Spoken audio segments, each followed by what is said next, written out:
Hi, welcome back guys. This is your friend, Parallel Deku, back with another fanfiction. This is the series of What If Deku Ultra Insect Awakening. Now before starting, please give this video a like. And subscribe to the channel if you want more videos like this. Now let's get into the fanfic. Izuku Midoriya was excited to share his journey of becoming a hero. 11 years earlier, at a doctor's office, the doctor delivered disappointing news. He informed Izuku's mother that her son would not develop a quirk. Izuku, only 4 years old, was in shock, his black hair with green highlights falling over his face. His mother, with tears in her green eyes, expressed her concern. Izuku, feeling a surge of determination, spoke up. He questioned the notion that one needed a quirk to be a hero. He pointed out that 80% of the world was born with a gift, but what about the rest? He declared that he would become a hero, a pillar of hope for everyone, and that they would know his name. His unwavering resolve surprised both the doctor and his mother, who soon smiled with pride. The next day, Izuku found himself in a confrontation with his best friend, Katsuki Bakugo, also known as Kaken. After being knocked down by an explosion, Izuku struggled to rise. Kaken taunted him, insisting that he would never be a hero without a quirk. As Izuku faded in and out of consciousness, memories flooded back his revelation about being quirkless, his mother's support, and his determination to train.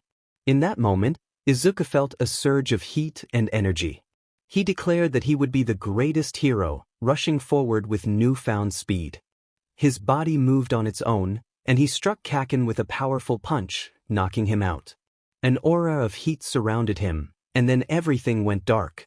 2 days later, Izuku awoke in a hospital, his mother holding his hand. He wondered how long he had been unconscious. The doctor entered, relieved to see him awake. He explained that Izuku had been found unconscious on the playground, suffering from severe burns and exhaustion. Izuku was shocked by the extent of his injuries. He questioned whether Kaken was responsible, but then a realization struck him. Just then, his mother woke up and embraced him tightly, expressing her worries and relief that he was okay.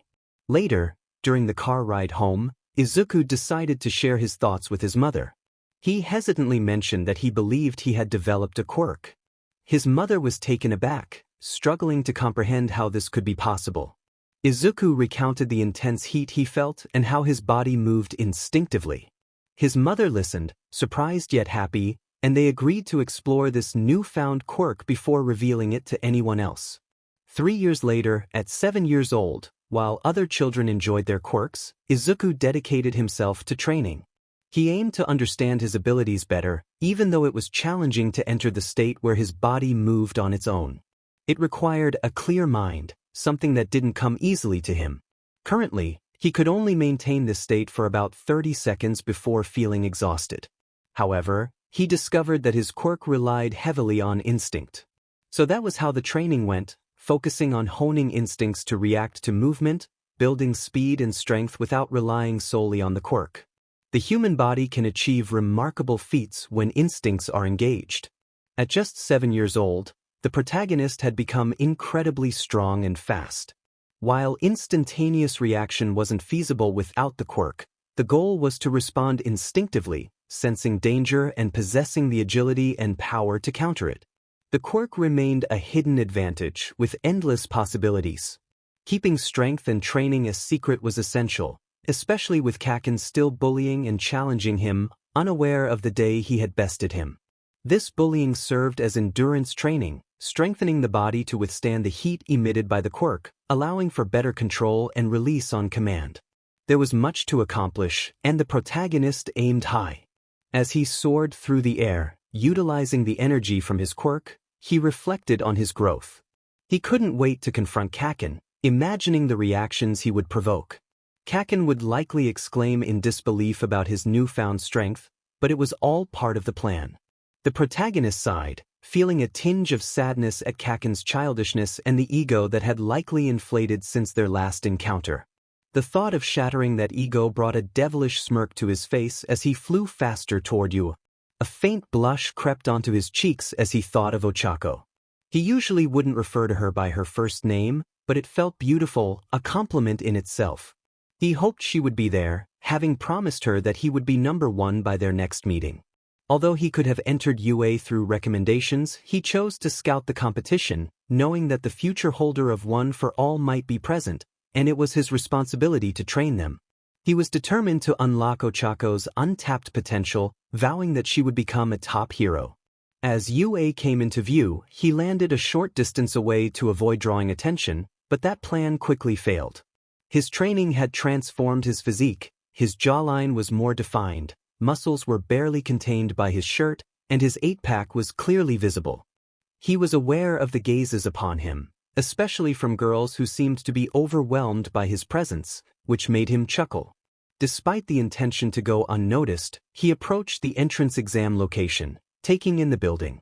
Suddenly, his instincts kicked in as he noticed a girl about to trip. His body reacted before he could command it, a testament to his rigorous training.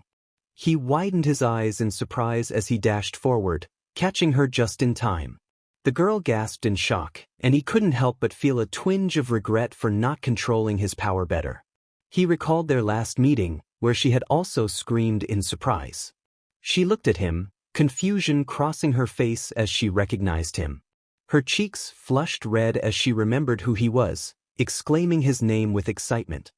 He smirked, pleased that she remembered him so well. She expressed her admiration, and he responded with a smile, feeling flattered. Her reaction was endearing, and he teased her about being his number one fan, which made her blush even more. As they spoke about UA, she expressed her determination, revealing her hard work and motivation. He playfully teased her about her feelings, which caused her to stammer in surprise. Laughter erupted from him, and when she touched him, he began to float, much to her astonishment. He explained his ability to float, watching her jaw drop in disbelief. The playful banter continued, and he asked if she could release her quirk, eager to see what she could do. If I stop keeping myself on the ground, then I'll really float away. She nodded and released her quirk, marveling at its effects. That's such a cool quirk, she thought, surprised again, which made him chuckle. She felt a bit downcast, thinking about her own abilities. She admired him, saying he was really awesome and had a cool quirk. It made her feel weak, and her quirk seemed insignificant in comparison. For the first time in their conversation, he grew serious. He placed his hands on her shoulders, urging her to look directly into his eyes. He leaned in closer, making her blush. He began, emphasizing his words, "You are not weak. In fact, I think you're strong. You may not have the flashiest quirk or the strongest, yet here you are at the entrance exam for the most prestigious high school for heroes. I can tell you're going to be an amazing hero. I know because you're just like me. Some people might think you're not fit to be a hero or overlook you when you want to help those close to you. But I believe in you. I know you will become one of the greatest heroes.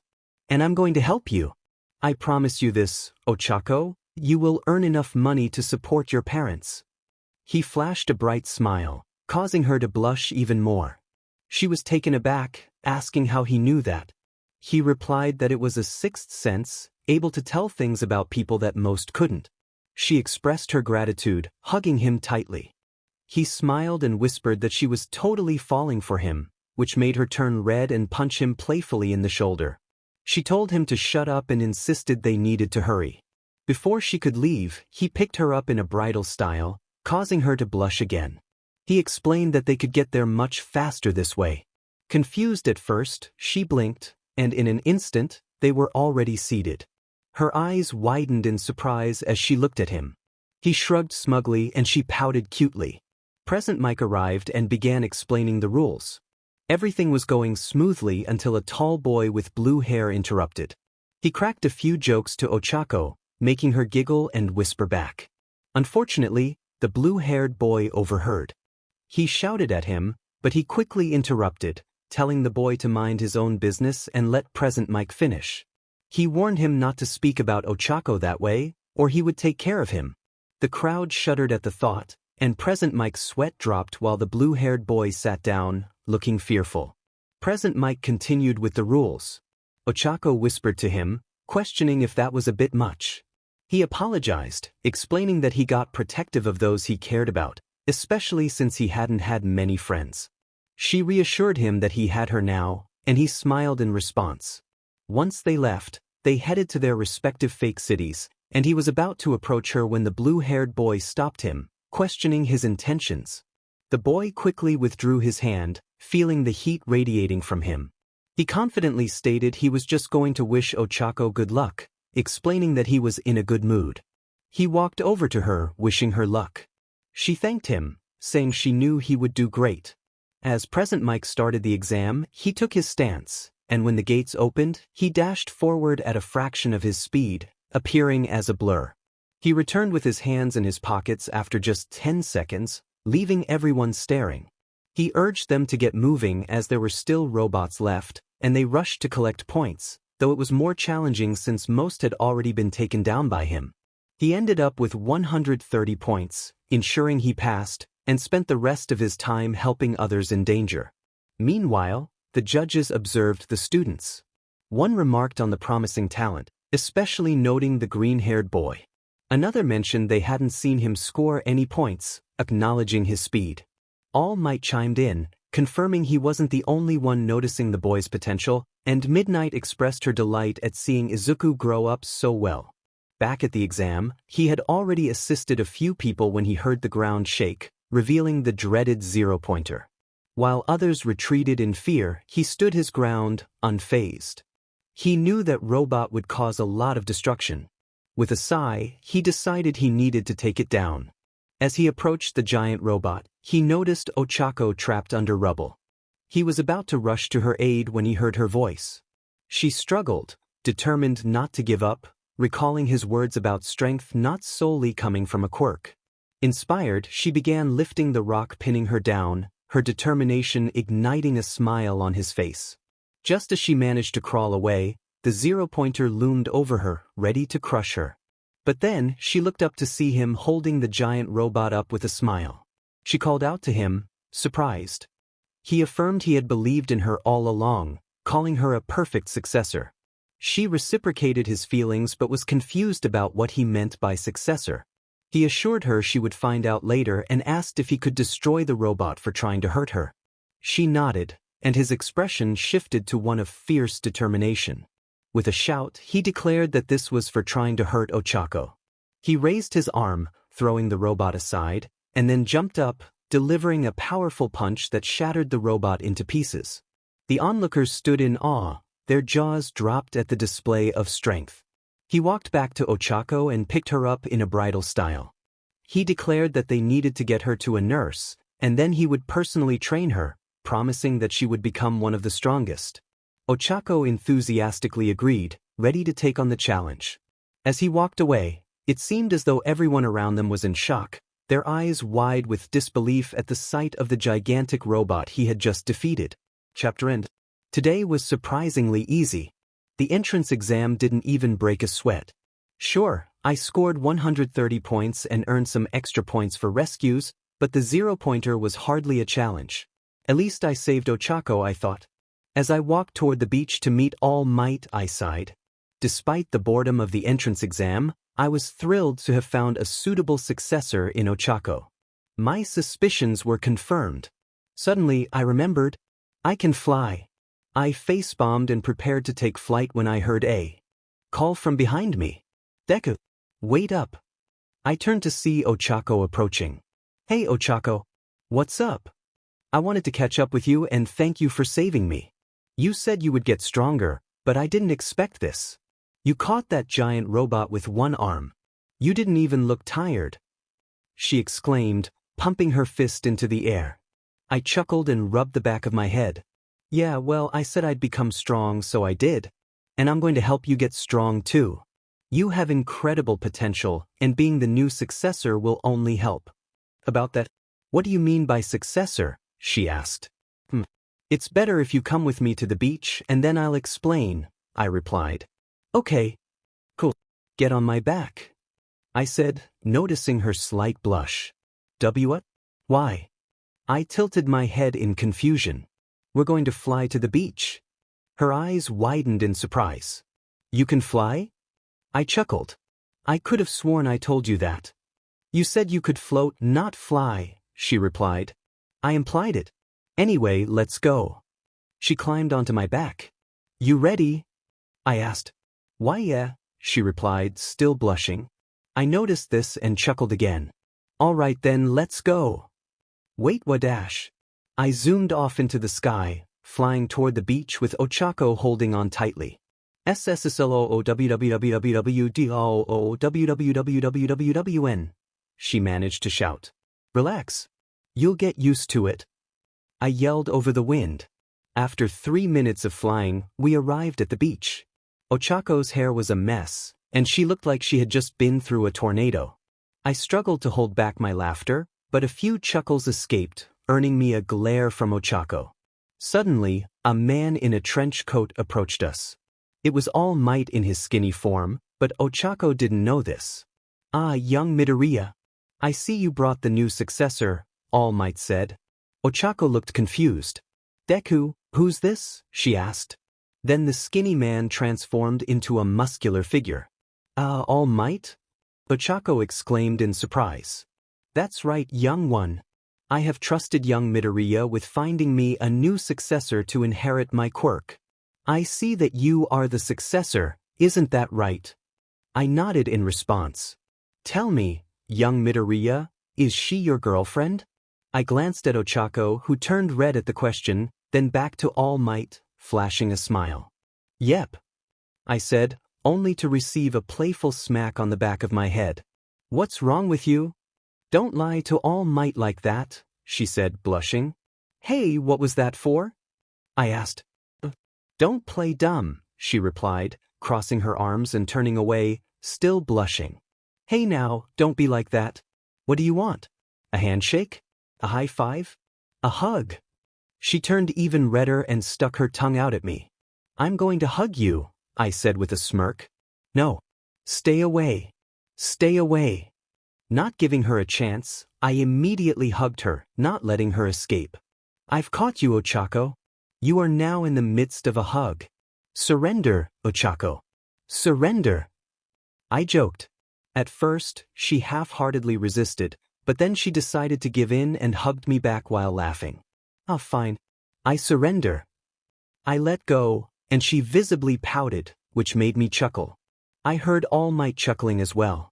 So, how certain are you that she's ready, young Midoriya? He asked. I examined her for a moment before responding. I'd say she's ready, although she might not be able to control it yet. So, for the 4 weeks we have until UA starts, I'm going to train her to control this power and help her grow. Excellent, young Midoriya. Then All Might began explaining everything about One for All to her. So, young Uraraka? Are you ready to take on my quirk? She looked up with determination in her eyes, making me smile. Yes, I will make you proud, she exclaimed. Excellent. Now. He took a piece of hair from his head. Eat this. She suddenly paled, and I struggled to contain my laughter at how ridiculous I must have looked. What? She managed to say, turning to me for confirmation. You heard the man. Do you want to be the next successor or not? Come on. You have to have my DNA in you. Besides, this is the least gross way to do this. All Might explained. She gulped and shakily grabbed his hair, eating it. Congrats, young Uraraka. You are now the 9th user of One for All dash. Suddenly, his sentence was cut off as he reverted back to his skinny form, spitting blood everywhere. Ochako screamed in surprise, and I couldn't hold back my laughter any longer, erupting into fits of laughter on the ground. Ochako turned red in embarrassment and kicked me in the side. However, she was shocked to find I was still on the ground laughing as if nothing had happened. She kicked me again, but the same thing happened. What? But I dash. Oh, Ochako, I said, cutting her off as I stood back up. You're simply not strong enough to hurt me yet. Starting now, I'm going to be your trainer. Just so you know, I'm very impatient, so you're going to be the strongest in our first-year group, or you won't be. Ochako shuddered at the thought of what I might make her do, and a devilish smirk crossed my face. Week 1. Ochako began her training with One for All but quickly discovered that she struggled to control it, resulting in some injuries. We had to call Recovery Girl, who was clearly not pleased with the situation. Me too. I had her engage in various activities to help her gain better control, including meditation and balance exercises. Week 3. By the third week, Ochako managed to control one for all to a certain extent, focusing on specific parts of her body. I pushed her relentlessly to increase her percentage. There were moments when she seemed on the verge of collapse, but I would provide her with energy and encourage her to push through even harder. Now, in week 4 of her training, I had been quite tough on her. I believed that my rigorous approach would benefit her, just as it had for me. I shared stories of Kaken's relentless training, which motivated her even more to help me prove him wrong. My admiration for her grew stronger every day. I announced her progress, stating that she had mastered 20% of one for all. I felt a sense of pride, having been impatient to see her grow stronger. Ochako expressed her gratitude, attributing her success to my tough training methods. I quickly shifted the focus back to her training, noting that while she was improving, she still had a weakness. I instructed her to show me what she had learned. She took a fighting stance, and when she rushed at me, channeling 20% of one for all into her punch, I effortlessly caught her fist. In a swift motion, I countered with a punch to her midsection, causing her to stumble back. I explained that her fighting style resembled a one-shot, one-kill approach. I cautioned her about the risks if her opponent dodged or blocked her attack. She stepped back, contemplating my words. I advised her not to rely on a single point of strength but to distribute her power throughout her body. As she attempted to follow my suggestion, I could see one for all coursing through her veins, and soon pink electricity began to spark around her. I encouraged her to keep going and to come at me again. With newfound speed, she charged at me, attempting another punch. This time, she surprised me by sweeping my leg. I caught her punch again, allowing her momentum to carry her as I turned mid-air and pinned her to the ground, holding her arm firmly. She expressed her confusion about my mid-air maneuver, and I simply smirked, promising to teach her that technique later. I was genuinely impressed with her progress. This was a much better way for her to utilize one for all. I suggested we call this new technique one for all, full cowling. She beamed at the name and agreed enthusiastically. For the remainder of the week, we focused on refining her full cowling technique to reduce strain and increase her usage. She managed to reach 25%, though it was still challenging for her. While she could comfortably use 20%, we would need more training to master the higher percentage. Exhausted, Ochako collapsed onto the floor. She complained about her fatigue and I chuckled, offering to carry her home.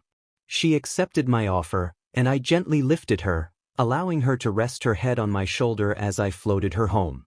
Upon arriving, I knocked on the door, and a woman who resembled Ochako, albeit older, answered. She seemed surprised to see me. I introduced myself as Izuku Midoriya and explained that I had been training her daughter. Ochako's mother smiled, noting how tired her daughter looked. I confirmed that she had worked hard that day and had requested my help. When her mother asked if Ochako was asleep, I glanced down to see her eyes closed, though I sensed she was still awake. I couldn't help but smile at the thought. Ochako's mother expressed her excitement at finally meeting me, revealing that her daughter had talked about me since she was 7 years old. I felt Ochako's face heat up, but I chose to ignore it, intrigued by the revelation. Her mother invited me inside, suggesting she prepare something for me while I set Ochako down on the couch. I tried to gently remove her, but she clung to me, clearly reluctant to let go. Just then, a man with short blonde hair entered, eyeing me curiously as I sat on the couch with Ochako still attached to me. I assumed he was her father. Her mother giggled at the sight, prompting him to ask who I was and why their daughter seemed so attached to me. She introduced me as the famous Izuku Midoriya, which caught his attention. He expressed his eagerness to meet me, having heard so much about my actions from Ochako. I chuckled, downplaying my status as a hero. I explained that I simply did what felt right when I saved her, and my true aspiration was to become the greatest hero, a beacon of hope for everyone. It had always been like that for him, and he smiled as he shared his thoughts. Her father smirked slightly, intrigued by the ambition he displayed. He asked about their daughter, and the young man replied simply, stating that she would be right there with him at the top. He promised to make sure she became one of the strongest heroes ever. Both parents smiled at his enthusiasm. With a nod, Ochako's father granted him permission to date his daughter. Ochako turned bright red, and he couldn't help but smile at her reaction. He assured them that he would train, protect, and love their daughter forever, flashing his charming smile. He could sense Ochako's happiness, which only added to his own. Her mother then mentioned that the stove was broken and she wouldn't be able to make noodles. He quickly offered to heat them up, even as Ochako clung to him. He went to the kitchen, prepared the noodles, and returned a couple of minutes later with the meal. Her mother expressed her gratitude and inquired if cooking was part of his quirk. He confirmed that it was, and they hit it off well. Ochako pretended to sleep to stay close to him, and he found that he got along with her parents wonderfully. They even invited him to stay the night since the first day of school was the next day. He accepted and brought Ochako into her room, turning on the lights to reveal a pink room with a regular-sized bed and a dresser. Papers scattered on the floor caught his eye, and he chuckled when he saw a drawing of himself among them. He sat down on her bed, amused. He teased her, knowing she wasn't really asleep. She lifted her head off his shoulder and smiled, making herself comfortable on his lap. She admitted she had pretended to sleep because she thought it would be strange to wake up while he was getting along so well with her parents. She then asked if he truly meant what he said about loving her. He gazed into her eyes, leaning in closer, causing her to blush. He jokingly asked if she wanted him to spell it out. In response, she playfully pushed him onto the bed and pinned him down, smirking as she reminded him of a challenge he had made during training. He smirked back, claiming that his guard was always up, but he suspected she wanted to kiss him. Her smile widened, and she leaned in to kiss him. The kiss was unexpected but exhilarating, filling him with a surge of happiness. He had never imagined something like this would happen, especially given his rough childhood. Her lips tasted sweet, like strawberry mochi. He didn't want the moment to end, but he slowly pulled away, only for her to reconnect their lips, deepening the kiss. They shared countless moments of separation and reconnection, each time growing more intense. It was the best moment of his life. After what felt like an eternity, she finally pulled away. She called his name softly, and he responded. She confessed her love for him, and he acknowledged it with a smile. She giggled, settling comfortably on top of him, giving him another brief kiss before resting her head on his chest and drifting off to sleep. He smiled at her peacefulness, kissing her forehead and feeling content as he also closed his eyes, vowing to protect her from anyone who might try to harm her. The next morning, he woke up with a smile, unsure why he felt so happy. Perhaps it was because today was the day he would face the challenges ahead. As he adjusted to the sunlight streaming through the window, he noticed the abundance of pink in the room and realized he was in Ochako's room, not a nightmare but a dream come true. He felt a weight on his chest and looked down to see a mess of brown hair. He had fallen asleep with her beside him. He pinched himself to confirm it was real, and his smile widened. Glancing at the alarm clock, he noted he had 45 minutes until the day began, realizing he had missed his morning workout. He considered asking Ochako to join him for training later. His thoughts were interrupted by the sound of Ochako snoring softly. He smiled and gently tried to wake her. As she stirred, she held on to him tighter, mumbling for a few more minutes of sleep. He sighed, knowing he needed to get back to his place for his uniform. Deciding to wake her up in a playful way, he plucked a piece of her hair. She yelped awake, demanding to know what he was doing. He explained that he needed to wake her up and that he had been meaning to do this for a while. He told her that if he took someone's DNA and burned it with the heat of his quirk, that person would become immune to being burned.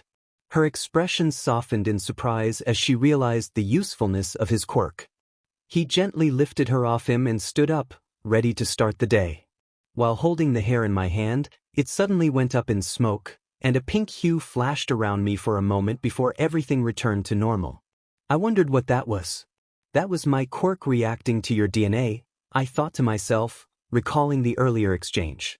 It was a cool moment, and I felt a sense of excitement. I decided it was time to leave.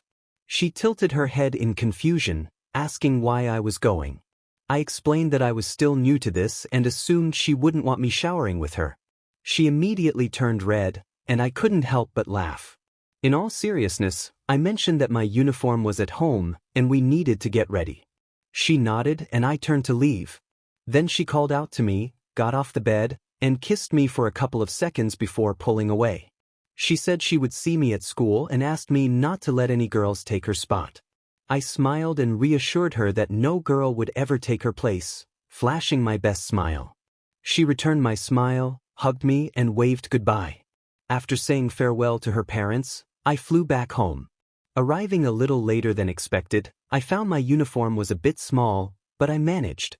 Now, I was in the hallways looking for my class, Class 1A. As I searched, I stopped at the sight of a comedically large door.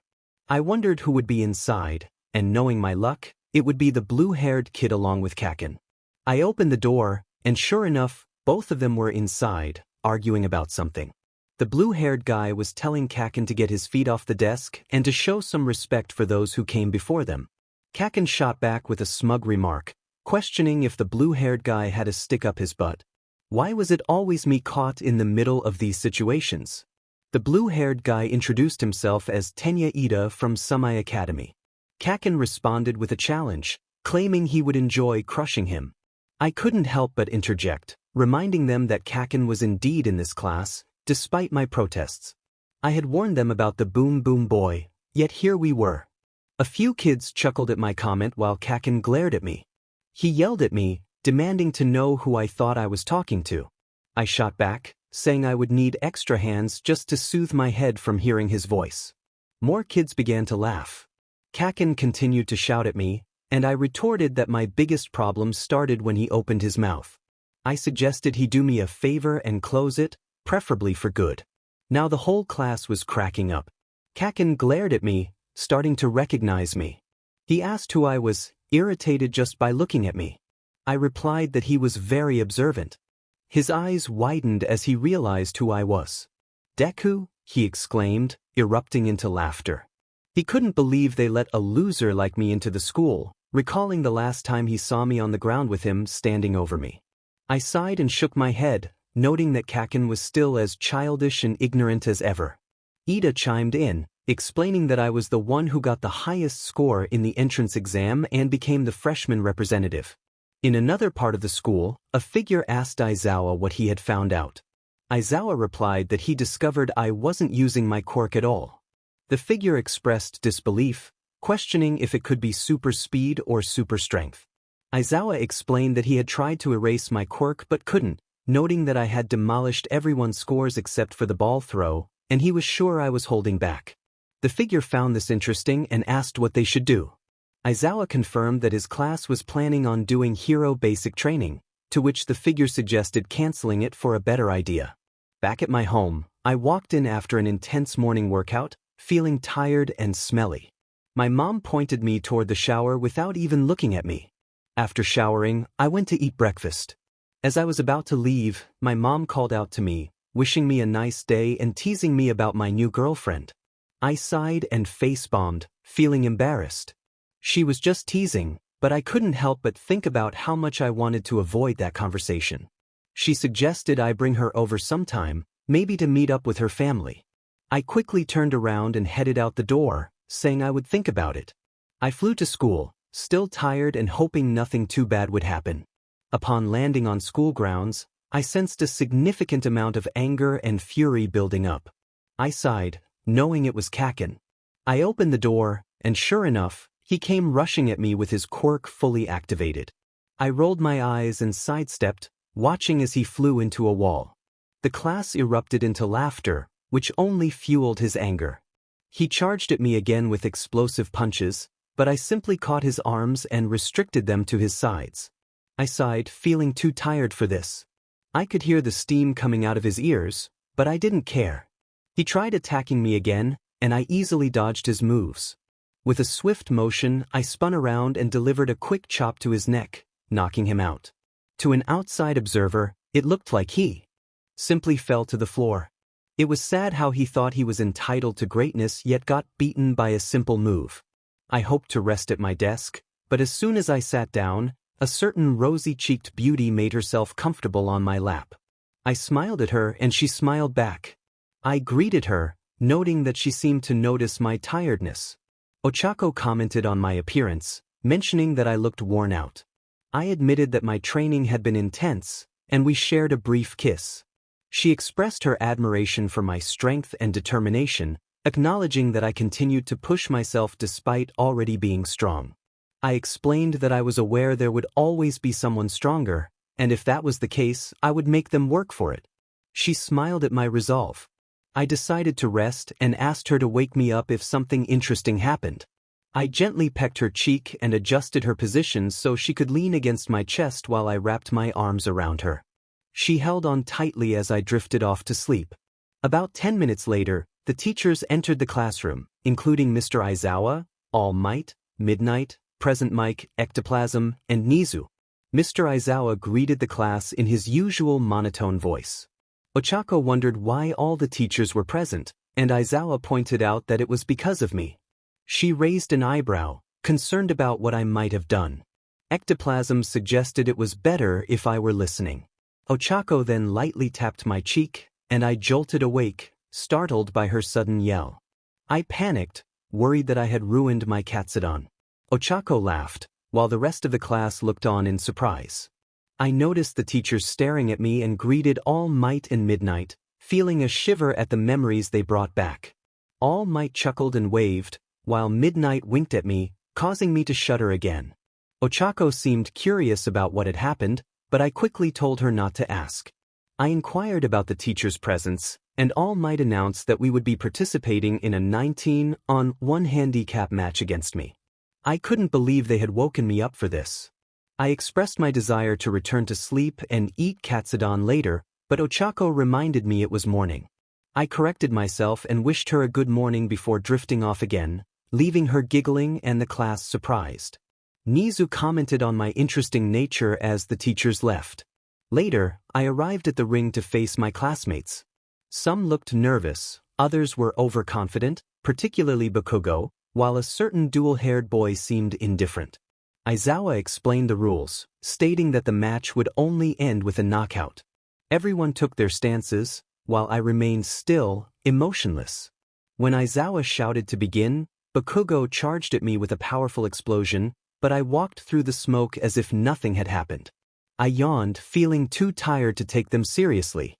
I acknowledged that they wanted to see my capabilities and decided to give them a taste of my power. With a slight flick of my wrist, I unleashed a gust so strong that it sent everyone flying at least 65 meters away, knocking most of them out. Only Ochako remained somewhat conscious, as she was used to my power. I flew to her and provided her with energy until she regained her strength, and she smiled at me. She playfully asked if I could have made it more fun, and I explained that I was tired but found it amusing to send Bakugo flying. We discussed the next steps, and I shared my desire for the entire class to grow stronger. I had observed their weaknesses and was determined to help them become the best generation of heroes. Ochako enthusiastically agreed. I mentioned that my mom wanted to meet her, and she expressed excitement about making a good impression. I reassured her that she wouldn't need to try hard to win my mom over. As she tilted her head in confusion, I chuckled and left her wondering. She pulled me in for a kiss, and after we separated, I took her hand and led her off the school grounds. Unbeknownst to us, the teachers were astonished by my display of power, some even fainting at the sight. As I walked home with Ochako, she held onto my arm, insisting it was more enjoyable to spend time together this way. I didn't mind, even if I thought flying would be quicker. When we reached my front door, I paused, and she noticed my hesitation. She tilted her head in confusion, prompting me to chuckle nervously as I ran my hand through my hair, unsure of how to express my thoughts. My mom can be a bit much, Izuku thought to himself. He reassured Ochako that everything would be fine, her usual bubbly demeanor lifting his spirits. As he opened the door, they were immediately enveloped in a tight hug. Inko was ecstatic to see him. She exclaimed how happy she was to see Izuku and his girlfriend, complimenting Ochako's beauty. Izuku chuckled, though he noticed Ochako turning a shade of blue. "Deku, can't breathe. Help," she managed to say, her face turning a deeper purple. Izuku reminded her that he had warned her about his mom's strength. I would have thought you'd realize that my mom is just as strong as I am. This was my training, he said with a grin. Ochako, still struggling to catch her breath, remarked on how strong he was. You can let go now, he reminded her. Once released, Ochako clung to him, trying to regain her composure. If you want grandkids, you probably shouldn't scare my girlfriend, he joked. Inko, realizing her mistake, nervously rubbed the back of her head, apologizing. Ochako, however, turned to Izuku, her face completely crimson. Grandkids? She exclaimed, her embarrassment evident. Izuku couldn't help but laugh, the sound echoing through the room. Ochako's face grew redder, and she began playfully punching his shoulder, her training giving her punches more impact than before. Hey! Stop that. I was joking, he said, trying to calm her down. She turned away, crossing her arms and letting out a huff, still blushing. You don't joke about things like that, she said, her voice slightly muffled. Izuku lowered his head, hiding a smirk. So you do want kids, he teased. Her face turned red once more, prompting another round of laughter from him. Seeing her fierce expression, he felt a bead of sweat trickle down his forehead. He had trained her well, and now she had developed a fierce warrior side that was both impressive and intimidating. As she glared at him, he felt the urge to run, which he did, with her chasing after him while Inko watched in amusement. Get back here. Deku, she yelled. It was just a joke. I thought you'd be used to this by now, he called back, picking up his pace. The playful chase continued for a minute or two until he turned around to see Ochako charging at him. He caught her hands before she could hit him and held them at her sides, bringing their faces close together. He smiled as she pretended to be angry, but he could see through her facade. He leaned in and kissed her. She melted into the kiss after a moment of half-hearted resistance, and he held it for a good 15 seconds. When he pulled away, he noticed her smile before she quickly masked it with an angry expression, turning away with her arms crossed. Despite her act, he could sense her happiness, and he chuckled softly. I'm sorry, okay? I just like to have fun with you. I tease because I don't usually interact with many people, and I want to keep things interesting, he explained, stepping forward to hug her from behind. She held onto his arms, leaning back into him. Plus, your reactions are priceless, he whispered.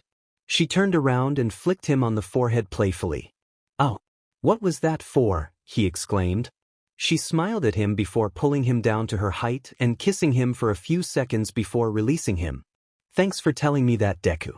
I know it must be rough for you because of your childhood, but I'm glad I can make an impact in some way, she said, her bright smile warming his heart. Izuku could hear his mom's delighted exclamation from a distance, causing Ochako to blush again, which made him chuckle. They continued their conversation, allowing Inko to get to know Ochako better. She shared her love for Machi and her ambitions as a hero. They enjoyed dinner together, filled with light teasing and playful exchanges. As they prepared to leave, Ochako bowed to Inko, thanking her for the evening. Please call me Inko, she replied warmly. Okay, Inko, goodbye, Ochako said with a smile.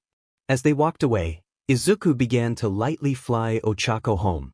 She clung to him tightly, which puzzled him since she was used to his flying speed. He attributed it to affection and focused on their flight. When they reached her house, he was about to leave when she grabbed his arm. Wait, she said, her voice trailing off as she stared at him intently. Without another word, she pulled him into her house, leading him to the couch. Before he could adjust, she sat on him, her legs on either side of his lower abdomen. She continued to gaze at him, seemingly hesitant. Before he could speak, she suddenly interlocked their lips, clearly not holding back. The kiss deepened, and he reciprocated, their connection growing stronger as they shared the moment. They remained in that close position for about 15 minutes before she finally released, a thin strand of saliva connecting their mouths. Throughout the entire time, she maintained eye contact, simply waiting until she caught her breath before leaning in again. He felt no discomfort. In fact, he was thrilled by the experience, one he knew he would never forget. When she asked him to stay, he readily agreed. Once they reached her room, he lay down, but she chose to position herself on top of him instead of on the bed. She mentioned something about it being more comfortable, but he was too exhausted from their earlier activities to pay much attention. As he began to drift off to sleep, he felt her kiss his cheek and whisper softly. The next day, he walked into class with Ochako on his back, another day of intense training behind them. She had insisted on this, and despite his attempts to make it easier for her, she had refused. He wondered if he was influencing her a bit too much, but it didn't matter, her bubbly personality would always shine through. Arriving at his desk, he sat down and placed Ochako on his lap, allowing her to rest her head on his shoulder. She was still wearing weighted clothes, but she seemed to be adjusting to them. He planned to have them change soon, but for now, she could just relax. With a sigh, she admitted that he had been right. The previous training session had merely been a warm-up. He smiled slightly, reminding her that she had wanted to advance too quickly and now had to face the consequences. She responded with a small smile and a light peck on his lips, declaring that she didn't regret her choice, which only made him grin wider. Out of the corner of his eye, he noticed someone staring at him, and when he turned to meet the gaze, the boy turned pale and quickly looked away, focusing on a girl with unusual ears. He muttered to himself about the oddity of the situation, and Ochako, overhearing him, explained that the boy had recently woken up with no memory of anything except for the incident involving Mineta. As he recalled what the perverted boy had said about Ochako, their teacher, Aizawa, entered the classroom. "Good morning, class," he said in his usual monotone voice. "Today, we will be deciding something that could drastically change your path at UA." The students perked up, curious about what he meant. "We're choosing a class president," he concluded. The students exchanged glances, unsure of how to react to such a normal announcement. Aizawa instructed them to get it done as he settled into his sleeping bag. Murmurs filled the room about who should be elected, but he and Ochako seemed indifferent, with her daydreaming while tightening her grip on him. When Ida announced that they would take a democratic approach to the voting process, he received papers to cast his vote. Not particularly invested in the outcome, he voted for Ochako, and it appeared she had done the same for him. When the results came in, he was surprised to see the tally. Izuku Midoriya, 10 votes. Ochako Uraraka, 8 votes. Momo Yaoyorozu, 1 vote. He glanced around the room, noticing most students were smiling sheepishly, except for 2 individuals who clearly stood out. Confused, he asked why he had been voted class president. The boy with unusual elbows spoke up, explaining that they believed he could be a strong leader due to his abilities. Kaken protested loudly, insisting he was the strongest. Ignoring Kaken's outburst, he continued questioning the reasoning behind the votes. The elbowed boy added that they feared he might hurt them otherwise, which was also why they had voted for Ochako. Looking around the room, he noticed the nervous expressions on his classmates' faces, causing him to chuckle lightly. He realized he might have unintentionally intimidated them. With a sigh, addressed Ochako as his vice president and announced that they had something important to share. They walked to the front of the class, Ochako beaming with positivity, which seemed to ease the tension, while he maintained a serious demeanor, hands in his pockets, observing everyone intently. "Let me make one thing clear," he began, his stern tone causing most students to gulp. Then, his expression softened into a smile. "I'm not here to hurt anyone, especially my classmates. I want us all to be friends, even those who might seem difficult to approach." This elicited some chuckles, while one student fumed at being called out. Continuing, he informed them that as class president, he wanted to discuss an issue they had noticed.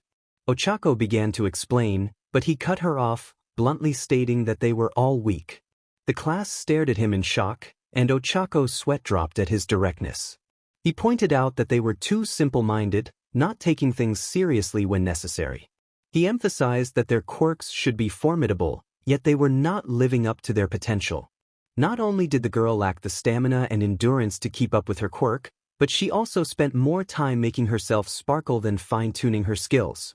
The speaker turned their attention to her, noting her well-developed appearance. They observed that she seemed like class president material, but they quickly dismissed that notion. Beneath her confident facade, they could see the insecurity in her eyes, the questioning of her own abilities. She felt weak, but the only weakness lay in her mindset. The speaker urged her to fix that, to fine-tune her quirk, expand her creative inventory, understand her limits, and surpass them. This advice applied to everyone in the room. Next, the speaker turned to another classmate who had a reputation for explosive tendencies. They shook their head in disappointment, feeling the need to point out his weaknesses. Finally, they addressed a boy with dark, dual-colored hair. The speaker expressed their frustration, noting that he held himself back for no valid reason. Instead of pushing his quirk to its limits and improving his skills, he settled for mediocrity. The speaker speculated about possible issues in his personal life, hinting at daddy problems, which only fueled the boy's anger. The speaker pointed out that the class had many weaknesses that had gone unaddressed until that moment. As a group, they needed to be prepared for anything, including villain attacks. They emphasized the importance of showing UA their true potential, declaring their commitment to go beyond, to be plus ultra. The classmates exchanged glances, and then one of them, a redhead, stood up with a tear in his eye, expressing admiration for the speaker's words. The rest of the class erupted into smiles just as Mr. Aizawa woke up, announcing that it was time for lunch. On the way to lunch with Ochako, Ida approached them, complimenting the speaker on their inspiring speech. The speaker smiled in response, feeling pleased. They reached their lunch table and enjoyed the meal provided by the Hero Lunch Rush, engaging in conversation and getting to know Ida better, discovering that he came from a wealthy background. Suddenly, an alarm blared, sending the room into a panic. Concerned students began to voice their fears about an infiltration. Ida and Ochako looked worried but then glanced at the speaker, who remained calm and continued eating. Ida questioned why the speaker wasn't worried, to which the speaker shrugged and replied that it was just the media. When pressed further, they mentioned a sixth sense, which only Ochako seemed to understand, leaving Ida confused but unwilling to ask more. The speaker then sensed a trace of evil nearby and shared their observation with Ochako and Ida. They reassured them that as long as the threat remained inactive, they would too. The speaker stood up to help calm the crowd, with Ochako and Ida following closely behind. After returning to class, Mr. Aizawa informed them that they would be heading to the Unforeseen Simulation Joint, USJ. The speaker speculated that this might be when the villains would attack. They boarded the bus to the USJ, where they were greeted by the pro-hero 13. Ochako fangirled over 13, prompting a chuckle from the speaker. Inside, 13 explained the importance of using their quirks for rescue missions, but the speaker soon detected a sinister presence in the atmosphere. As if on cue, a portal opened, and hundreds of villains emerged. The speaker noticed 13 and Eraserhead preparing to intervene but stopped them, insisting it would be better for them to handle the situation. Despite their concerns about the speaker's age and inexperience, they eventually agreed, leaving the speaker alone to face the villains. The leader of the villains, a man covered in hands, announced their intention to kill All Might. The speaker jumped down to confront them, mocking the villain's appearance and questioning their plan. The villain explained that their Nomu was engineered to defeat All Might, but the speaker dismissed the threat, pointing out the absurdity of their situation. As the villain grew angry, the speaker couldn't help but laugh at the absurdity of the Nomu's design. The situation escalated, and the villain commanded the Nomu to attack. The speaker, however, was quick on their feet, evading the attack and delivering a powerful blow to the Nomu, incapacitating it instantly. With a bored expression, they turned their attention back to the remaining villains, swiftly taking them down as well. The defeated villain cried out in frustration, accusing the speaker of cheating. The speaker scoffed at the accusation, questioning the villain's maturity before swiftly knocking them out, showcasing their strength and determination. I sighed out of boredom. The so-called League of Villains had proven to be less than impressive. I walked out, carrying the two leaders, who were unconscious, on my shoulders. I noticed the shocked gazes of my classmates but chose to focus on Ochako. I asked her how long it had been since the confrontation. She replied with a smile that it was exactly 2 minutes. I expressed my disappointment, saying I had aimed for 1 minute and 30 seconds, but I resolved to get stronger. I handed the two unconscious villains over to the professionals, casually stating that these were the leaders of the League of Villains. They nodded in acknowledgement. With that, I declared it was time to train and gestured for Ochako to join me. She quickly followed, saying goodbye to everyone as I waved them off. I inquired if she was ready to step up her training for the upcoming sports festival. She confidently replied that she was always ready. I sighed, and she tilted her head in confusion. Then I wrapped my arms around her, pulling her close. She blushed, looking at me with a mix of surprise and understanding. I mentioned my sixth sense, and she blushed even more, realizing I knew she wanted this moment. With a sheepish smile, she wrapped her arms around my neck and leaned in for a kiss. It lasted for a good while before we took off, determined to push ourselves beyond our limits, plus ultra. Ochako was on her knees, trying to catch her breath as he lifted himself into the air for a jump, aiming to land a punch while she was still recovering. His fist approached her face, but suddenly it was blocked. Ochako had caught his fist perfectly.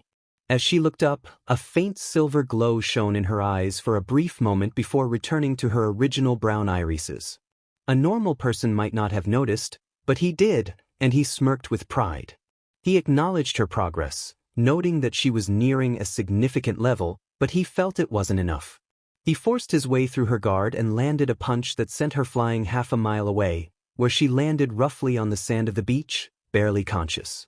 He appeared right in front of her, asserting that her efforts were commendable but still insufficient for the training's purpose. As she shakily protested, fighting against unconsciousness, she declared her determination to succeed. In an instant, she vanished and reappeared behind him, launching a powerful punch, her eyes glowing with that light shade of silver again. He caught her fist without even looking back, and as she began to faint from exhaustion, he caught her and lifted her up in a bridal style. Looking down at her tired face, he felt an extra surge of pride. He recognized her growth, noting that she had developed some instinctual power, yet she still lacked full control. It was a remarkable feat for anyone, and he gently kissed her cheek, expressing his admiration for her. He then transferred some of his energy to help her heal before they flew back to her house. The next day, he decided to walk to school with Ochako before leading her to a nearby alleyway. He asked her to remove her weighted clothes, but his request was misinterpreted, causing her to blush and cover herself in embarrassment. Realizing his mistake, he clarified, and she apologized profusely, bowing repeatedly. He reassured her that it was fine, and they shared a light moment, with her expressing a desire for him to see her in a different light someday. As they walked, she inquired about his troubled childhood, prompting him to share his past. He explained how he had been diagnosed as quirkless, leading to bullying from both peers and teachers.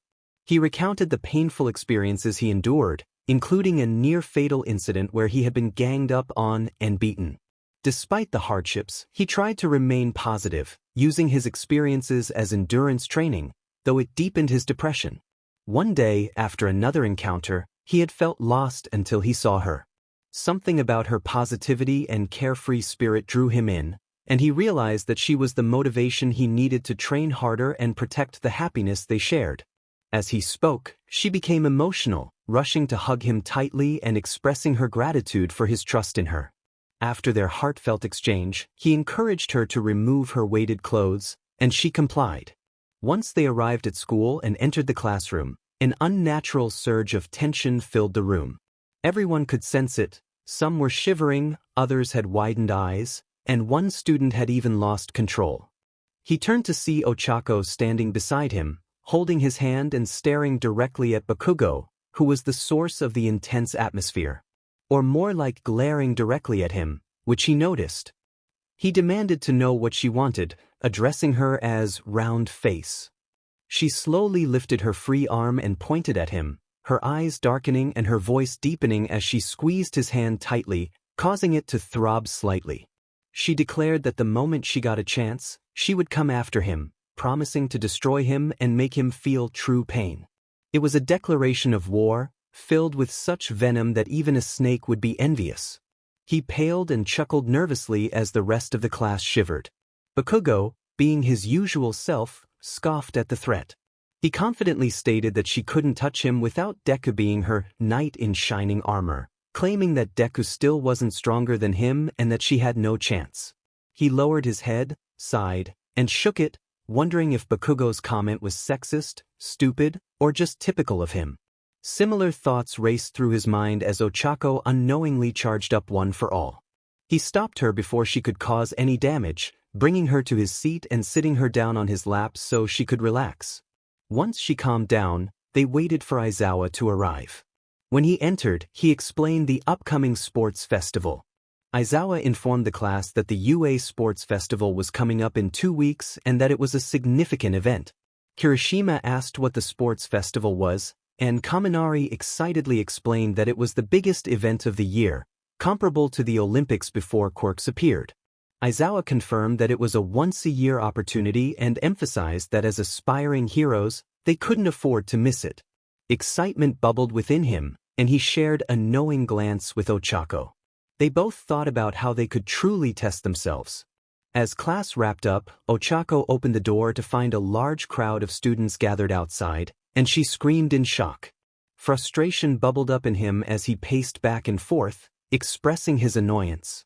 Ochako, watching him, laughed nervously and tried to reassure him that it wasn't that bad. He looked at her incredulously, questioning if she was joking. In a flashback, he recalled a moment when they were informed about the regulations for the festival. Aizawa had presented a list of prohibitions, including floating, flying, and using any trace of their full power. They were limited to only 10% of their normal power and had to put themselves at a disadvantage. After hearing this, he had been left wide-eyed and speechless, realizing the absurdity of the situation. Returning to the present, Ochako sheepishly admitted she had forgotten about those regulations. He continued to pace, exclaiming that slight regulations were anything but. He dramatically imagined the principal adding even more ridiculous rules, expressing his frustration. Taking a deep breath, he calmed himself and looked at his palm, closing it into a fist. He resolved that this was how he would challenge himself. Like All Might had said, there were those who settled and those who strove for the top position. Being the best wasn't easy, but he was determined to overcome this challenge, just as he had in the past. He declared that he would go beyond, plus ultra. Ochako breathed a sigh of relief, encouraging him with her belief in his abilities. He smirked back, acknowledging that he wouldn't want it any other way. They agreed to focus on their training for the sports festival, ensuring they wouldn't gain any unfair advantages over each other. As the 2 weeks passed, he dedicated himself to gaining control over his power, ensuring that his 10% was strong enough. He felt ready and confident as he walked into the locker room, searching for Ochako. He found her sitting at a table and leaned in for a kiss, which she happily returned. They exchanged thoughts about their training, and she expressed her confidence in him. Just then, a certain individual approached him. With dual-colored hair, he was someone who would have seemed emo if not for his strong presence. Todoroki addressed him, acknowledging that he was stronger but also stating that he knew Midoriya had been holding back. He vowed to prove him wrong by defeating him in the sports festival. Everyone turned to see Midoriya's bored expression as he responded to Todoroki's challenge with a smirk, teasing him about his statement. The tension in the room was palpable as they prepared for the competition ahead. As I walked past them, I made a bold declaration that I would only say once. No one in that room would ever defeat me. I turned to Todoroki, asserting that he wouldn't even be able to touch me. I was determined to reach the top, and while they were welcome to try and stop me, I knew they couldn't. With that, I walked away, leaving Todoroki grumbling, Boom Boom Boy fuming, and Ochako smirking. I wanted them to challenge me. It was the only way I could truly overcome the odds. The sports festival was about to begin. When we arrived at the arena, we waited to be called out. Present Mick's voice boomed through the speakers, announcing the event with enthusiasm. He introduced our class, Class 1A, the group that had managed to defeat villains.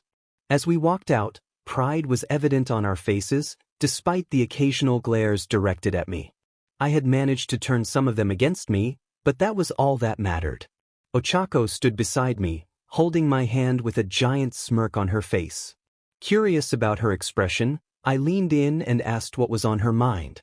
She turned to me with a mischievous glint in her eye, revealing her excitement about facing Bakugo. Present Mike hesitated as he introduced Class 1B, and we turned to see them wearing the most outrageous shirts imaginable, with dirty underwear on their heads.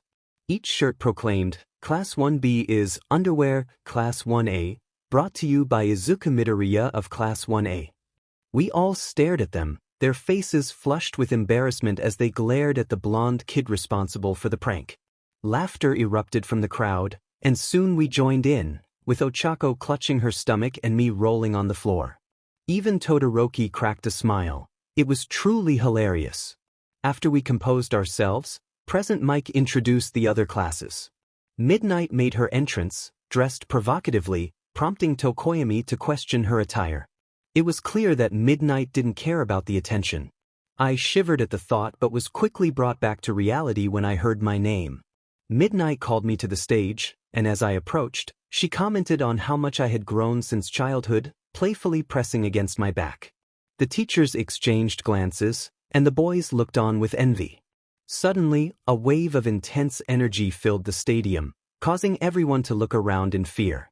I knew that the source was directed at me, and when I turned, I saw Ochako glaring at me with fierce intensity. My heart raced, and I could feel the color draining from my face. Before things escalated, I cleared my throat to get everyone's attention. I introduced myself, stating that I didn't have much of a speech, just a warning. I was determined to win, and nothing would stop me. I would succeed, no matter the odds. As I walked off the stage, I felt the usual glares and complaints from the crowd, but I brushed them off. Now that my warning was given, I needed to avoid Ochako's wrath. I rushed over to her, still feeling her intense glare. I chuckled nervously, trying to explain myself. I told her that Midnight was one of my trainers, helping me develop my instincts to avoid danger. I assured her that it meant nothing, but her glare remained unwavering. Finally, she relented but insisted that I still owed her. When she pointed to her lips, I hesitated, worried about being seen. But before I could protest, she kissed me, and it turned into a passionate moment. Thankfully, no one noticed, and we broke apart just as Midnight began explaining the rules for the first event. I wiped my mouth and playfully glared at Ochako, questioning her timing. She smirked, teasing me about wanting more. I reminded her that we needed to focus, revealing that I had overheard a discreet message about the first 3 minutes of the race being crucial. As Midnight called us to the starting line, I stood there, gritting my teeth and waiting for the countdown. Present Mix's voice filled the air as I watched the leaders Todoroki, Bakugo, and Ochako take off ahead of the pack. Finally, 3 minutes passed, and I let out a sigh of relief. I took my running stance, a smirk on my face. No special abilities were needed. I was ready to show everyone just how right I was about my earlier claims. I thought. Although I was unaware, people were laughing at me for my confident claims, believing I was all talk. How wrong they were. I wasted no time and sped down the course. Everyone's eyes widened at my speed, and those who had laughed at me were taken aback in surprise. I rushed to find the 0-pointers, but I knew I had to hurry. The race was about to finish soon. Present Mike exclaimed that Izuku Midoriya, who had been standing still, suddenly bulldozed through the 0-pointers as if they were nothing. Everyone who heard this was astonished. Todoroki thought about Midoriya, surprised by his performance. Bakugo, determined not to let Midoriya win, shouted that he wouldn't allow that to happen. Ochako was thinking about how she needed to hurry or Midoriya would win. Meanwhile, Deku was swiftly destroying the robots and speeding toward the next obstacle, which featured seemingly bottomless pits with platforms and ropes. He was in no mood to stop, so he ran and jumped from platform to platform, scaling the pits effortlessly. Present Mike shouted that Izuku Midoriya had passed the second obstacle in mere seconds, causing concern among the spectators. How could he catch up so quickly? Todoroki declared he would win while skillfully avoiding the mines. Bakugo, frustrated, propelled himself toward the finish line, exclaiming that he had to hurry before Midoriya caught up. Suddenly, a voice declared it was too late. If I can't fly, then I'll do the next best thing, Deku thought. An enormous explosion echoed, causing everyone to stop and look. They watched in shock as Deku emerged, gliding through the air like a bird, a giant smirk on his face and his eyes set on 3 specific competitors. Present Mike announced that Izuku Midoriya had gone from last place to the top and was heading straight for first place. True to his words, Deku soared over Todoroki, Bakugo, and Ochako, declaring how to take first place. The others stood with their jaws dropped, astonished that Deku had propelled himself forward without any protection and was completely unharmed. Bakugo yelled at Deku, demanding to know what he thought he was doing. Todoroki thought about how this ice path would ultimately benefit others, but he was determined to win. Ochako was also focused on victory. Suddenly, all three competitors rushed forward to catch up to Deku. As Deku fell quickly, he was about to land, and the three were neck and neck with him. It seemed they were about to take the lead, but Deku smirked and planted his feet on Todoroki and Bakugo's backs, placing a hand on Ochako's back. He slammed his right hand into the ground, creating a massive explosion that launched him forward at incredible speeds, propelling him past the minefields and through the hall. He landed face-first in the grass at the center of the stadium, sliding a good 20 feet before coming to a stop. Present Mike shouted that Izuku Midoriya had won. The crowd fell silent for 3 seconds before erupting into cheers. Deku, still face-first on the ground, groaned as he got up and wiped himself off. The ending may not have been graceful, but he had won, and it was a close call. He finally stood up, looked out into the crowd, and managed a smile. He was ready for whatever challenges lay ahead. As Deku basked in the excitement of his flashy victory, he heard running and slight panting behind him. Ochako approached him, breathless and with stars in her eyes, expressing her amazement at his performance and her jealousy over his first-place finish. He smiled and rubbed the back of his head, wondering what the next challenge would be. He noticed Ida was shaken by Deku's victory, while Bakugo was fuming, muttering about how Midoriya had gotten lucky. Todoroki appeared slightly frustrated as well. From what Deku could tell, Ochako had barely secured second place, with Todoroki in third and Bakugo following closely behind. His thoughts were interrupted as Midnight returned to the microphone. She congratulated the students on completing the obstacle course and announced that the next event would be chosen. After deliberation, she revealed that it would be a cavalry battle. She explained the rules. Students would team up in groups of 2 to 4, working together to earn points from other teams. If they lost points, they would have the opportunity to regain them before time ran out. She detailed how the point system would work, with each position from last to first having a corresponding point value. However, she added with a mischievous smirk that the first-place winner would have no teammates and would have a unique point value. Deku's eyes widened at this proclamation, while others exchanged knowing smirks. Silence enveloped the arena as the tension thickened. The air was charged with the intense gazes of those around, each filled with a fierce desire for power and victory. It felt as if they were predators, and I was the prey, paralyzed in shock. The atmosphere was heavy, like being trapped in a lion's den, with danger lurking at every corner. Midnight's voice cut through the silence, her sadistic smirk evident. She proclaimed the start of the competition, challenging us to prove our worth. While others rushed to form alliances, I remained rooted in place, grappling with my own limitations. I knew I had to strategize without revealing my abilities, a daunting task. Taking a deep breath, I steeled myself, recalling the training that had prepared me for this moment. I could do this. I just needed to think clearly. Just then, I spotted Uraraka approaching, her smile brightening my resolve. She wished me luck, and in that moment, I felt a surge of determination. I would give it my all. As she joined her team, I settled into a cross-legged position, brainstorming a plan that would keep my capabilities under wraps. Midnight's voice broke the silence once more, asking if our teams were ready.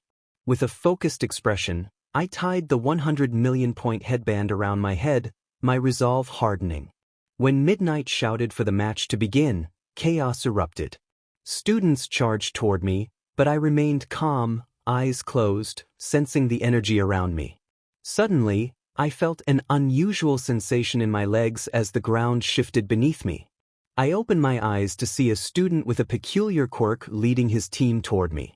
As they closed in, I leaped high into the air, the crowd gasping in astonishment. I could hear the excitement in Present Mick's voice as he announced my incredible jump. In midair, I spotted Jiro's earphone jacks aiming for me. With a smirk, I twisted my body, slipping through the jacks and launching myself toward her in a graceful corkscrew motion. The crowd erupted in cheers as I landed in a crouch, points in hand.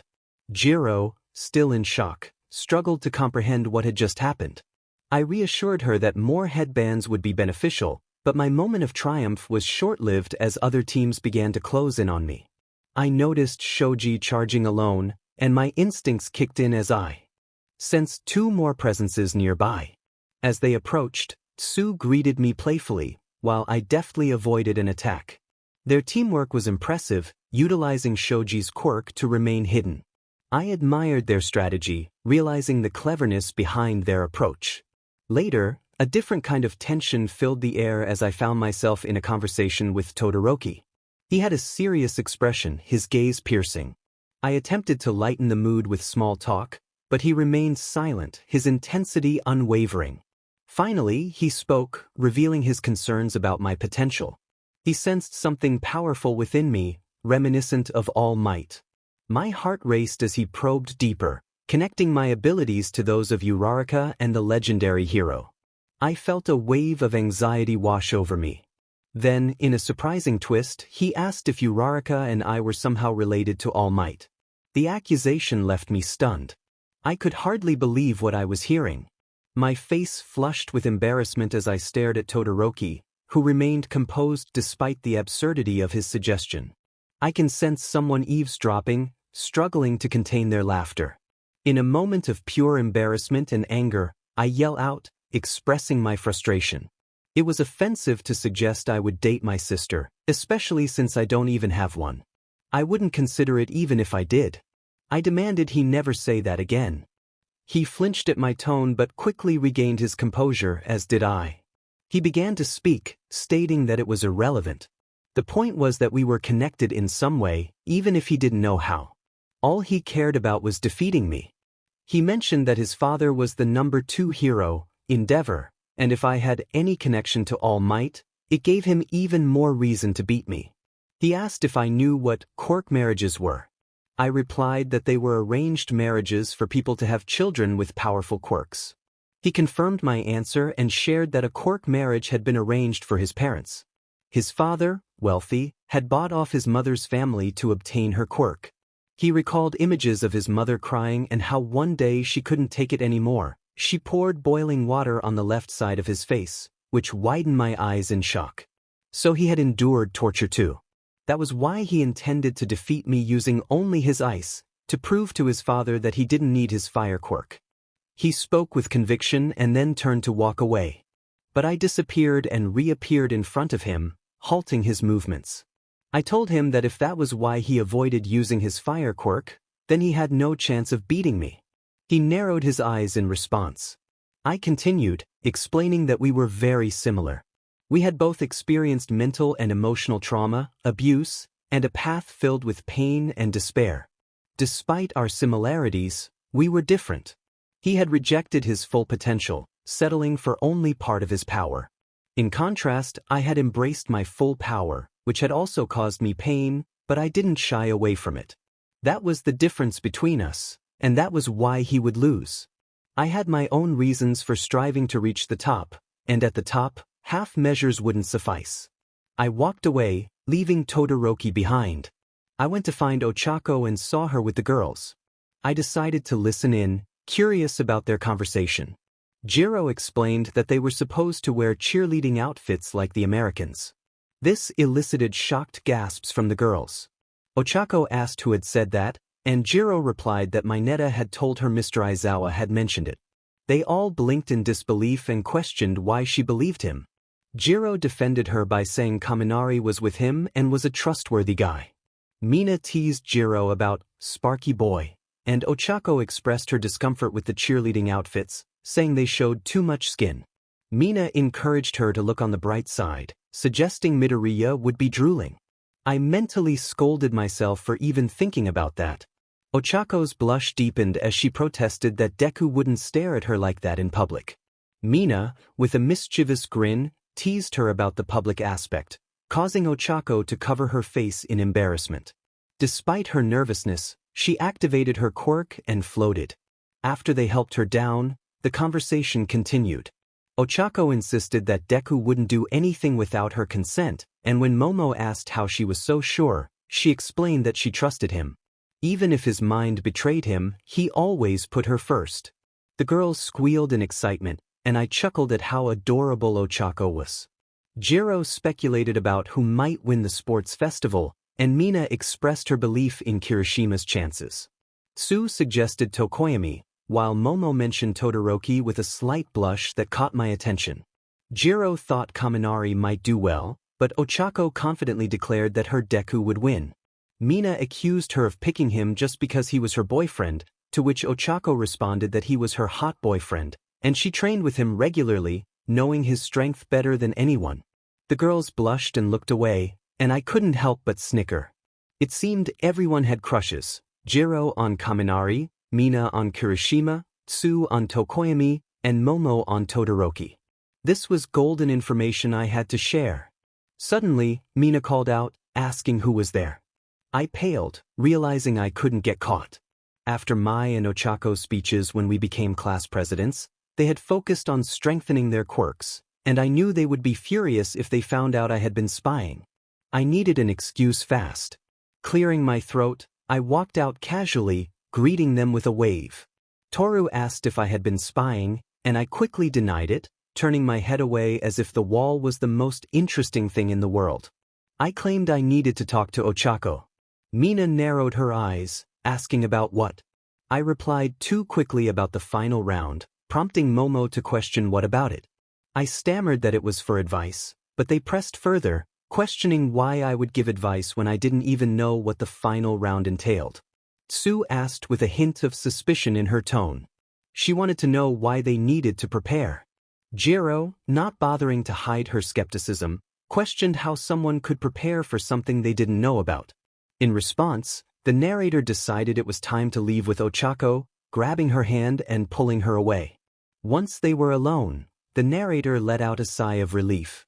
Ochako asked what advice he wanted to give her, and he felt a wave of tension. He remembered he had promised to offer her guidance and thought carefully about what to say. He advised her to be cautious with Bakugo, emphasizing that he was a tough opponent who wouldn't go easy on anyone, especially since she was his girlfriend. Ochako nodded, determined to do her best. He also suggested that she refrain from using one for all, explaining that she should learn to fight without it and that he wanted to see her new strength. She smiled and hugged him, and he returned the gesture warmly. After they separated, he informed her that Mineta and Kaminari had been lying about something, to which Ochako responded with a snap of her fingers, indicating she had suspected as much. As they prepared for the tournament, Ochako chased after him, calling his name. After lunch, they learned that the final round was about to begin, and it turned out Kaminari and Mineta had indeed been dishonest.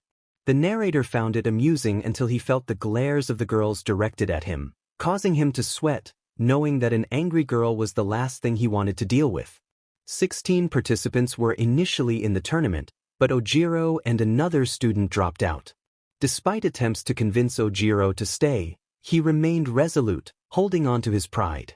Midnight made a comment that left many confused, and the narrator shivered at the memory of her previous remarks. When the brackets were revealed, he discovered he was first, jumping excitedly in the air and earning some odd looks. Ochako was set to face Boom Boom, which didn't surprise him until he overheard someone asking who Uraraka was. He gritted his teeth but managed to calm down, reminding himself that the person only referred to her by nicknames rather than her real name. The narrator's opponent was Hitoshi Shinso, who had previously challenged their class. When Shinso approached him, he felt a chill as he sensed the other boy's presence. Just as he was about to respond, Shinso covered his mouth with his tail and walked away, smirking. Ojiro warned him not to say anything to Shinso, explaining that when he had answered Shinso's question, his mind had gone blank, as if it were being controlled. The narrator noted the power of Shinso's quirk and agreed to be cautious. As the final rounds began, he stretched and was approached by All Might, who encouraged him and reminded him of the importance of being a hero. The narrator smiled, feeling motivated. The announcer, Present Mike, welcomed everyone to the final round of the sports festival, introducing the competitors. The narrator stepped into the spotlight, soaking in the cheers of the crowd, feeling confident about the day ahead. Shinso walked out with a bored expression, contrasting the narrator's excitement. When the match began, Shinso asked if the girl with the round face was his girlfriend and made a derogatory comment about her family. The narrator felt a surge of anger at the insult, knowing that no one should speak about his girlfriend that way. Suddenly, he found himself frozen in place, his body unresponsive due to Shinso's quirk. Shinso expressed his regret but insisted he needed to win for his own reasons. The crowd reacted in shock as the narrator stood there, unable to move. Ojiro shouted in concern, while others questioned why he wasn't fighting back. Mr. Aizawa explained that the entrance exams favored power-type quirks, leaving Shinso's mind control quirk underappreciated. He noted that even though the narrator had a powerful quirk, he had still fallen victim to Shinso's ability. Shinso commanded the narrator to lose for him, and his body began to walk toward the edge of the ring. Friends shouted encouragement, urging him not to give in. As he neared the edge, his foot hovered over the out-of-bounds line, but then he paused. Everyone watched in disbelief as he turned around and planted his foot back in the ring, defying Shinso's control. The crowd erupted in cheers as he saved himself, showcasing his determination and resilience. Aizawa's eyes widened in surprise. Kaminari cheered for Midoriya, exclaiming how manly his save was, while Kirishima shed tears of pride. Ochako sighed in relief, feeling grateful that Midoriya was okay.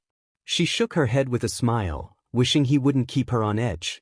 Shinso called out, suggesting she should be under his control. Midoriya scratched his head and replied that while he could move on his own, he had chosen not to reveal that just yet, hinting at something greater to come. Midoriya explained that Shinso's control could be easily overpowered by his senses, especially for someone experienced in that area. He raised his hand, and a gust of wind swept across the field, sending Shinso flying and nearly affecting Midnight as well.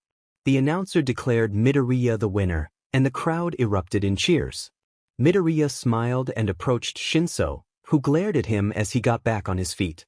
Shinso questioned why Midoriya hadn't won sooner, wondering if he had wanted to embarrass him.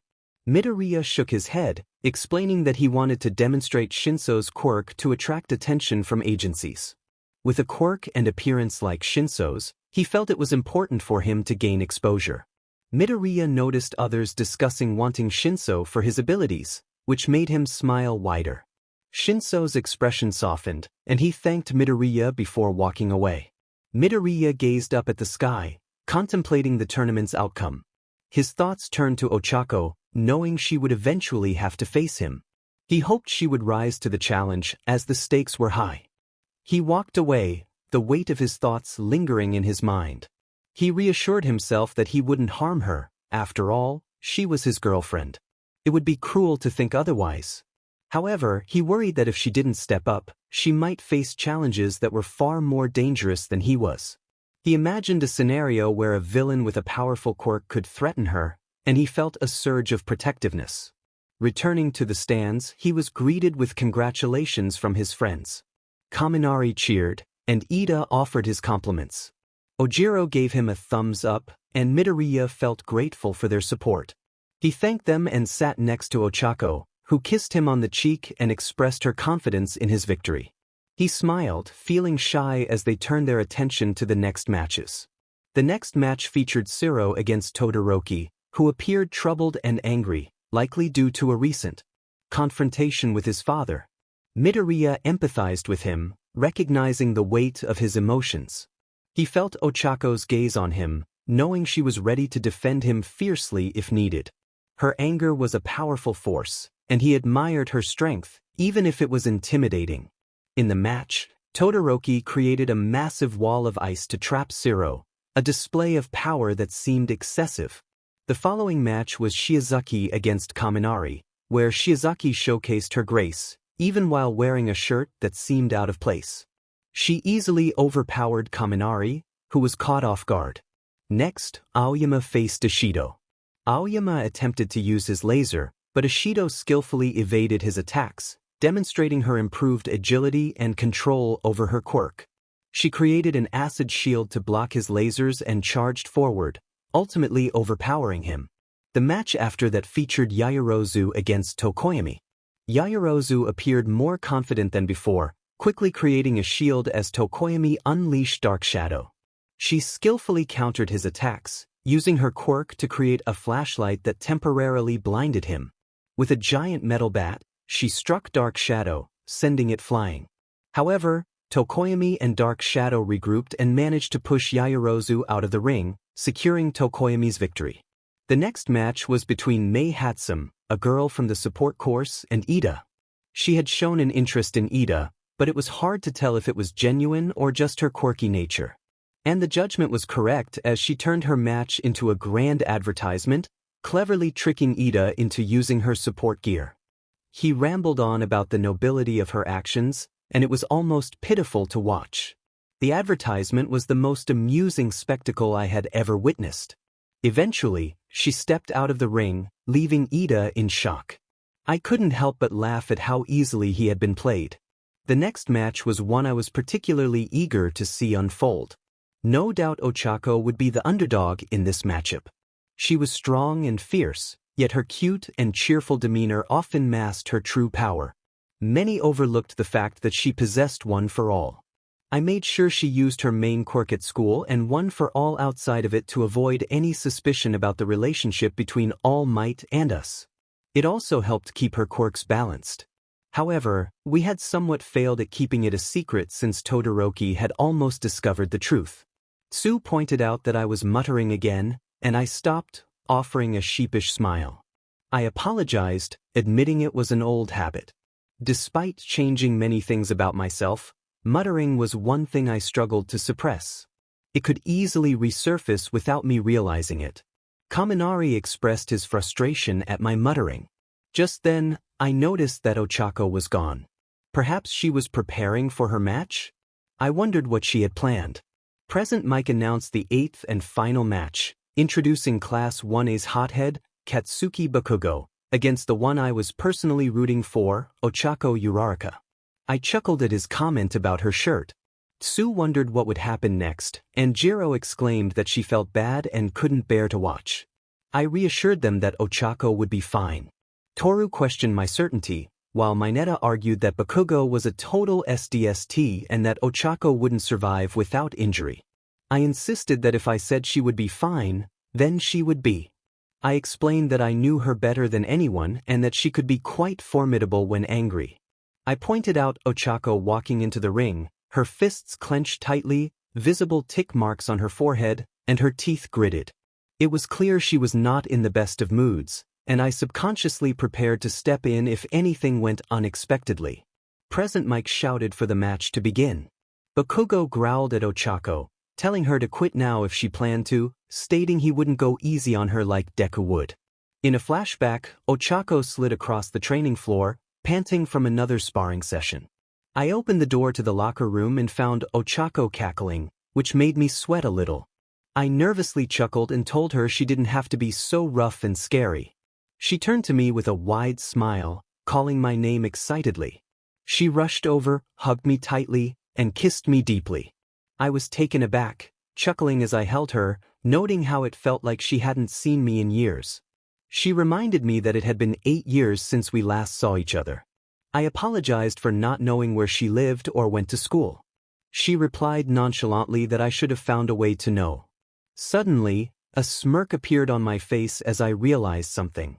I asked her if she had been in love with me since the time I saved her, and her eyes widened in surprise. In another flashback, I remembered running into my house, slamming the door shut, and sliding down to the floor, feeling my cheeks burn with embarrassment. My mom called out to me, asking if something had happened. When she saw me blushing, she smirked and motioned for me to follow her to the living room. She teased me about who I was in love with, and I turned red, unsure of what to say. My mom pointed out my blushing and stuttering, claiming it sounded like love at first sight. I hid my face in my hands, floating away in embarrassment, causing her to laugh. My dad entered the room, curious about what was so funny. My mom told him that I was in love, and he narrowed his eyes, wanting to know who it was. Feeling the sudden attention, I blushed even more and took a deep breath. I finally revealed that the person I admired was Izuku Midoriya, also known as Deku. I described how he had saved me from some troublemakers, highlighting his determination to be a hero and bring smiles to people's faces. I expressed my desire to become a hero like him, so I could help my family and stand by his side for the rest of my life. My parents were wide-eyed, and my mom smiled, acknowledging how special he must be to make me feel this way after just one meeting. It might just be a tiny crush, but it's normal to want to be like your favorite hero, right? The girl cheekily responded that it was also about the one you love. He turned crimson and hid his face in his hands as his mother erupted into laughter, while his father crossed his arms and looked away, grumbling. In a flashback, Deku noticed her looking away, mumbling that she didn't know what he was talking about. He began to laugh hysterically as Ochako blushed and furrowed her eyebrows. Suddenly she smacked him on the head, and he winced in surprise, holding his head and scrunching his face in pain, questioning what that was for. She crossed her arms and turned away, declaring that it was what he deserved. He quickly offered to make it up to her, asking what she wanted, jokingly suggesting a kiss. She nodded happily with a grin, but he shook his head, saying he didn't think he would give her one. She pouted and prepared to hit him again, prompting him to raise his hands in defense, insisting he was just kidding. She smiled and approached him, pulling him by the collar, and they shared a brief connection. As she playfully engaged with him, her phone rang, interrupting their moment. She reluctantly released him, pouting as she explained it was her dad calling. She promised to talk later, wishing him luck and giving him another quick kiss before leaving. As he walked toward the arena, he bumped into Endeavor, who had been looking for him. The hero expressed a desire for his son to use his fire, insisting it was time for him to accept his duty as his ultimate creation. Deku shook his head and sighed, feeling frustrated. He confronted Endeavor about his desperation, questioning the cost of pushing his son to become number one. He pointed out how Endeavor had driven away his mother and created a rift between them, emphasizing that family should come before ambition. With that, he walked away, leaving Endeavor deep in thought. Let the games begin. Ochako was stretching, preparing for her match against her boyfriend. The girls approached her, likely to offer some encouragement. Tsu wished her luck, urging her to do well. Jiro warned her to be cautious, mentioning that Midoriya was strong and that not much was known about him aside from his strength and speed, which were not his true quirk. Mina, however, was more optimistic, assuring Ochako that she had nothing to worry about since Midoriya wouldn't intentionally hurt her. Ochako chuckled and shook her head, explaining that Midoriya would go all out against her. Mina's eyes widened in surprise, questioning whether he should be concerned for her safety. Ochako reassured her friends, stating that Midoriya hated losing even to her, and he would never hold back because he knew she would be upset if he did. The girls nodded, still a bit uneasy about her facing her exceptionally strong boyfriend. Ochako remained confident, declaring that she had trained specifically for this moment and was ready to show everyone the results of her hard work. She was determined to give it her all, knowing that Midoriya had helped her train. As she walked toward the arena, her expression was focused. She thought about how this would be her toughest challenge yet and that she would need to use every move she had to stand a chance.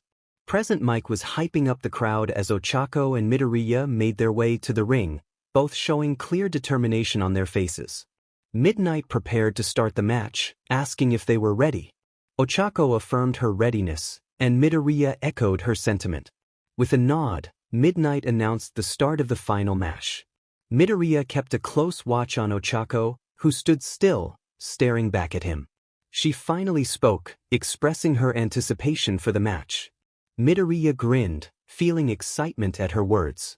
Ochako rolled up her sleeves, revealing weights, and declared that there was no point in using them any longer. She deactivated them and tossed them outside the ring, signaling her readiness. Midoriya wasted no time and rushed toward her, moving so quickly it seemed like he teleported. He aimed a kick at her head, but she blocked it perfectly.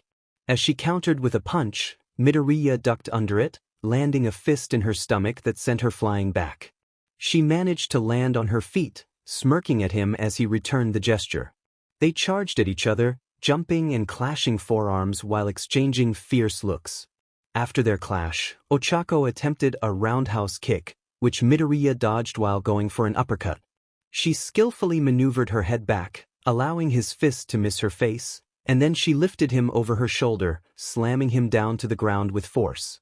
Present Mike shouted in excitement as the audience reacted to the impressive move. Midoriya quickly rebounded, trying to sweep her legs, but she jumped over him. In a swift motion, he positioned himself for a push-up while looking at her, launching himself feet first into her gut, sending her flying again. She landed but found him right in front of her. He attempted a punch, but she jumped over it and began running around the ring, skillfully dodging his attacks. This continued until she caught one of his punches with her right hand and countered with a knee to his face, sending him flying once more. Midoriya got back up, slightly disoriented, and noticed he was surrounded by rubble, with Ochako standing across the ring.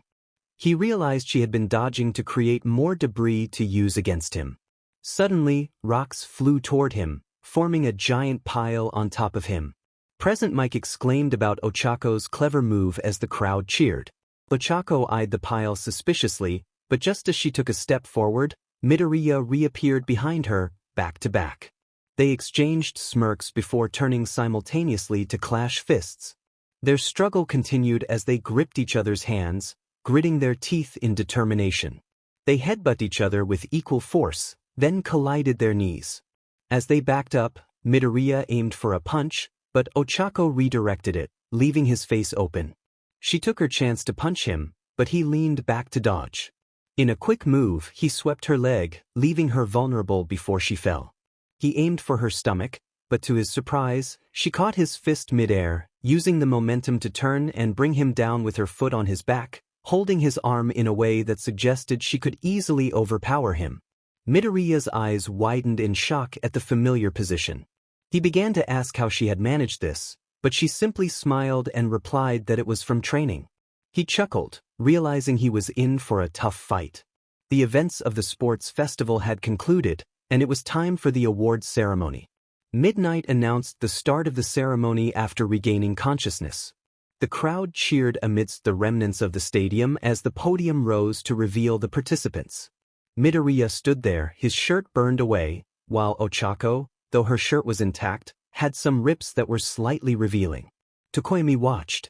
Silently, likely still processing the intense battle that had nearly destroyed the arena. Midoriya had held back, but the destruction was significant nonetheless.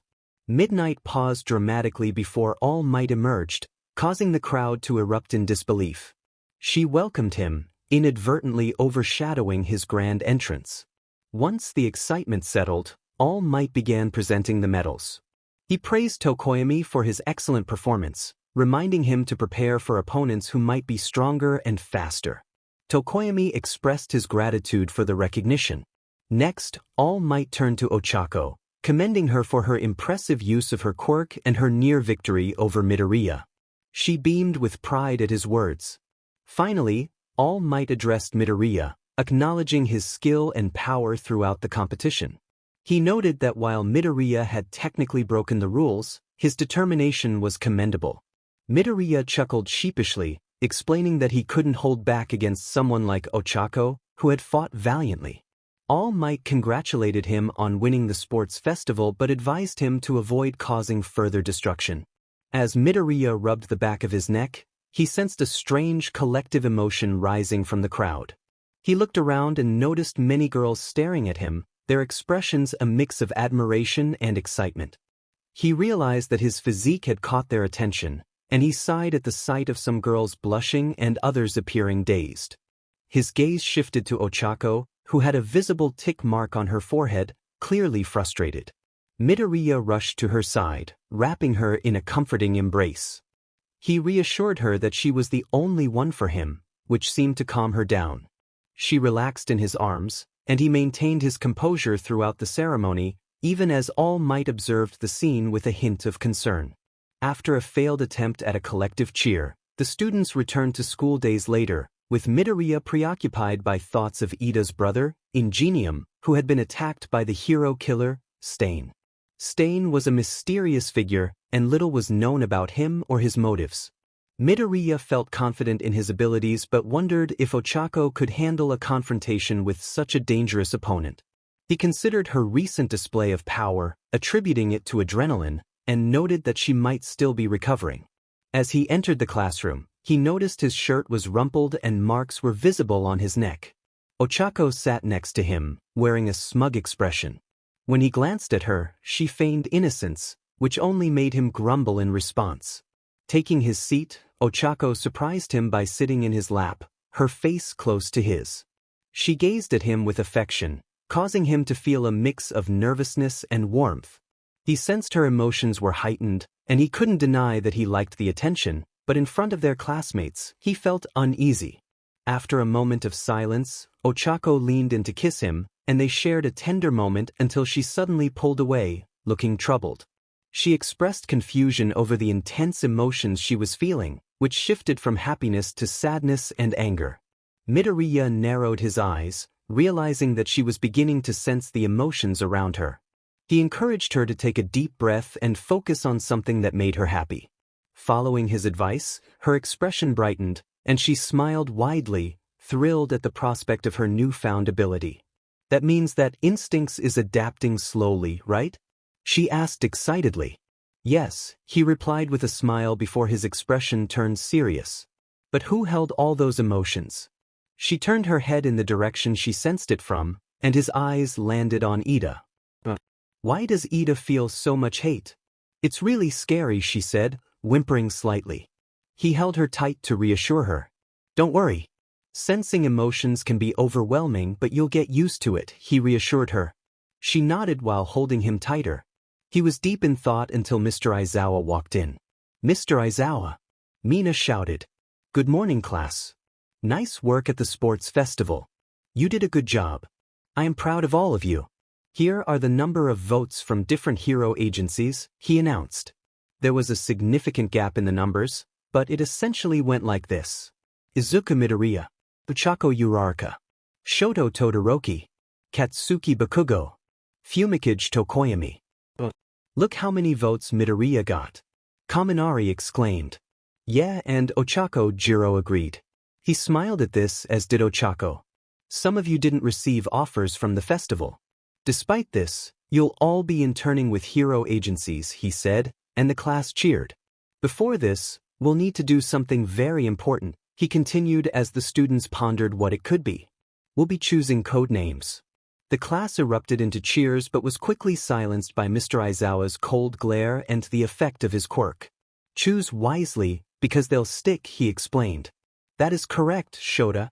Midnight exclaimed as she walked in with a confident demeanor. Of course, the class perverts, Mineta and Kaminari, were captivated, while Jiro shot a glare at Kaminari. Ochako watched him closely, gauging his reaction. He chuckled and sent 2 small energy blasts that knocked Kaminari and Mineta out of their seats. He missed using energy. Midnight will be judging your hero names because I don't care, Mr. Aizawa said as he settled into his yellow sleeping bag and went to sleep. But any volunteers? Don't be shy, she said while handing out whiteboards and markers. I shall go first, Aoyama announced. My hero name is.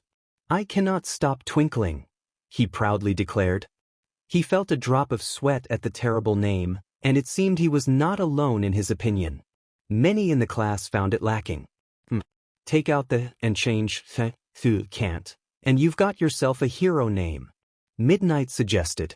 Others followed, like Mina, who chose Alien Queen, a name he thought was good, but apparently, Midnight disagreed. They also had solid names like Froppy, Chargebolt, Earphone Jack, Kriati, and Tsukuyami. Then there were less favorable names like Shoto's, but he offered suggestions like Cold Flame, Freezer Burn, or even Freezing Inferno. He liked those. Then there was Boom Boom Boy with his names, King Explosion Murder and Lord Explosion Murder, which were immediately dismissed. Hey, how about you make your name Exploder Brains? Oh, I got it. Boom Boom Boy, he said with an innocent smile, causing almost everyone to crack up, except for Ida. Even Todoroki managed a smile, which made him uneasy. As Exploder Brains was about to snap, he spoke up again. How about The explosion hero, Nuke? He suggested. Ida grumbled while writing the name down and walking back to his seat. Ochako got off him and presented her hero name, Uravity. He liked it and so did everyone else. It was meant to represent her control over gravity, a strong force, just like her. Finally, it was his turn to choose. Okay, he stated as he walked to the front. I was going to choose Deku as my hero name, but I decided I wanted it to be special for Ochako. He glanced at her and she smiled. Now, here's the name I came up with, the instinctive hero, Instincts. This represents my quirk and how it relies on the usage of instincts. It also reflects my motives as a hero, how I want to save everyone and how I'll rush in to help someone no matter what. My regular instincts, combined with my combative instincts and my heroic instincts, this is why I am the instinctive hero, Instincts. Cheers and applause erupted as he returned to his seat, and Ochako took her place on his lap. They were soon left to decide which hero agency to join. Hey Deku? Ochako called out. Yes? He answered. Do you know who Gran Torino is? He immediately froze, sweating and shaking uncontrollably. She noticed and grew worried. What's wrong? What happened? She asked anxiously. Nothing. I think you should go, he stuttered, trying and failing to hide his nervousness. Are you sure? He sounds intense, she said, still concerned. Yeah. It'll be fine, he finally managed to say, regaining some control. Okay, she agreed. Where are you going? I think I'll join the Night Eye Agency. It'll be good real-world practice for me, he replied. As they made their way to the train, he noticed Ida seemed off. Hey Ida, he called out as Ida turned. We're friends. You can talk to us whenever you need to. You know that, right? Ida gave what had to be the fakest smile he had ever seen as he nodded. He frowned as Ida turned away. Would he really? Are you sure he's okay? Ochako asked. Definitely not, he answered. What do you think is going to happen? He's going to get himself hurt, he said flatly. Her eyes widened at this. What do you mean? She asked. He turned to face her, looking her directly in the eyes. Heroes and villains are cut from the same cloth. What separates us are our motives and how we use the power we are given. This means a hero can be just as responsible for a problem as a villain, if not more. You felt it yourself. He is filled to the brim with hatred, practically swimming in it. Hatred consumes, and not everyone is strong enough to combat it or even willing enough, he explained. So you mean? She trailed off as she pieced it together. It's a foolish idea, he continued her thought. The same man who crippled his pro-hero brother is the man he's going after. It's reckless. But actions filled with hatred don't require logic. She noted that he was going after the hero killer. He nodded in confirmation and turned to look Ochako in the eyes, asserting that she was going to stop him. What did she mean by stopping him?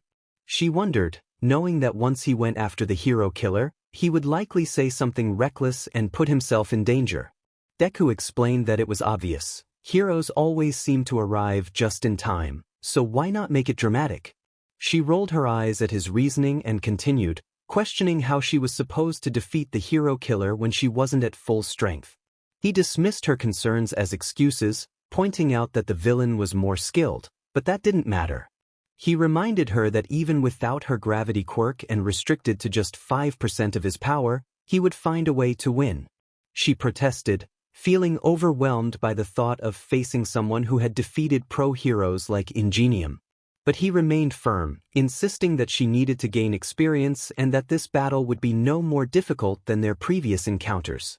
As he placed his hands on her shoulders, he encouraged her, assuring her that she could do this and that it would benefit her in the long run. He walked away with a cheerful farewell, leaving her to contemplate his words. On her way to the train, thoughts raced through her mind. She hoped Ida was okay. Despite her doubts about Deku's concerns, she couldn't shake the feeling that he was right. The train arrived, and she stepped off, noticing the old building ahead. She knocked on the door and introduced herself, only to be startled by the sight of an old man lying on the ground. She screamed in shock, believing him to be dead, but he quickly reassured her that he was alive. After calming down, she learned that the pool around him was just ketchup, not blood. She introduced herself again, but he seemed unfamiliar with her name. Determined to prove herself, she declared her identity as Uravity, the hero of gravity. He smirked, intrigued by her declaration. She explained that her boyfriend had encouraged her to take pride in being a hero, which made her remember how to introduce herself. The old man expressed interest in her relationship with Deku, and when she mentioned him being the winner of the sports festival, he burst into laughter, finding the connection amusing. His expression shifted to something more sinister as he examined her closely, suggesting that he could help her grow stronger. Feeling a chill, she realized why Deku had been wary of this man. He then asked her about being the 9th holder of One for All and challenged her to demonstrate her power. She hesitated, worried about the small space, but he taunted her, insisting that if she couldn't control her strength, she wasn't worthy of the legacy. Determined, she charged up her power to 25% and rushed at him. As she approached, he effortlessly dodged her attack, leaving her confused. He began to move around the room with incredible speed, making it difficult for her to keep up. She threw punches, but he was always just out of reach, moving like a blur. He complimented her combat skills, acknowledging her speed, but she felt increasingly frustrated as she struggled to land a hit. However, he was still far too fast for her to catch, especially if he were serious. Ochako felt a mix of shock and fear as she continued to be struck. The situation was not just about speed. He explained that even with her admirable combat skills, if Izuku were to unleash more than 15% of his power, he would easily overpower her, regardless of how much of One for All she used. Ochako finally managed to land a hit, but he effortlessly dodged and countered, sending her sliding back. He pointed out that with the power she was using, she should be able to see, dodge, and attack him. She was panting, trying to comprehend how she could improve. He noted that her training in high-speed combat was lacking, which contributed to her difficulties. He recognized her potential but highlighted that she overthought her actions, trying to analyze what she couldn't perceive. He compared her to Izuku, who could control his instincts, while she struggled. He emphasized that her instincts were dull compared to his and even his own. He had trained Izuku, which was why he was faster. He explained that pure instincts were essential in battle, and she needed to sharpen hers. Without her gravity quirk, she wouldn't have posed a challenge to Izuku. Realization dawned on her. Her gravity quirk had been her greatest advantage. She had been distracted, and Gran Torino reminded her that Izuku would have dodged without thinking and countered effectively. She felt a wave of self-doubt wash over her, questioning her worth and the meaning behind Izuku's encouragement. She understood she had a long journey ahead. As Gran Torino continued his relentless assault, Ochako focused on improving her response time. Gradually, she began to adapt to his movements. When he attempted to kick her again, she managed to pivot and land a punch. Victory surged within her, but it was short-lived as he rebounded and struck back, knocking her down. Standing over her, he remarked on her dullness and noted that while her analytical skills were useful, they wouldn't suffice against a faster opponent. He expressed his surprise at her initial achievement of instincts during the sports festival but acknowledged that she still had much to learn. He shifted from serious to playful, commending her for her progress on the first day. As she lay on the ground, exhausted from the training, she reflected on her struggles.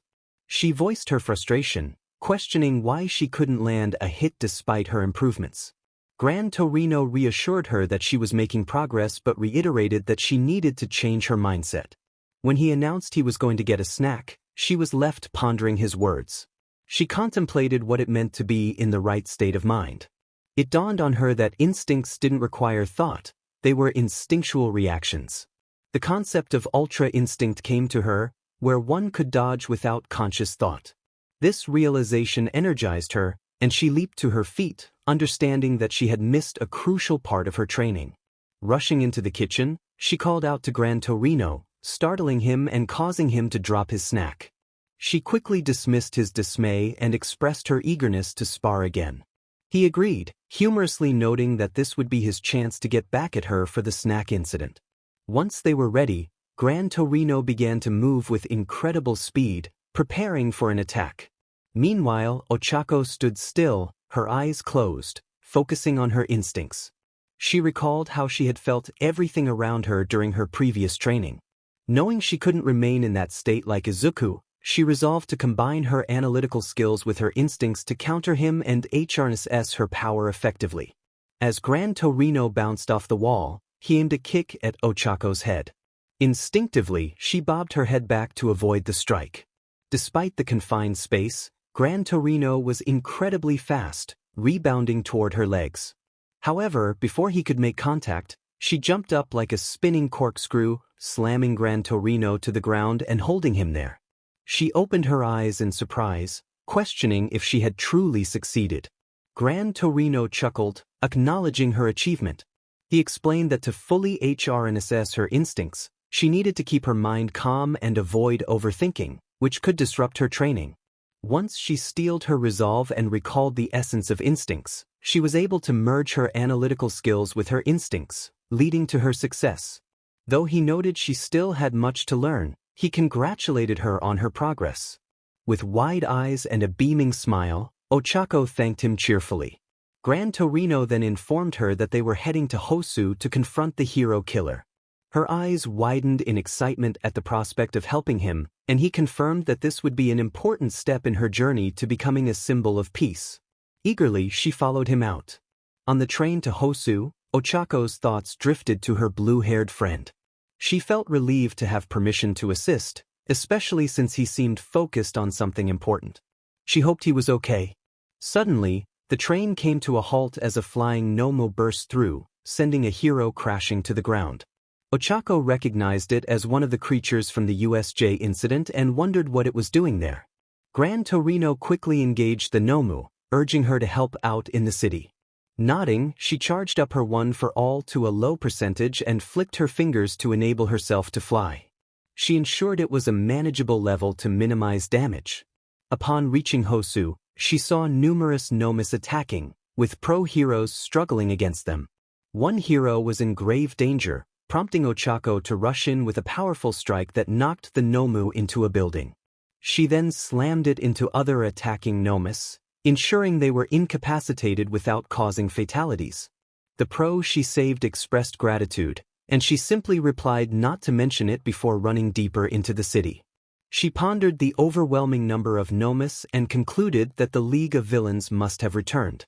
Questions raced through her mind about how they had escaped and why they targeted Hosu. As she processed this, she passed an alleyway and was struck by a horrifying sight. Ida lay on the ground with a sword through his shoulder, the hero killer looming over him, ready to strike. Without hesitation, Ochako leapt into action, launching herself at the hero killer and delivering a powerful blow that sent him crashing into the wall. She landed protectively in front of Ida, her body crackling with energy. Ida weakly acknowledged her, and she expressed her frustration at his recklessness, vowing to save him. Turning her attention back to the hero killer, she prepared for a fight. He acknowledged her strength but noted that she did not match the description he had received, indicating he had no business with her. Ochako narrowed her eyes, demanding to know what description he referred to. The hero killer mentioned a boy with green hair and eyes, someone who had easily dealt with Shigaraki. He expressed interest in testing this boy's worthiness as a hero, but for now he intended to deal with Ochako and Ida. Determined, Ochako took a fighting stance, declaring that she would not back down. She reassured Ida that she would save him. Meanwhile, Deku made his way to the Night Eye Agency, reflecting on the agency's history and its connection to All Might. As he rode the train, he was recognized by many fans, particularly girls, who excitedly approached him. Before he could be overwhelmed by the crowd, he managed to escape at his stop. Upon arriving at the agency, he encountered a cheerful individual with cartoonish features who recognized him as the sports festival winner. The man enthusiastically welcomed him and led him to meet Night Eye. Deku observed him closely, noting his bright blonde hair and round blue eyes, but kept his thoughts to himself. As Izuku Midoriya was led to Night Eye, the cartoonish figure began to speak. He suggested that if Izuku wanted to get on Sir's good side, he should make him laugh. Izuku raised an eyebrow at this. Laughter was not a word that came to mind when he thought of Sir Night Eye. The man seemed more like a lawyer who had failed at his job and then decided to become a math teacher, only to give up after dealing with a student like Bakugo. It was a fitting description.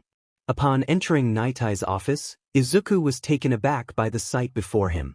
A woman was strapped to what appeared to be a tickling machine, and Night-Eye was observing the scene. It seemed she was being forced to laugh.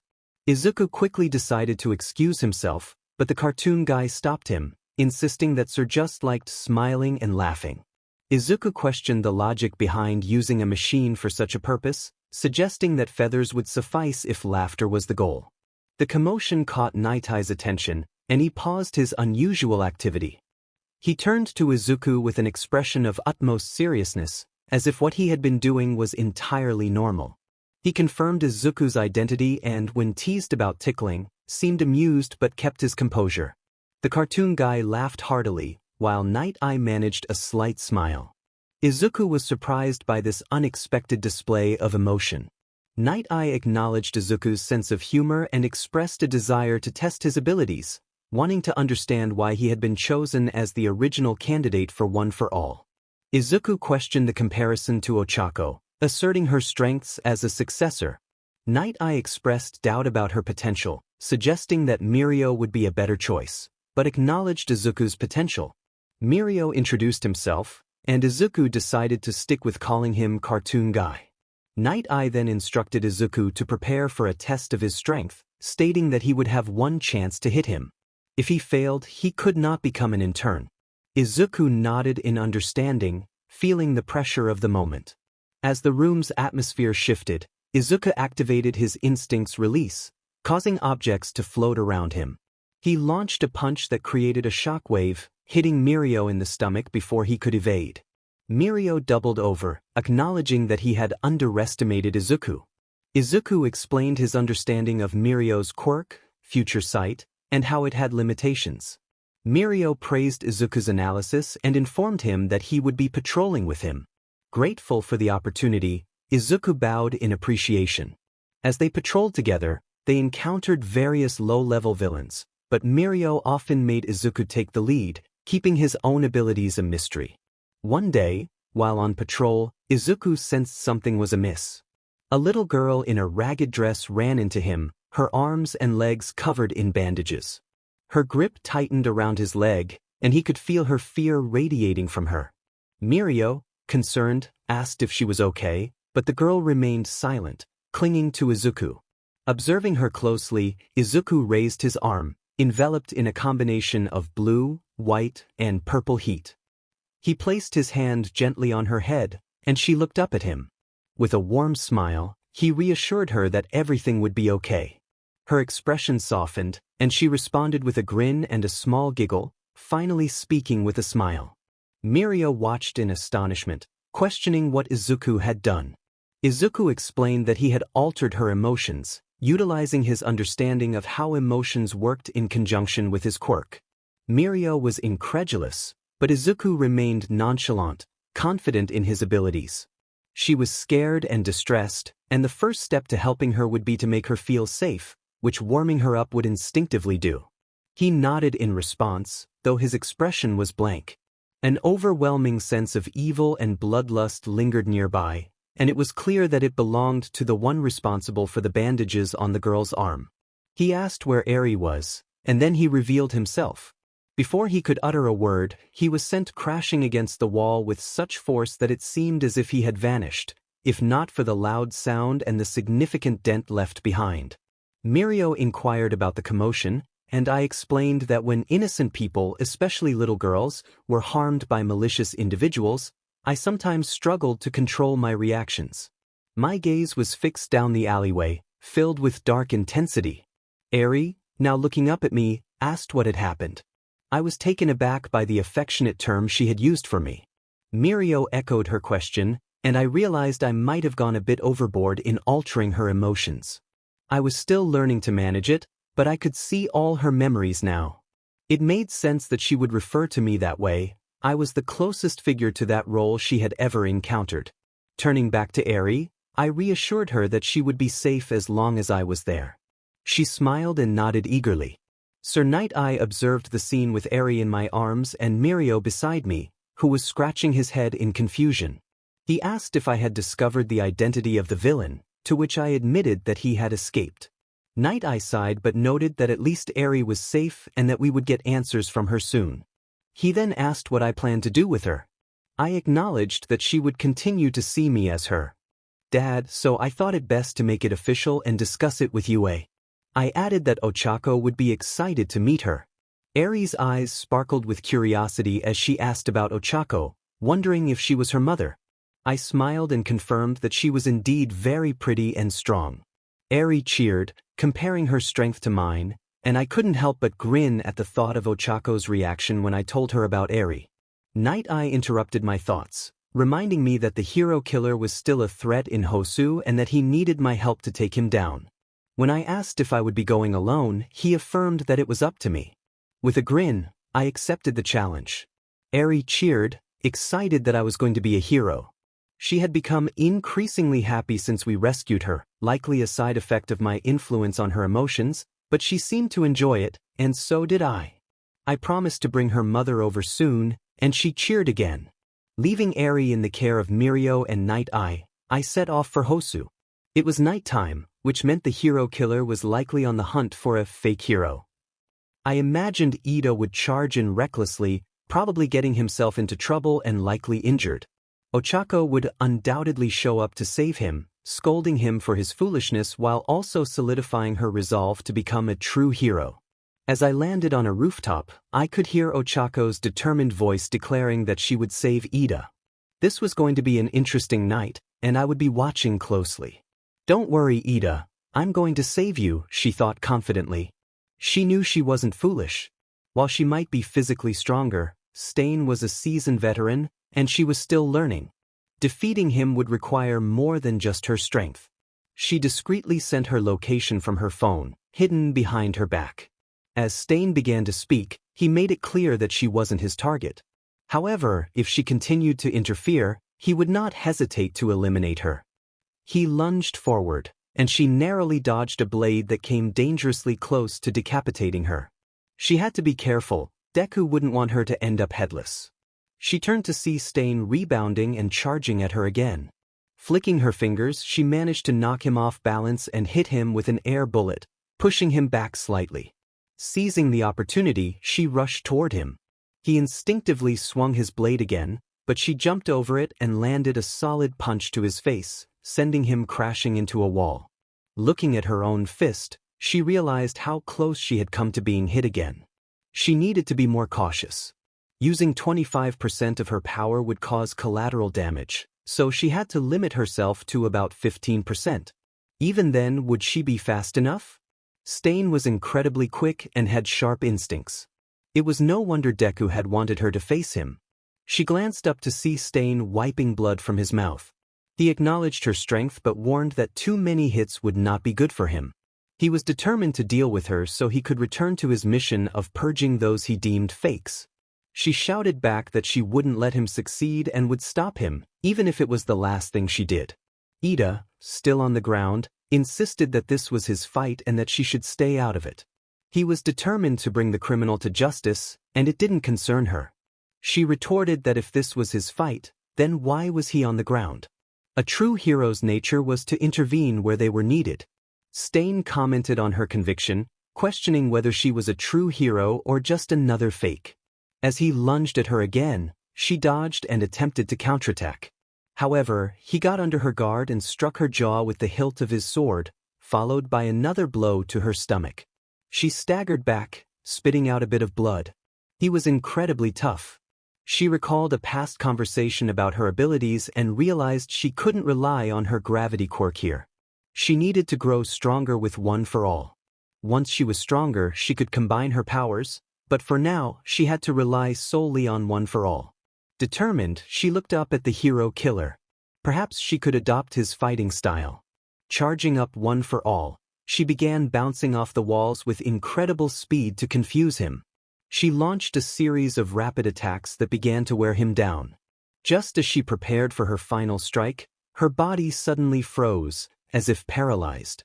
Stain taunted her, revealing that her quick attacks were weaker than her full power, allowing him to buy time.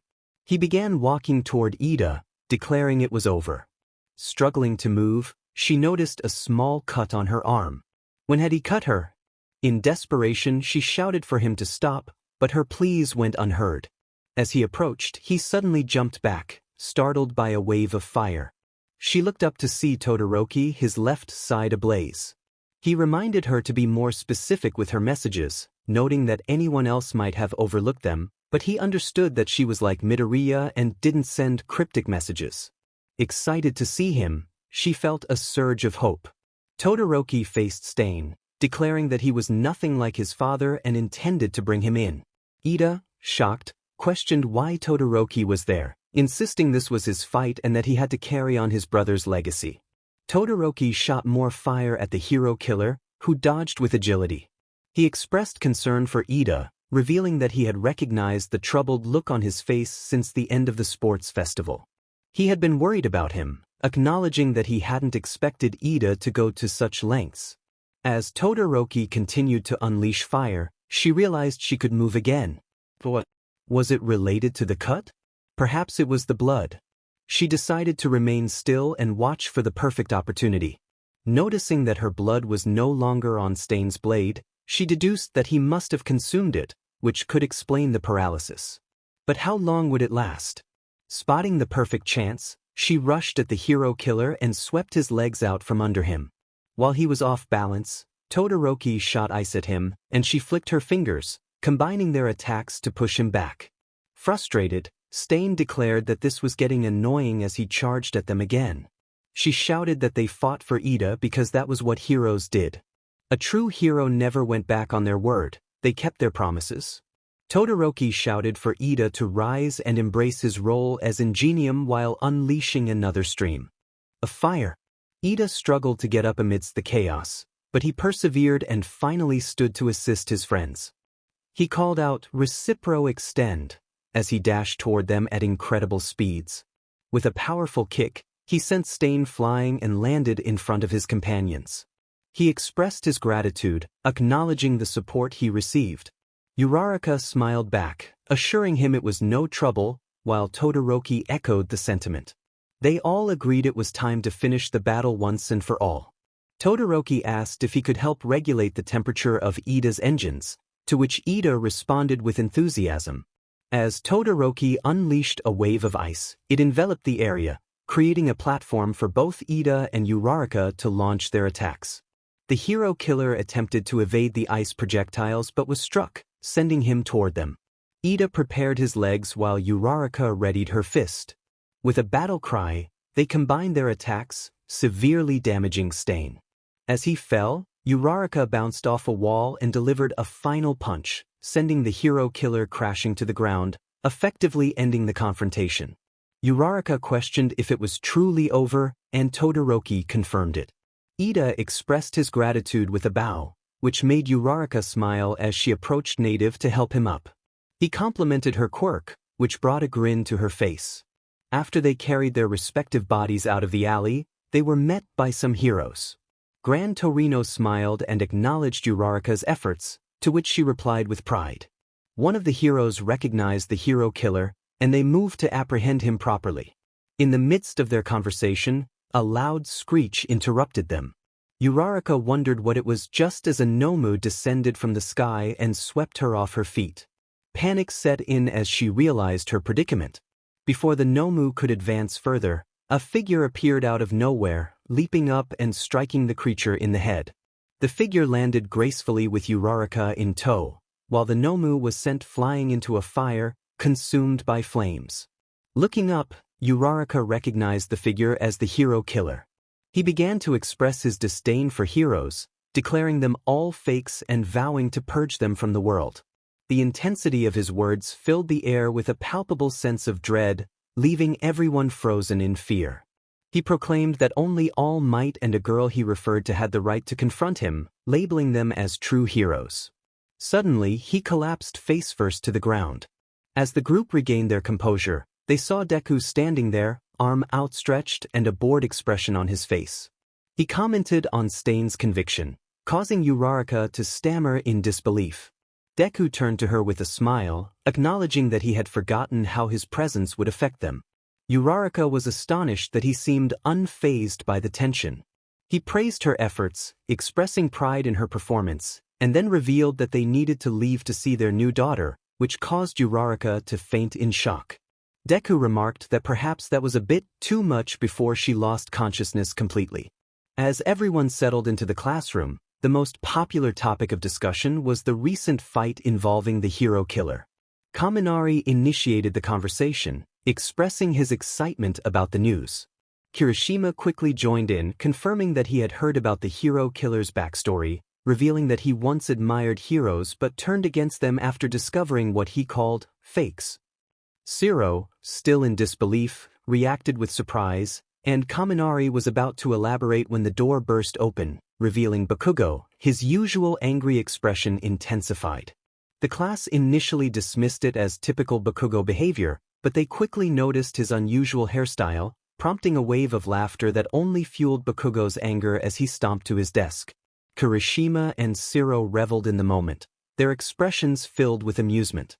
Bakugo, seething, declared his disdain for his classmates, but his hair returned to its usual spiky state as he vented his frustration. Kirishima pointed out the transformation, and Bakugo was about to retaliate when the door swung open again, capturing everyone's attention. To their surprise, Deku and Uraraka were engaged in a heated argument, a rare sight for their classmates.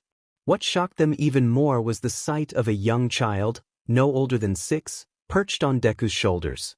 The child, Eri, was caught in the middle of their playful bickering, oblivious to the tension around her. The playful exchange escalated as Deku and Uraraka argued over who Eri preferred, with both insisting that they were the better guardian.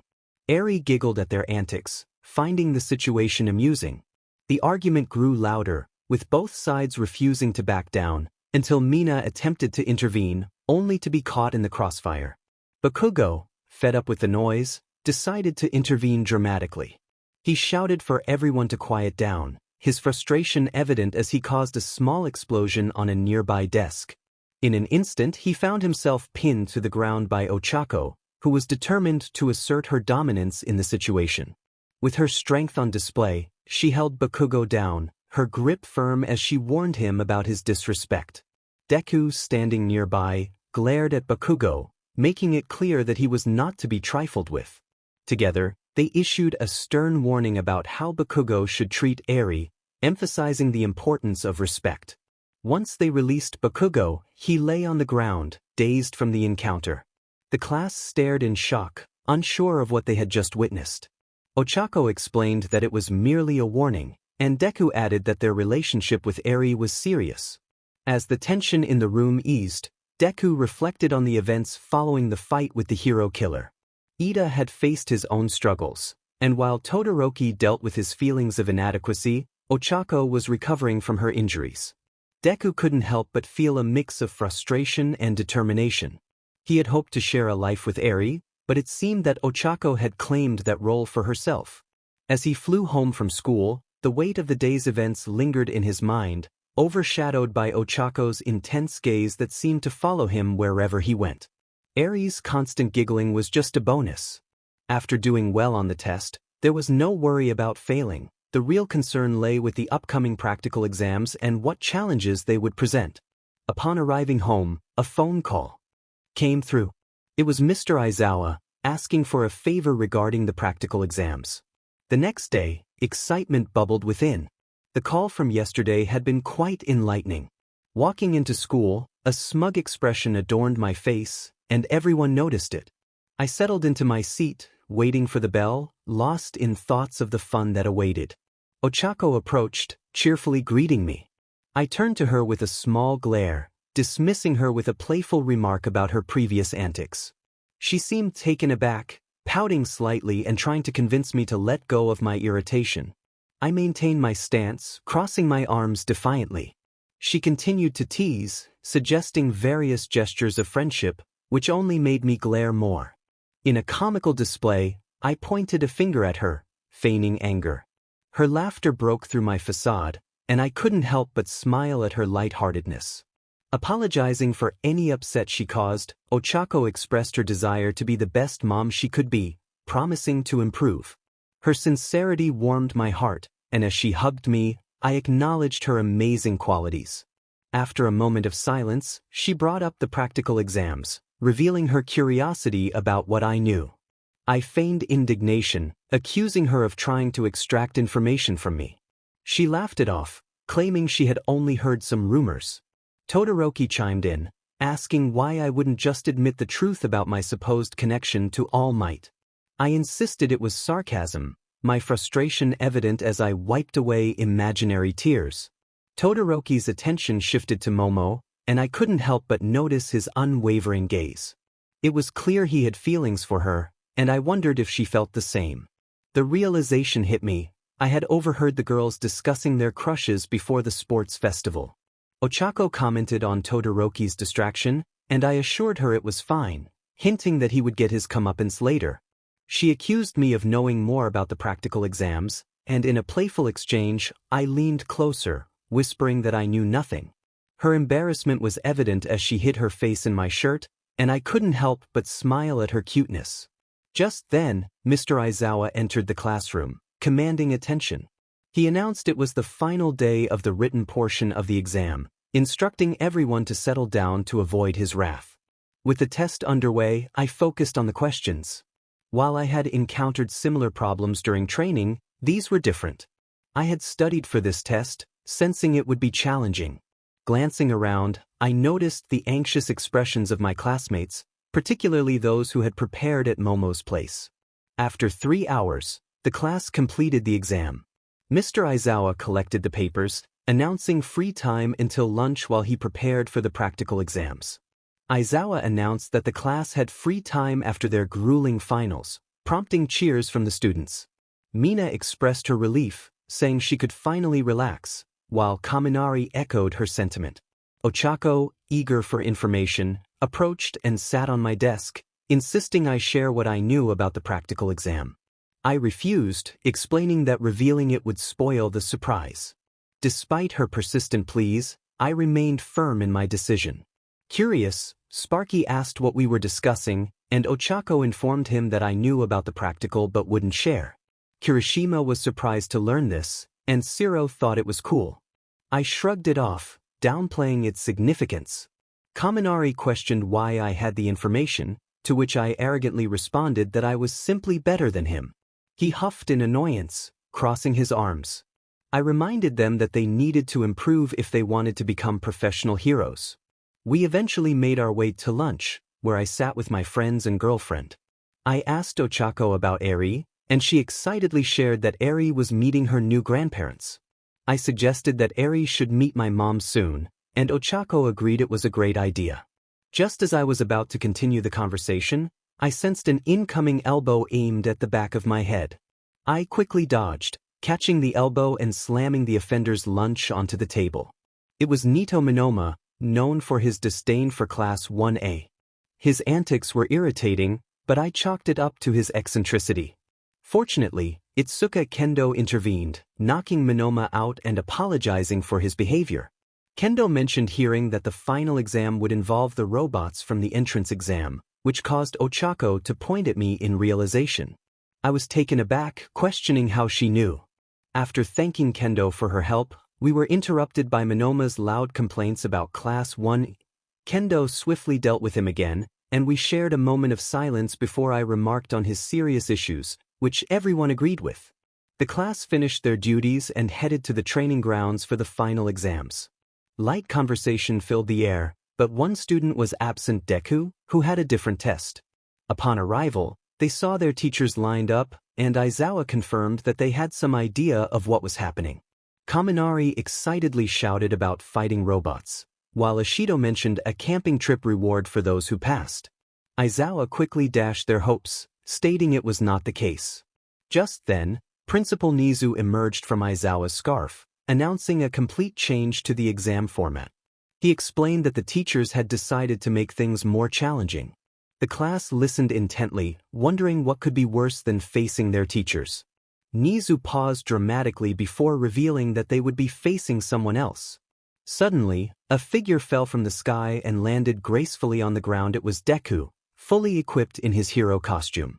The class gasped in shock as he grinned and explained that his test would indeed be different. He removed his wrist and leg weights, causing the ground to tremble under their weight. As Deku unleashed his full power, the air around him grew heavy, and the students braced themselves against the overwhelming pressure. They had felt his strength before, but this was on an entirely different level. Mineta fainted from the sheer force. As the smoke cleared, Deku stood illuminated in a bright silver light, revealing his new form, Ultra Instinct Omen. His hair shimmered with shades of silver as he radiated a powerful aura, signaling that he was ready for the challenge ahead. His piercing silver eyes shone beneath his black and silver costume, which was designed to change colors when the intensity of Deku's quirk reached a certain level. He observed the shocked and intimidated expressions of his classmates as he stepped forward, moving slowly toward them. Waves of power emanated from him with each step, leaving the students frozen in place, paralyzed by their own fear. Deku stood before the class and asked who would be the first to step up. The class was left speechless. The intensity in Deku's voice made it clear he was serious. He warned them that the outcome would either be their passing or something far worse. In an instant he vanished, moving so quickly that no one saw him. Deku whispered to Ochako, startling her. When she turned around, he was gone, only to be seen walking away moments later. She questioned if that had really been Deku. He announced his departure as he disappeared in a flash of silver energy. The class stood frozen, unsure of what to do until Mr. Aizawa urged them to move. They headed toward the mock city, eager to find the exit. They were uncertain about how to approach the challenge, whether it would be a team battle or individual confrontations. They all agreed that facing Deku head-on was not an option, but they could certainly find ways to delay it.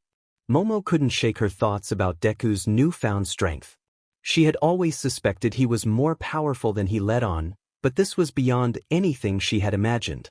He should have been the recommended student, not her. Why had he even taken the entrance exam? Did he want to prove himself? She felt overwhelmed, questioning how she could possibly stand a chance against him. Bakugo was consumed by his own thoughts. He couldn't comprehend how Deku had become so strong. He wondered if it was something Deku had done or if it was something he himself had failed to do. Both of their quirks were powerful and versatile, so what set them apart? Meanwhile, Ochako was grappling with her own feelings. She had never seen Deku like this. He seemed like a different person. Normally, she could read his emotions easily, but now he was a mystery. She questioned whether he was serious or just playing a part. Regardless, they needed to fight to survive this test. This was the first time Deku could truly unleash his power, and she knew it wouldn't be easy. As they moved forward, they spotted the exit. Mina shouted in excitement, and the class raced toward it. But Bakugo hesitated, sensing something was off. Ochako shared his concern, feeling that it was almost too easy. Jiro then asked if anyone else felt the temperature rising. Ochako's worry for her friend intensified as she shouted for Mina to stop. Just in time, Mina halted, witnessing the entrance being engulfed by a field of flames, blue, purple, and white fire that was more heat than actual fire. A calm voice echoed from above, and the class turned to see Deku floating down, his silver eyes piercing through them. He explained that while he had once told Ochako that burning someone's DNA with his quirk could make them immune to his heat, it could also have the opposite effect, attracting it instead. This revelation left the class stunned. Deku grinned, reminding them that just because an opportunity presented itself, it didn't mean they should take it. Ochako, filled with anger and frustration, shouted that Mina could have been seriously harmed if she had stepped closer. The realization that her friend's safety was at risk because of Deku weighed heavily on her. Deku's intense gaze shifted to her, catching her off guard. He clarified that he was not her lover, friend, or classmate, but a villain with the intent to defeat them. Ochako gasped, understanding that this was no longer a game, it was a fight for survival. The only way to bring back the Deku she knew was to pass this test, and she was determined to do just that. Deku then began to select his first opponent. He started counting and, in a flash, appeared right in front of Kirishima. Kirishima was taken by surprise as Deku's fist came at him. He managed to raise his hardened arm to block, but the impact cracked his arm, sending him crashing into a building. Deku taunted Kirishima about his quirk, suggesting that he didn't deserve to be beaten by his true power. He considered ending things quickly when Sato charged in, using his quirk to punch Deku, only to find that Deku caught his fist without even looking. The class was torn between anger and fear as they watched their former classmate toy with their friends. They were unsure how to react to the situation unfolding before them. Deku, growing impatient with the waiting, contemplated destroying the area. However, he reminded himself that he was supposed to be testing them. He thought about how blowing up the place could serve as a test of their survival skills, even if the rules dictated that no one should die. But in that moment, he felt indifferent to the guidelines. If he held back too much, he would not only be disrespecting his classmates' abilities but also giving them false hope. In his eyes, if they couldn't survive this, they wouldn't be able to survive as heroes anyway. Growing increasingly annoyed, he selected 2 students himself.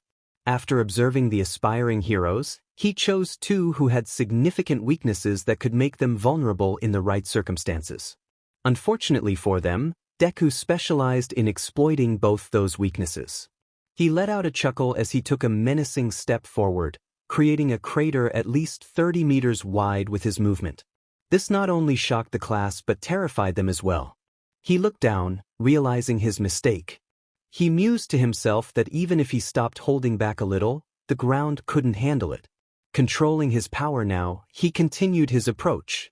Just as he was about to get closer, 2 students charged at him in rage, the aspiring robot and the martial artist. The guy with the tail shouted, while Robo-Glasses declared he would defeat Deku. He ignored both of them as their powerful attacks flew toward him.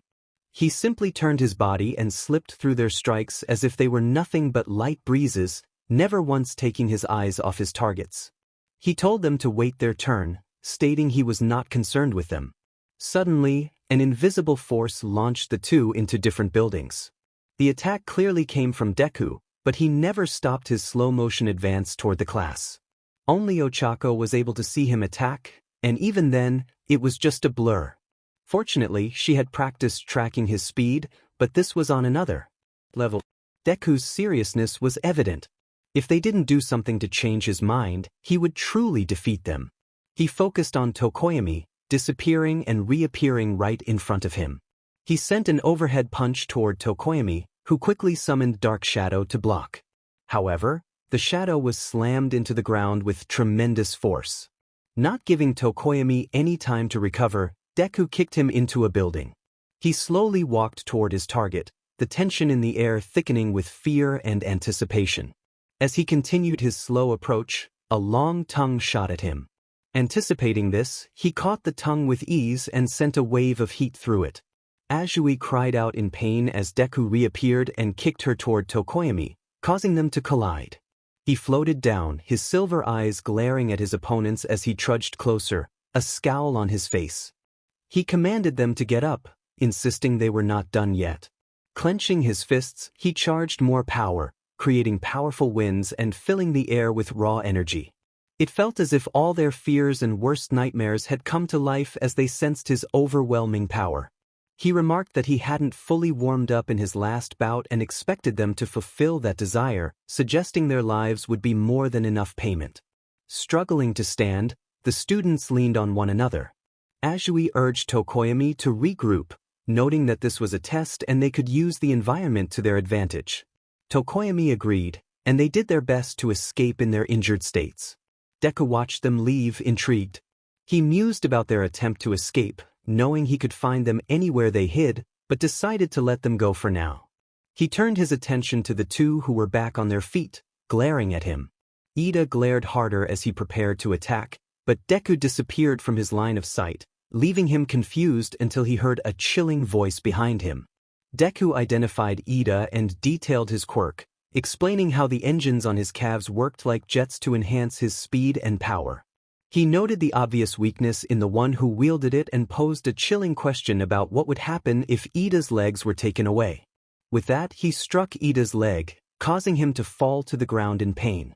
Ida struggled to breathe, fighting against the overwhelming pain, determined not to pass out. Deku looked down at him with an emotionless expression, sensing another attack. The student with the tail spun in midair, attempting to strike Deku. He caught the tail effortlessly while keeping his gaze fixed on Ida. Deku identified the student, commenting on his quirk and revealing that he shared a similar weakness. He crushed the student's tail with a firm grip and slammed him onto Ida, stepping on the tail student's chest as he let out a cry of pain. Deku scoffed, expressing his disdain for the so-called future heroes. Ojiro, through gritted teeth, defended their status as heroes, insisting they had fought hard to earn their place at UA. You may have been born with a greater power, but you have no right to judge us. Just because you have a strong quirk doesn't make you strong. It's the heart that counts, your feelings, your emotions. They make you who you are today, which is why I'm going to be a hero whether you approve or not. Deku applied more force as Ojiro and Ida, who was beneath him, cried out in pain. He repeated the words, powerful quirk, feelings, emotions, in a quiet voice. He expressed that the other boy wouldn't recognize any of them even if they were to confront him directly. Deku reflected on the struggles he endured to reach this point, having scratched, clawed, begged, cried, and nearly died before receiving a proper chance at life. He asserted that the others had no right to lecture him about being heroes, claiming he was the real hero. He pointed at Ida, declaring that someone like him could never be a true hero.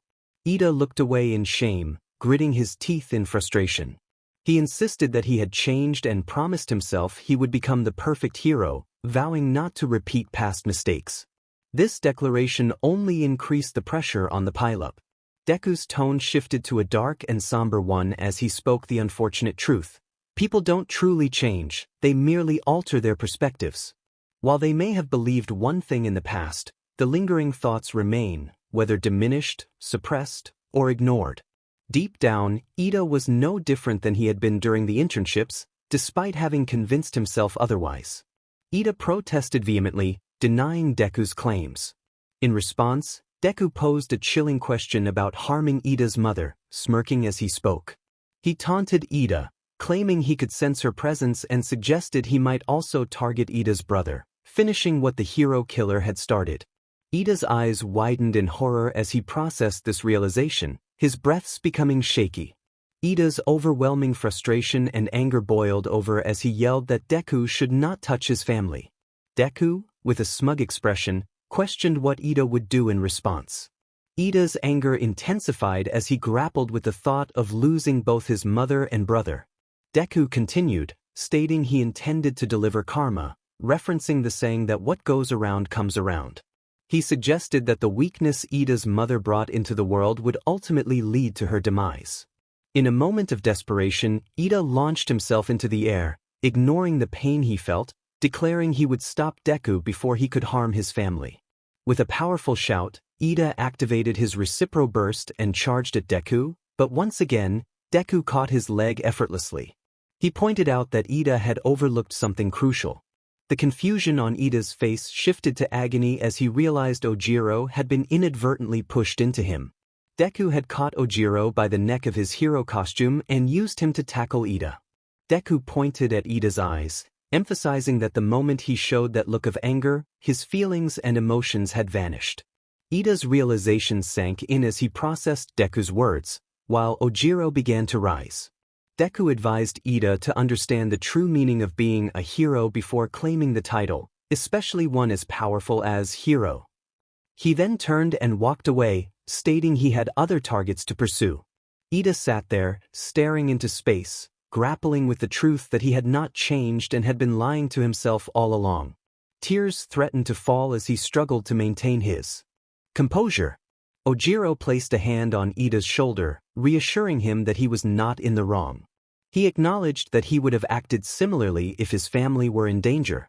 Ojiro reminded Ida that they didn't need to define what being a hero meant to them right now. They were there to learn and grow. They needed to keep their spirits high and seize every opportunity.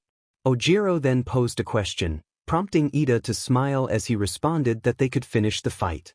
The atmosphere shifted from fear to confidence and adrenaline. They were determined to end this on their terms. Deku turned in curiosity as he noticed Ida rushing toward him with incredible speed. Ida activated his engines and propelled himself forward, surprising Deku with his newfound ability to use his engines in such a way. Deku wondered how his opponent was managing to pull off such moves as he scrambled for an answer. Ida rushed toward him with impressive speed while airborne. In his mind, Deku concluded that it wouldn't matter in the end as he prepared for the incoming attack. As Ida closed in, he launched his strike. Deku anticipated a different kind of attack and raised his hand to block, but was caught off guard by a powerful punch that struck the side of his face. The force of the blow sent Deku flying backward. While in level 2 of instincts, known as Ultra Instinct Omen, Deku had the ability to move subconsciously, allowing him to dodge attacks effortlessly. However, he decided to turn that aspect off for the sake of the challenge. He could power up to level 2 while maintaining his instinctive movements, a technique he referred to as Instinct's Transformation, which manifested as a silver glow around him. He had previously turned this setting off during a fight with Sato to avoid being hit repeatedly, but now he wanted to gauge his opponent's strength, similar to how he had approached the Sugar Rush Ultimate combo. As he was propelled backward, pain surged through his gut, causing him to crash into the ground. Looking up, he saw Ojiro poised to deliver another strike. Deku quickly dodged and flipped back to his feet, only to be met with a relentless charge from Ojiro. The martial artist unleashed a flurry of moves designed to overwhelm Deku, making it difficult for him to evade the incoming strikes. Sensations in his head warned him of attacks, but the sheer volume of them began to distract him, giving Ojiro more openings. Just then, Ida joined the fray, kicking Deku back and creating some distance between them. Once they were far enough apart, Ida and Ojiro charged from opposite sides, Ojiro limping slightly while Ida activated his engines. They both aimed their strikes with all their might. Ojiro targeted Deku's legs while Ida aimed for his head. The combined force sent Deku spinning into the air, and Ojiro managed to grab his arm, twisting it painfully. Ida took a moment to recharge, sipping on some hidden orange juice. Both Ida and Ojiro felt their bodies nearing their limits. They knew they had to finish this quickly. Ida shouted a command to Ojiro, who understood and launched his attack while maintaining his grip on Deku's arm. Ojiro spun Deku around faster and faster until he could no longer hold on and hurled him toward Ida. With his engines fully charged for one last effort, Ida executed a spinning back kick, utilizing all his power. The impact was enough to flip Deku midair, sending him crashing into a building. Ida panted heavily, realizing the toll the battle had taken on him as he collapsed to the ground, succumbing to exhaustion. Ojiro, too, fell, drained of energy. The arena fell silent as onlookers processed what they had just witnessed. First, Kirishima and Sato, and now Ida and Ojiro had put everything on the line, yet both had ultimately failed. Doubts began to creep in about their abilities and whether they could truly succeed in this daunting task. Unbeknownst to them, this was precisely the aim of the test, to assess their resolve in the harsh reality of heroes and villains. As the class waited, a mix of hope and pessimism filled the air. Just when some began to feel optimistic, the ground trembled. It started quietly but grew louder until a building was obliterated by an overwhelming surge of power. The class gasped as Deku emerged from the rubble, a menacing figure. Deku rolled his shoulders, acknowledging the efforts of his opponents. He noted how Ojiro had targeted his weak points and how Ida had finished with a powerful strike, but he revealed that his healing abilities rendered their efforts ineffective. He looked at the two unconscious students and clenched his fists, expressing his frustration. He declared that he was tired of holding back and demanded that they give their all, warning them of the consequences if they failed to impress him. Ochako, observing from the sidelines, realized that Deku's threat was serious, and a sense of dread washed over her. While no one had been seriously harmed yet, she understood that the stakes were rising, and Deku's patience was wearing thin. As Deku contemplated his next move, an attack grazed his face, leaving a scratch that drew blood. He turned to face Azui and Tokoyami, who were preparing for their own confrontation. Azui, still recovering from previous injuries, and Tokoyami, with a newfound determination in his eyes, stood ready. Deku growled at them, emphasizing the seriousness of the situation. He charged more power, causing winds to whip around him and the ground to tremble. The tension in the air was palpable as they prepared to engage in a battle that would test their limits. It hurt a lot, and Azui hadn't considered a frog's vulnerability to overwhelming heat. What concerned her was that he was holding back. Azui looked down in thought. Tokoyami inquired if she was sure about that. She explained that it was just a hunch, but whenever Ochako wasn't with Midoriya, she usually talked with her or the other girls. Fortunately, Ochako spoke about him often, allowing Azui to gather some information. Tokoyami listened intently, asking if she could relay the information. Azui shared that Midoriya's quirk wasn't just about power and speed, it encompassed much more. He could sense, track, mark people, adjust his own power to match those around him, influence emotions, and even read minds. There was so much they didn't know about his quirk, not even Ochako. What she did know was that there were 3 levels of power, and Midoriya was currently at level 2.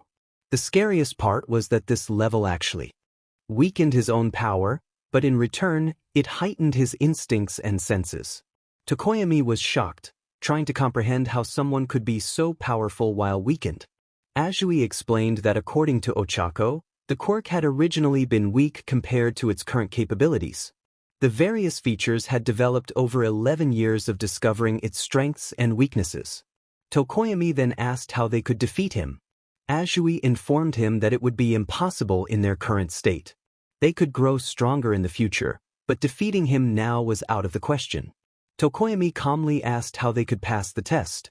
Azui concluded that the only way was to outsmart him. She elaborated that all the fights they had witnessed so far were just that, fights. In reality, this was a test.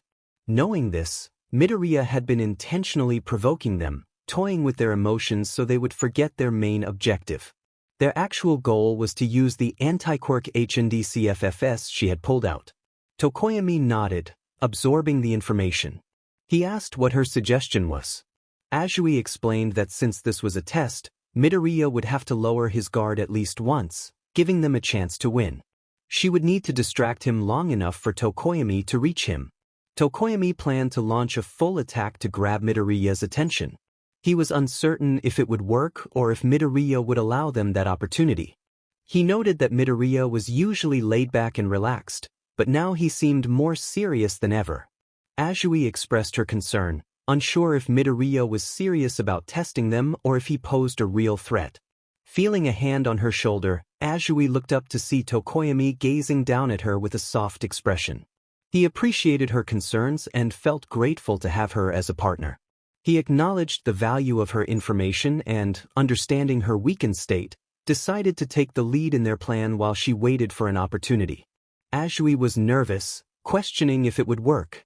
Despite her usual calm demeanor, this situation was unlike anything she had faced before. Tokoyami gently lifted her hands and placed a reassuring hand on her head. He summoned Dark Shadow, and the shadow complied, merging with him. He expressed his trust in her. Azui felt a blush creep onto her cheeks but quickly shook it off. Deku, with a knowing smirk, teased her about her feelings. Azui's eyes widened in surprise, realizing that her thoughts had been read. Deku explained that with his powers growing, he could now read minds from a distance. Tokoyami shouted that they needed to act quickly, as they only had one shot. After receiving Azui's nod, he summoned Dark Shadow, combining their powers. Deku mused about the new development, reminding them that they had to give it their all or face dire consequences. Tokoyami charged at Deku with increased speed, launching his attack. Deku dodged effortlessly, reading each of Tokoyami's moves. Azui, from the sidelines, threw large pieces of rubble to create distractions. Although Deku remained focused, the small openings allowed Tokoyami to press forward. Deku broke the rubble with ease while engaging Tokoyami. As Tokoyami leaped up with Dark Shadow, he slashed at the pieces, sending a wave of darkness toward Deku. In a flash, Deku dodged, moving so quickly that it seemed as if he had vanished. Deku remarked on Tokoyami's interesting attack, noting that he had never seen him perform that way before. He released a breath, subtly lowering his power, transitioning between instinctive and subconscious movements. Tokoyami explained that Dark Shadow, being a being of darkness, could use its powers against Deku's light. As Deku approached the intimidated class, he revealed a menacing grin, amusement glimmering in his silver eyes. He questioned whether they were truly scared, he asked in a childish voice, tilting his head and giving a closed-eyed smile. They didn't respond, focusing on pumping themselves up and trying to appear fearless. Most of the class was in this mindset, but 3 remained undeterred in their ambition to defeat Deku. Bakugo, with a devilish grin and explosions lighting from his hands, declared that he would not be scared away like some little girl and would blast Deku to the stars. Deku, shaking his head, mockingly acknowledged Bakugo's confidence. Bakugo continued to boast, insisting that it was all fun and games until he would take Deku down. Todoroki, emitting a chill from his right side, stated that he had never been afraid of Deku. He admired Deku's power and aimed to surpass it, believing that facing such strength would push him to greater heights. Deku chuckled, reminding Todoroki of their past encounter at the sports festival and expressing his eagerness for a real battle. Ochako, with a smug smirk, declared her determination to defeat Deku, claiming to be much stronger than before and that she had been training closely with him. She knew his moves well and suggested that he was saving her for last to face a real challenge. In an instant, Ochako was on guard, blocking a powerful kick aimed at her head. The air rushed around them, and the class braced themselves against the force. Deku and Ochako remained steady, and Deku lowered his leg, satisfied to see Ochako staring directly into his eyes. He acknowledged her growth, noting that she was more than just a warm-up. Deku scanned the class for his next target and rushed toward Momo Yaoyorozu, explaining her quirk, creation, which allowed her to create non-living things as long as she understood their properties. He felt a hint of jealousy radiating from Ochako but chose to ignore it, recognizing that she was beginning to think more logically. Deku remarked on the power of Momo's quirk, suggesting that she was the weakest person to wield it. Instead of defending herself, she absorbed his words, unable to refute them. He recalled a past conversation where he had pointed out her insecurities, emphasizing that her mind was the only thing holding her back. He noted that no matter how hard she tried, she couldn't rid herself of those insecurities. As he raised his hand, he warned her that she would never escape them. With a swift motion, he unleashed a powerful energy attack at point-blank range, the air visibly splitting in half as it surged forward. Momo would have been in serious danger if she hadn't been tackled out of the way at the last moment. Turning his head, Deku saw Todoroki lying protectively over Momo. He struggled to suppress a laugh at the situation but managed to maintain his composure. Momo opened her eyes to find Todoroki close to her, her face flushing as she realized their proximity.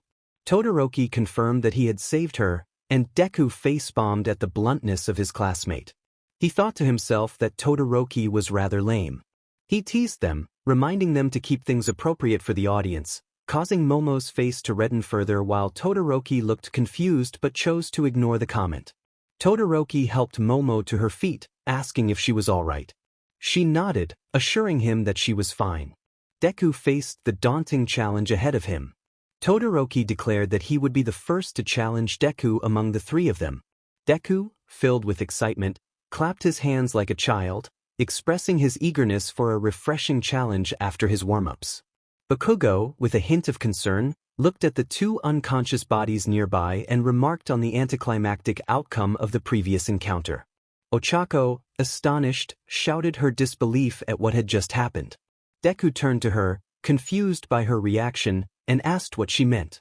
The back and forth continued, with Ochako growing frustrated at Deku's teasing. Deku calmly stated that there was no reason for anger, but Siro chimed in, accusing Deku of taking a cheap shot. Mineta, with his usual antics, commented on Momo's intimidating presence, which only added to Ochako's disgust.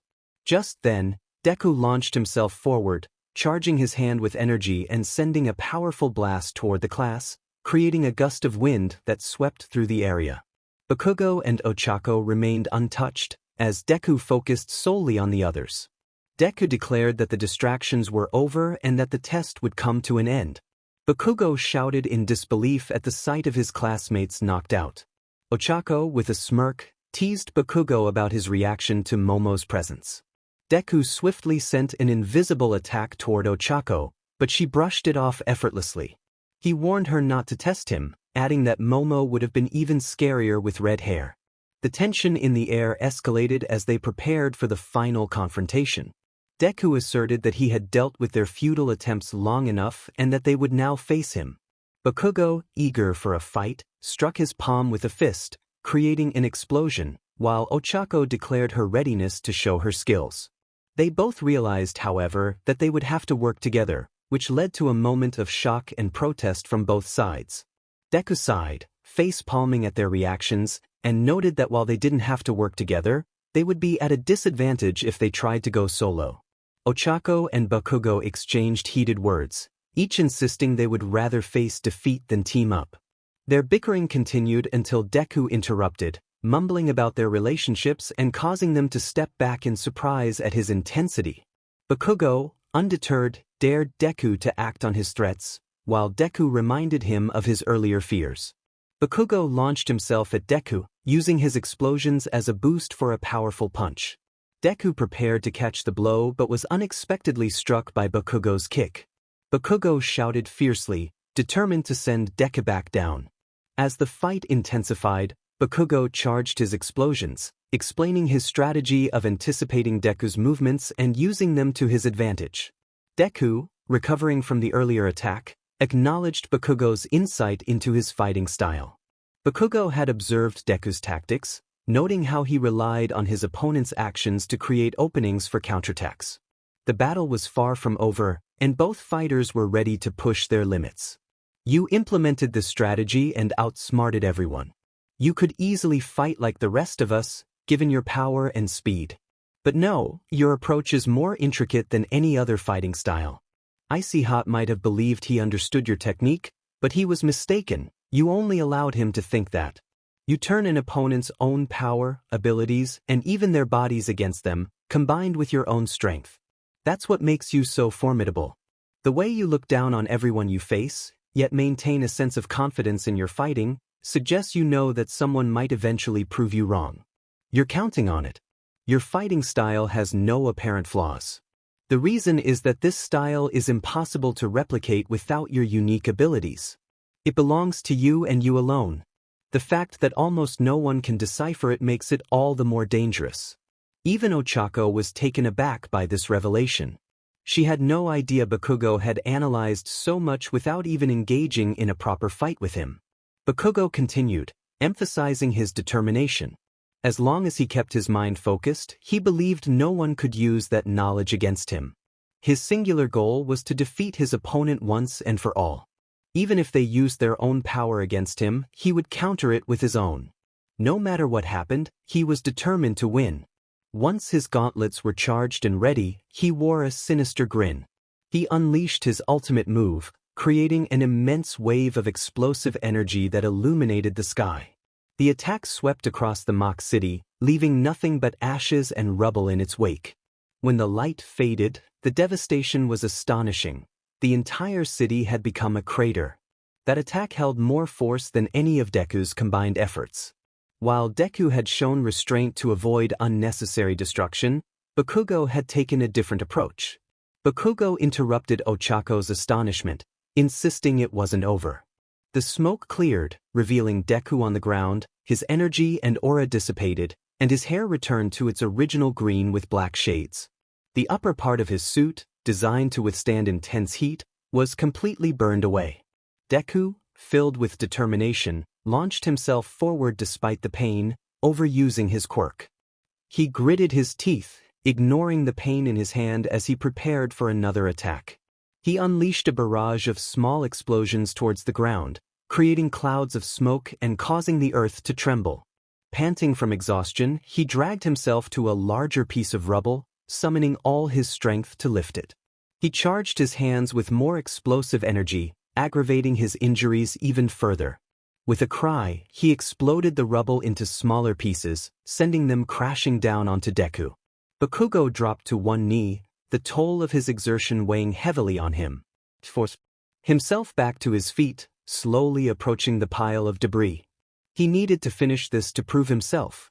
As he inched closer, he knocked the rubble aside, revealing Deku, who was covered in scratches and bruises. Bakugo shakily lifted his fist, aiming it at Deku, but before he could strike, Deku caught his fist with surprising strength. Deku slowly lifted himself, his hand firmly gripping Bakugo's fist. His tone was icy, contrasting sharply with his words, as he expressed gratitude for Bakugo's analysis of his fighting style. Suddenly, a swirling mixture of blue, white, and purple heat enveloped Deku, nearly blinding everyone. When their vision cleared, all of his injuries had vanished, and his hair had transformed to black with silver highlights. Deku opened his eyes, revealing an intimidating silver glow. He acknowledged Bakugo's efforts, but declared it was over. He lifted his left hand, palm facing Bakugo, which began to glow with a light blue hue as bright orange sparks emitted from it. Then, he unleashed an explosion aimed directly at Bakugo's face. The force of the blast was far greater than anything Bakugo had ever experienced. Though he was accustomed to explosive impacts, the force still knocked him roughly to the ground, where he rolled before stopping. He coughed up dust and looked up to see Deku approaching, sparks flying from his hands. Bakugo realized that Deku had replicated his quirk. Deku revealed his technique, explaining how he combined his heat and energy to create pseudo-explosions that surpassed anything Bakugo could produce. He thanked Bakugo for the opportunity before launching himself at him, ready to attack. Bakugo, already weakened from previous attempts and the explosive blast he had just endured, braced himself for the impact. But just as he prepared to take the blow, he was interrupted by the force of Deku's strike, sending him back. Ochako landed in front of Bakugo with a determined look on her face. She assured him that she would help him out. Bakugo, in his weakened state, questioned her presence, expressing his disbelief. Ochako admitted that she initially thought he was untrustworthy due to his grudge against Deku. However, she had changed her mind, acknowledging that while he still had those traits, he also had the resolve to defeat Deku, which she found acceptable. Bakugo blinked in surprise before stating that he officially disliked her more than Deku. He got to his feet and faced the challenge ahead, asking if she had any ideas. Ochako retorted, telling him to stop calling her round face. Bakugo responded with a smug remark, which made her eye twitch in annoyance, but she focused on the situation at hand.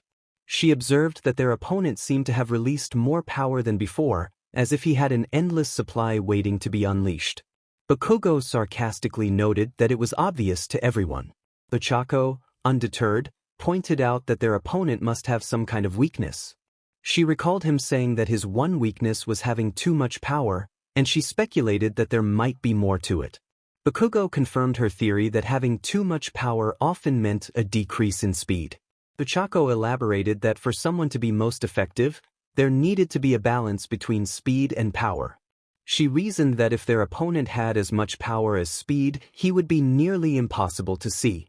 She noted that even in level 2 of his quirk, he fought similarly to how he usually did, and despite claiming he could move instantaneously, he had only done so a couple of times.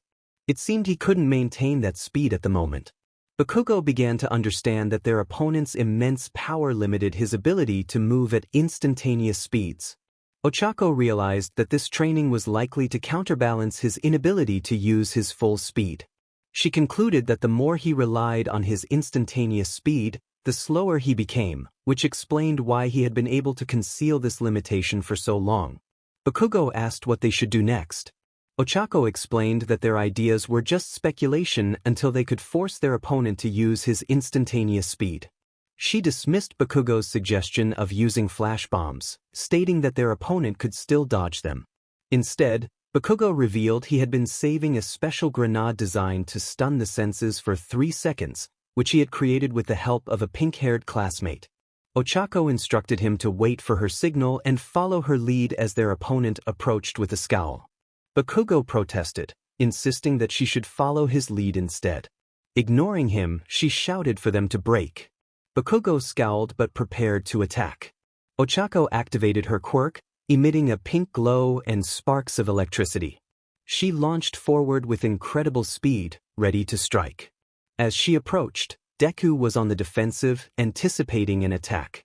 However, Ochako's move was a simple poke to the eye, causing Deku to express his pain.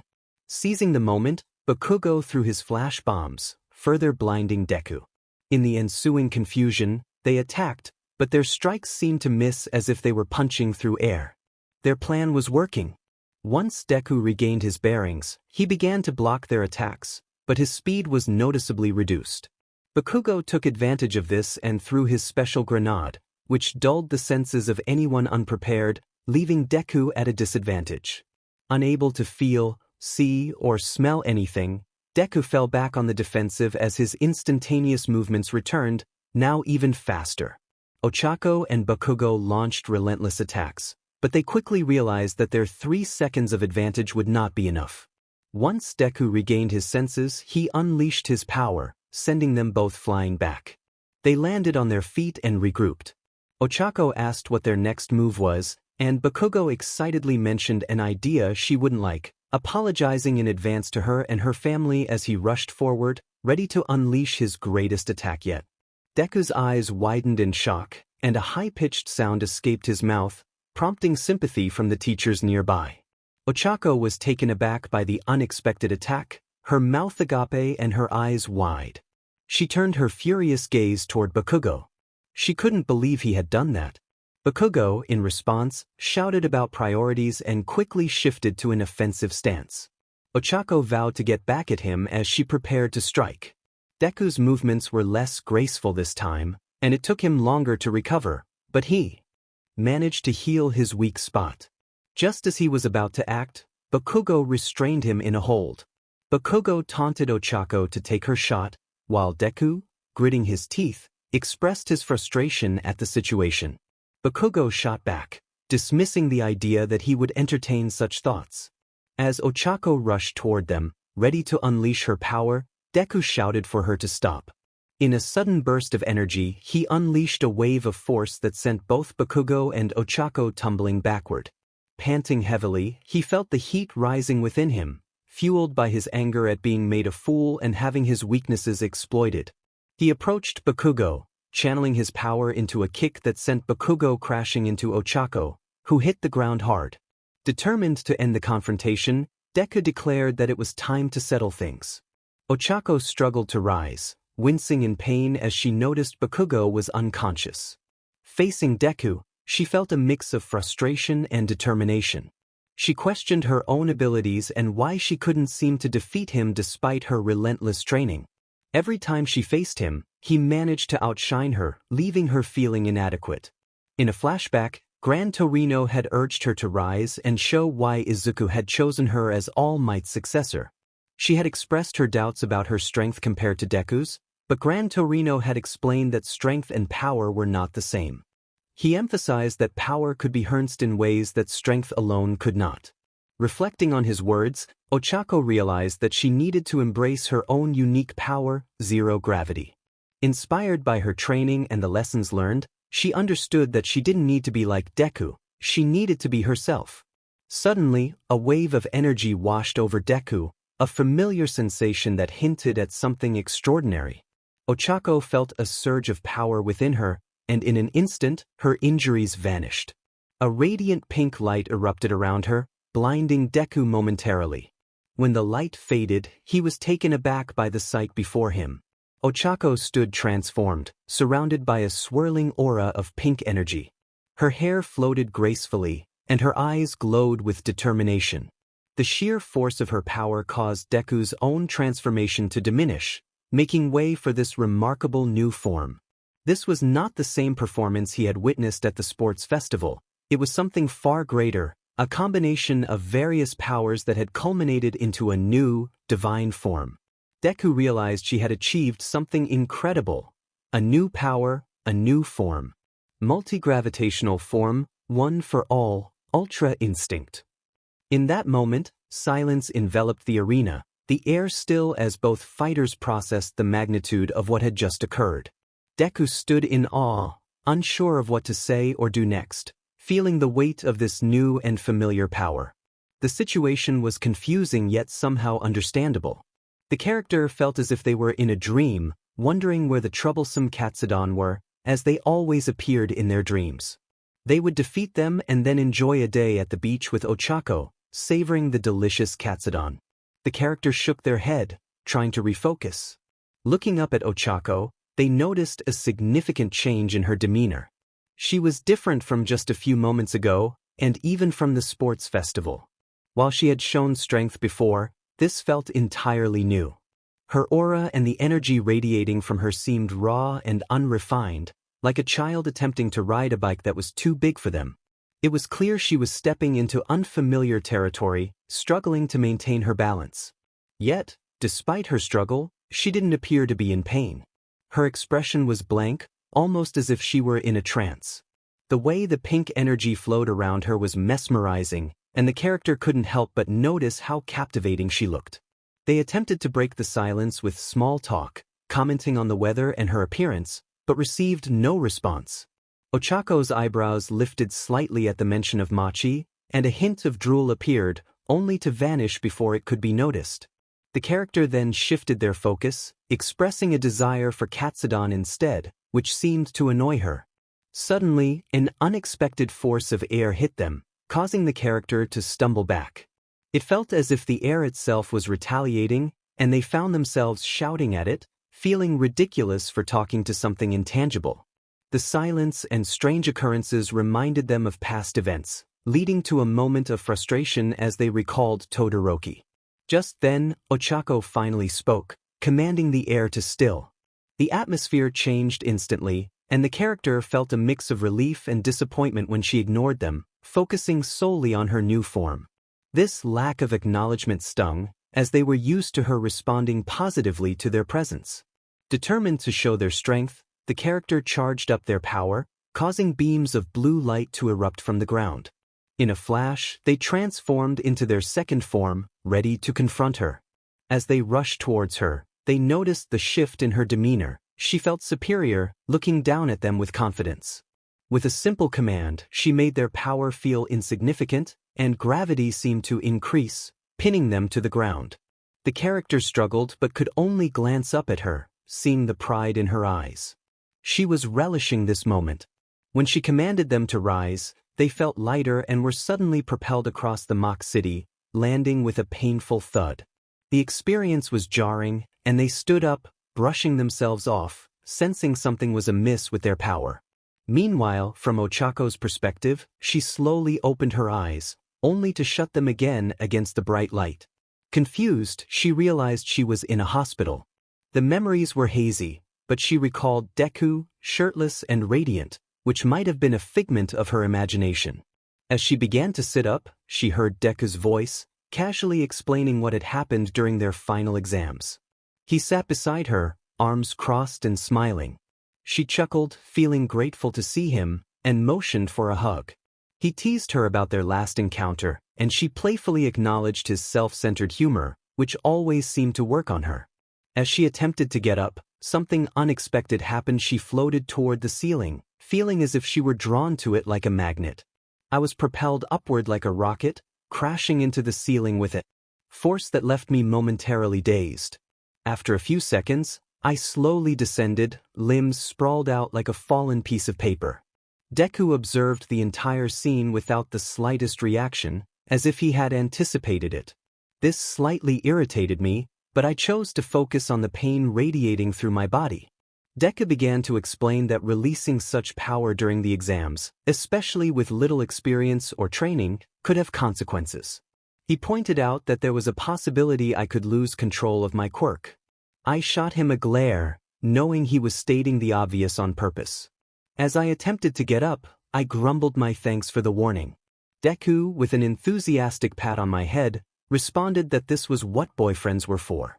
I mentally fumed at his enjoyment of the situation. He then claimed he could read my mind, which left me confused and frustrated. I growled at him, but he just grinned back. After a moment, I sighed and smiled, which soon turned into a laugh. I admitted that I missed our conversations like this, even if the exams felt like they lasted weeks. Deku accepted my sentiment and stood up to retrieve a notebook and pen from a desk in the corner. He handed them to me, asking me to write his will, which startled me. I insisted he wasn't going to die, but he reminded me of the chaos he had caused during the exams, joking about starting his inheritance while he could.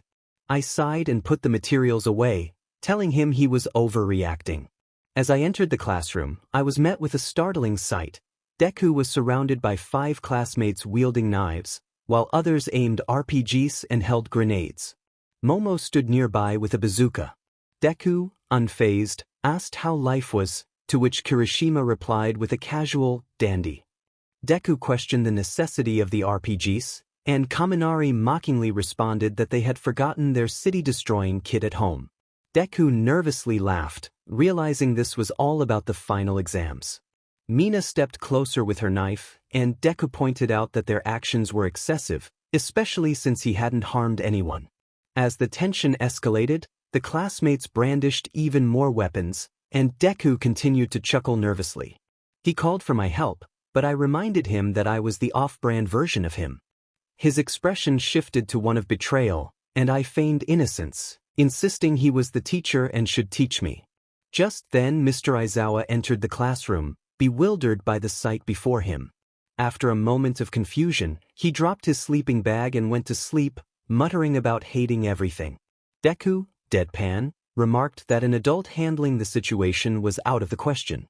I leaned back in my chair, feet on the desk, watching the scene unfold.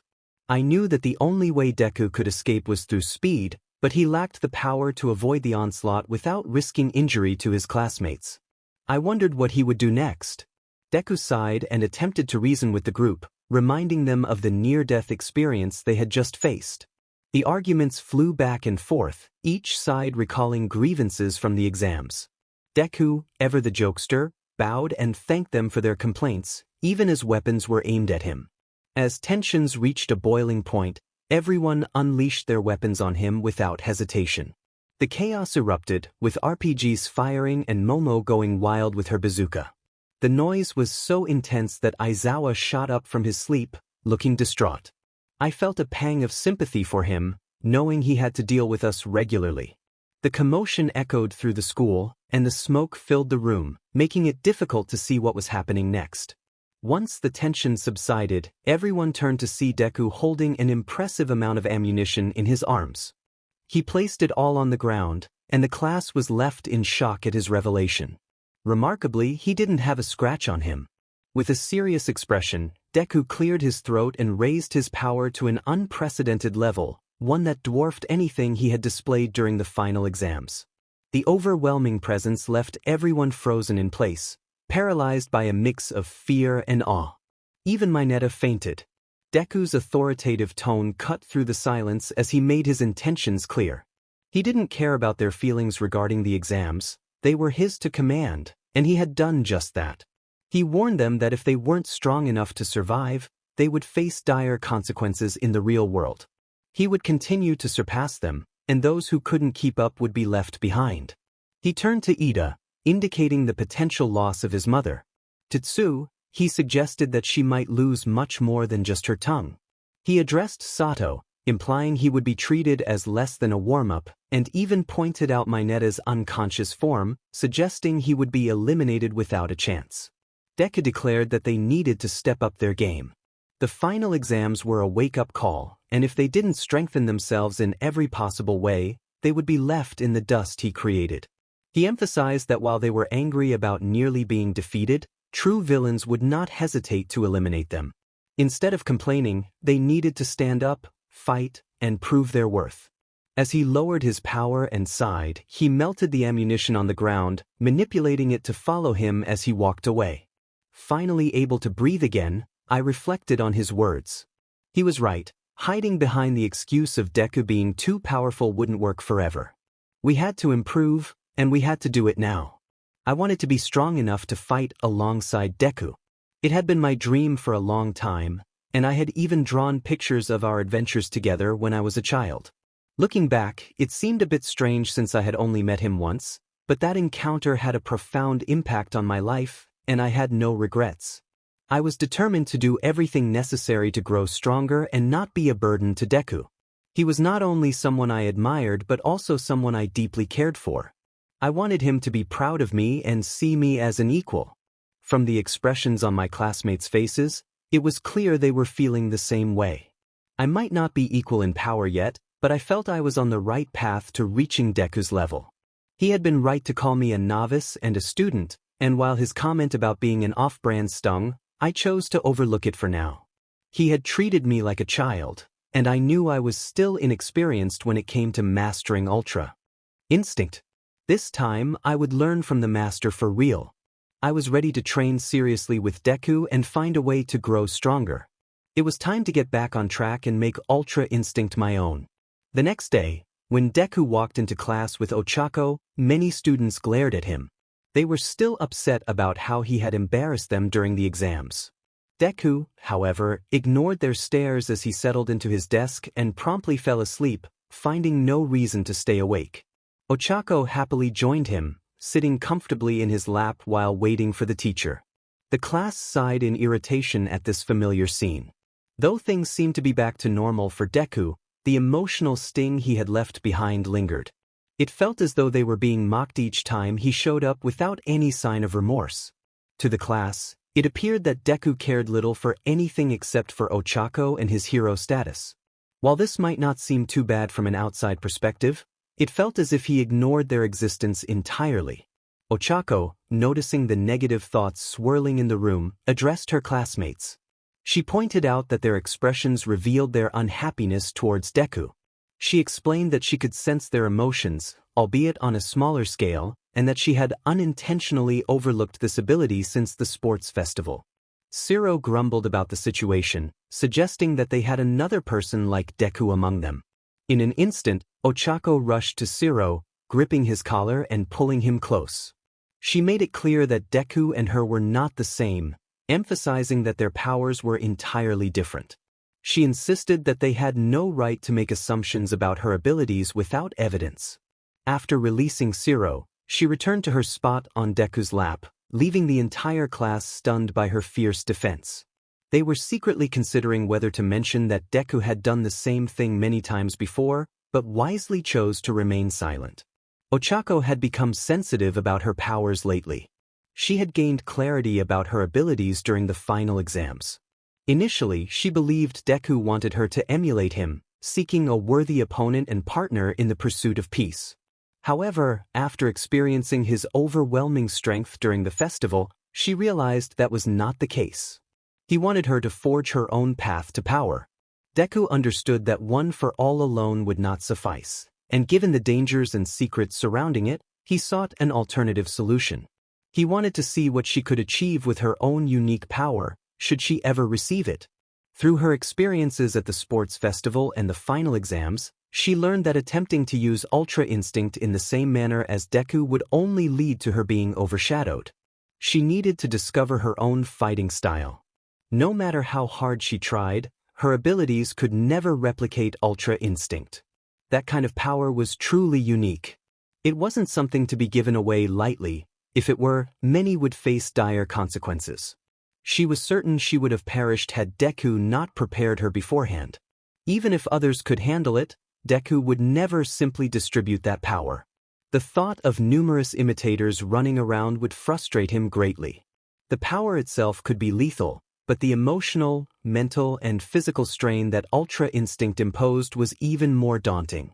This was why her powers spiraled out of control after she regained consciousness. There was only one Ultra Instinct, and when she attempted to replicate it, she failed miserably. Many failed to grasp that this power was not meant for everyone and certainly could not be duplicated. It was akin to a divine power. One could not simply imitate a deity.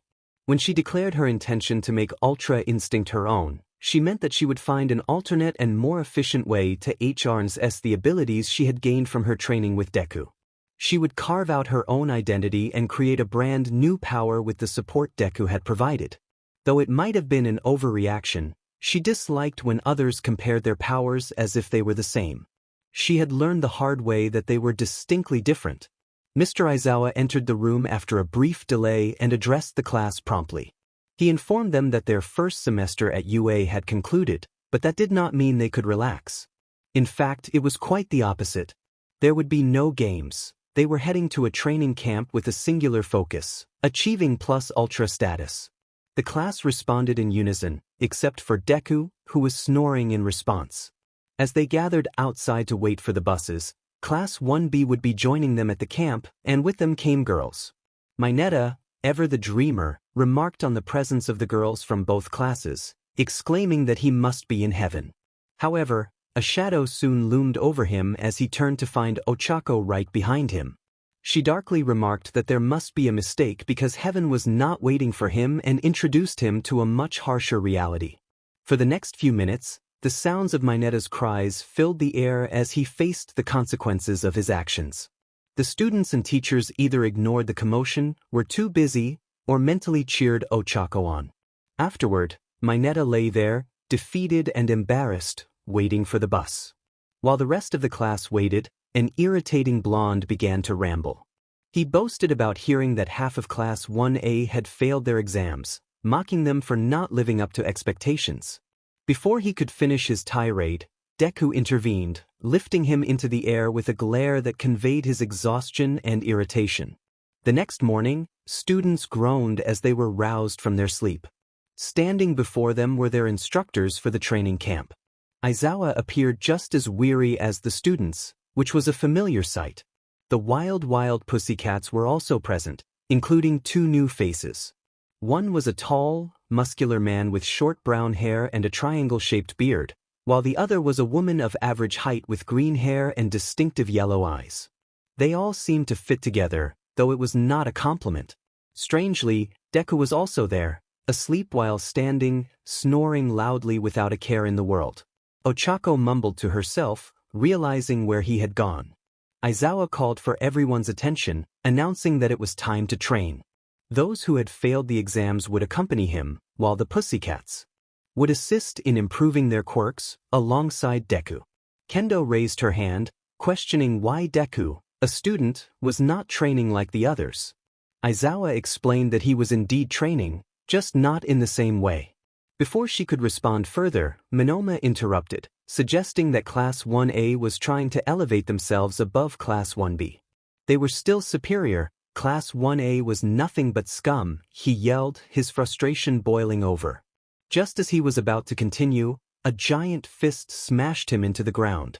Kendo then turned to Aizawa to continue the conversation. She asked politely if he was saying that the student didn't need training. Aizawa denied this, explaining that training without understanding one's quirk was foolish and irresponsible. He knew his student trained constantly, but instead of just figuring out his quirk, he had strengthened it through combat, placing him ahead of everyone else.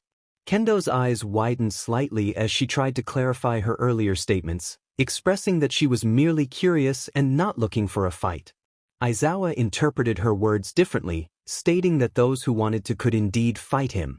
They needed to get the training underway soon. Kendo sighed and scratched her head, deciding she would go and fight him.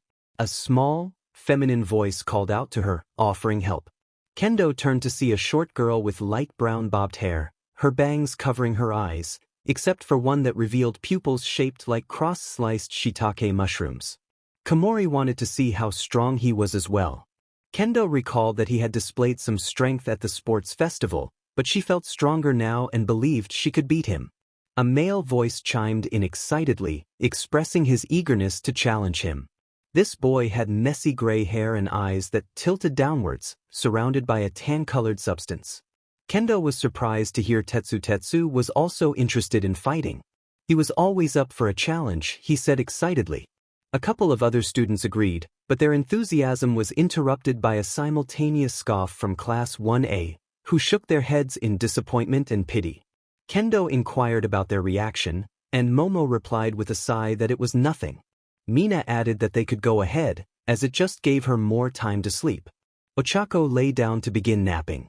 Kodai observed their expressions and claimed it seemed like they were suggesting that Class 1B would be defeated if they fought their friend.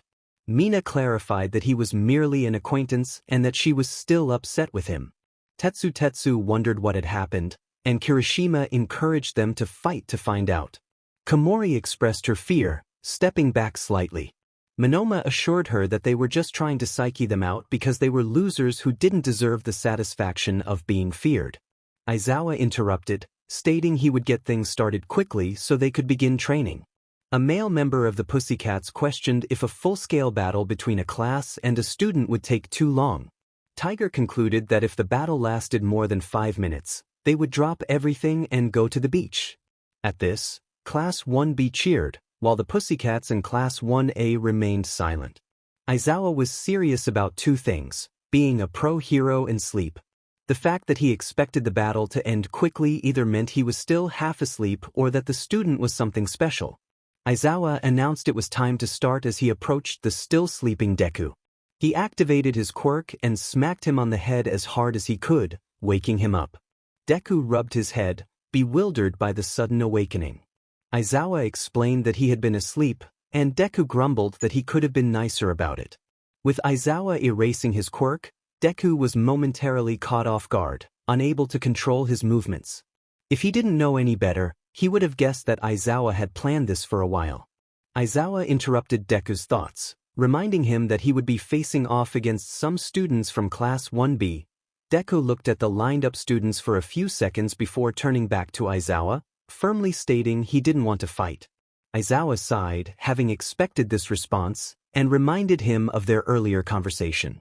Deku stiffened, conflicted, but eventually relented, sighing in defeat. Aizawa ordered everyone to back up.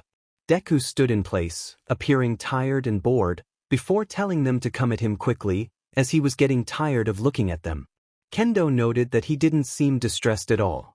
A boy named Kaibara charged at Deku, his arms rotating at high speeds, his legs spinning to boost his speed. He threw a punch, but Deku caught it effortlessly, surprising everyone except Class 1A, Aizawa, and two of the Pussycats. Kaibara stared in shock at Deku's now slightly interested expression. Deku remarked on Kaibara's quirk, noting its power but ultimately declaring it not powerful enough. He tightened his grip, stopping Kaibara's spinning limbs, and then tossed him over his head while yawning. Kaibara landed several meters away, coming to a rough stop. Deku then turned to see Tetsu rushing him with his steel quirk activated, throwing a barrage of punches. Each punch landed with incredible force, yet Deku made no effort to move. He called out while seemingly being pummeled, asking Tetsu what his quirk was, jokingly suggesting it could be something as harmless as daisies. Tetsu shouted in frustration, increasing the speed of his punches. Deku then grabbed both of Tetsu's fists, stopping the onslaught. He tightened his grip around Tetsu's steel arms, causing him to cry out in discomfort. Deku continued, suggesting that Tetsu simply wasn't manly enough, before delivering a knee to his steel stomach, sending him crashing down in a heap. Deku turned his attention to the other students and began walking towards them when a beast-like boy charged at him, attempting to overpower him. Deku met this challenge with ease, advising the boy to use his quirk more intelligently, noting that not every beast roars. He flipped the boy over his head and slammed him down before continuing on his way. Suddenly, something impacted his face, causing him to take a step back. He heard a voice shout, "Twin impact." Deku chuckled lightly, turning to see a chubby boy with short light blue hair and a round face. He rhetorically asked if that was the boy's attack, admitting he actually felt it. Deku rushed at the frightened boy with incredible speed, rearing his fist back to strike, but a barrier formed in front of him, created by another boy who manipulated air to protect his classmate. Observing the boy's control over air, Deku felt inspired for Ochako's training and thanked him before effortlessly breaking through the barrier and knocking out both students. As he walked towards the other students, he noticed a cluster of small parts rushing towards him. He allowed them to catch him, curious about what would happen. A feminine voice exclaimed triumphantly, revealing it belonged to Tokage. Suddenly, a large rock shot towards him, courtesy of Kodai. Deku sighed, flexed his muscles and overpowered Tokage's hold, punching the giant rock away with ease. Tokage was startled when Deku appeared right in front of her.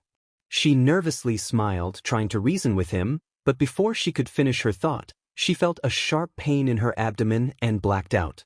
Deku cheerfully remarked that while he wouldn't hit a girl, he would knock one out. More giant rocks flew at him as he continued towards the other students, which he destroyed effortlessly. Feeling bored, he sulked when someone touched him from behind. Turning around, he saw the blonde boy he disliked, who laughed maniacally about his newfound power. However, when he attempted to activate Ultra Instinct, a combination of blue, white, and purple energy overwhelmed him, leaving him looking charred. Deku mumbled to himself, having expected this outcome, before shifting his focus to an orange-haired girl who tried to attack him. She increased the size of her hand and launched it at him, but he caught it easily. He commented on the simplicity yet effectiveness of her quirk. Suddenly, he felt a cluster of mushrooms growing on him, realizing it was the work of Komori. He burned off the mushrooms, shocking her, before turning back to Kendo. He wondered if he could replicate her quirk, raising his hand and concentrating heat until it formed a giant fist that dwarfed hers. He slammed it down, creating a human-sized crater where Kendo lay, her eyes wide and her body twitching slightly, clearly unconscious. Deku mused aloud about his newfound ability. The area fell silent for various reasons. Class 1A was asleep, the teachers were either expecting this or surprised, and Class 1B was in disbelief over Deku's overwhelming power. Aizawa asked if anyone else wanted to try their luck, and Class 1B quickly shook their heads in response. After their unexpected defeat, they proceeded with their training. They managed to wake up the knocked-out Class 1B members, and Deku reluctantly healed Minoma. The training started off as usual but quickly turned intense, as Vlad King and others were not pleased with Class 1B's earlier performance. Deku found himself frustrated, being forced to train with Kendo and assist her with her quirk. He was particularly upset because he wanted to start training with Ochako and teach her a new technique. Aizawa reminded him of their earlier conversation about helping the other students during the training camp, explaining that they needed his guidance. It would greatly strengthen their forces if these kids were much stronger than they were now. Deku argued that he and Ochako were enough to bolster their ranks. Realizing the discussion was going nowhere, Aizawa decided to use his trump card. He offered a bowl of katsudon, but Deku questioned if that would really sway him. Aizawa then raised the offer to 2 bowls, but Deku still refused. Aizawa continued to negotiate, increasing the offer to 3 bowls with seconds, which left Deku grumbling under his breath about Aizawa's tactics. With a sigh, Deku turned his attention to Kendo.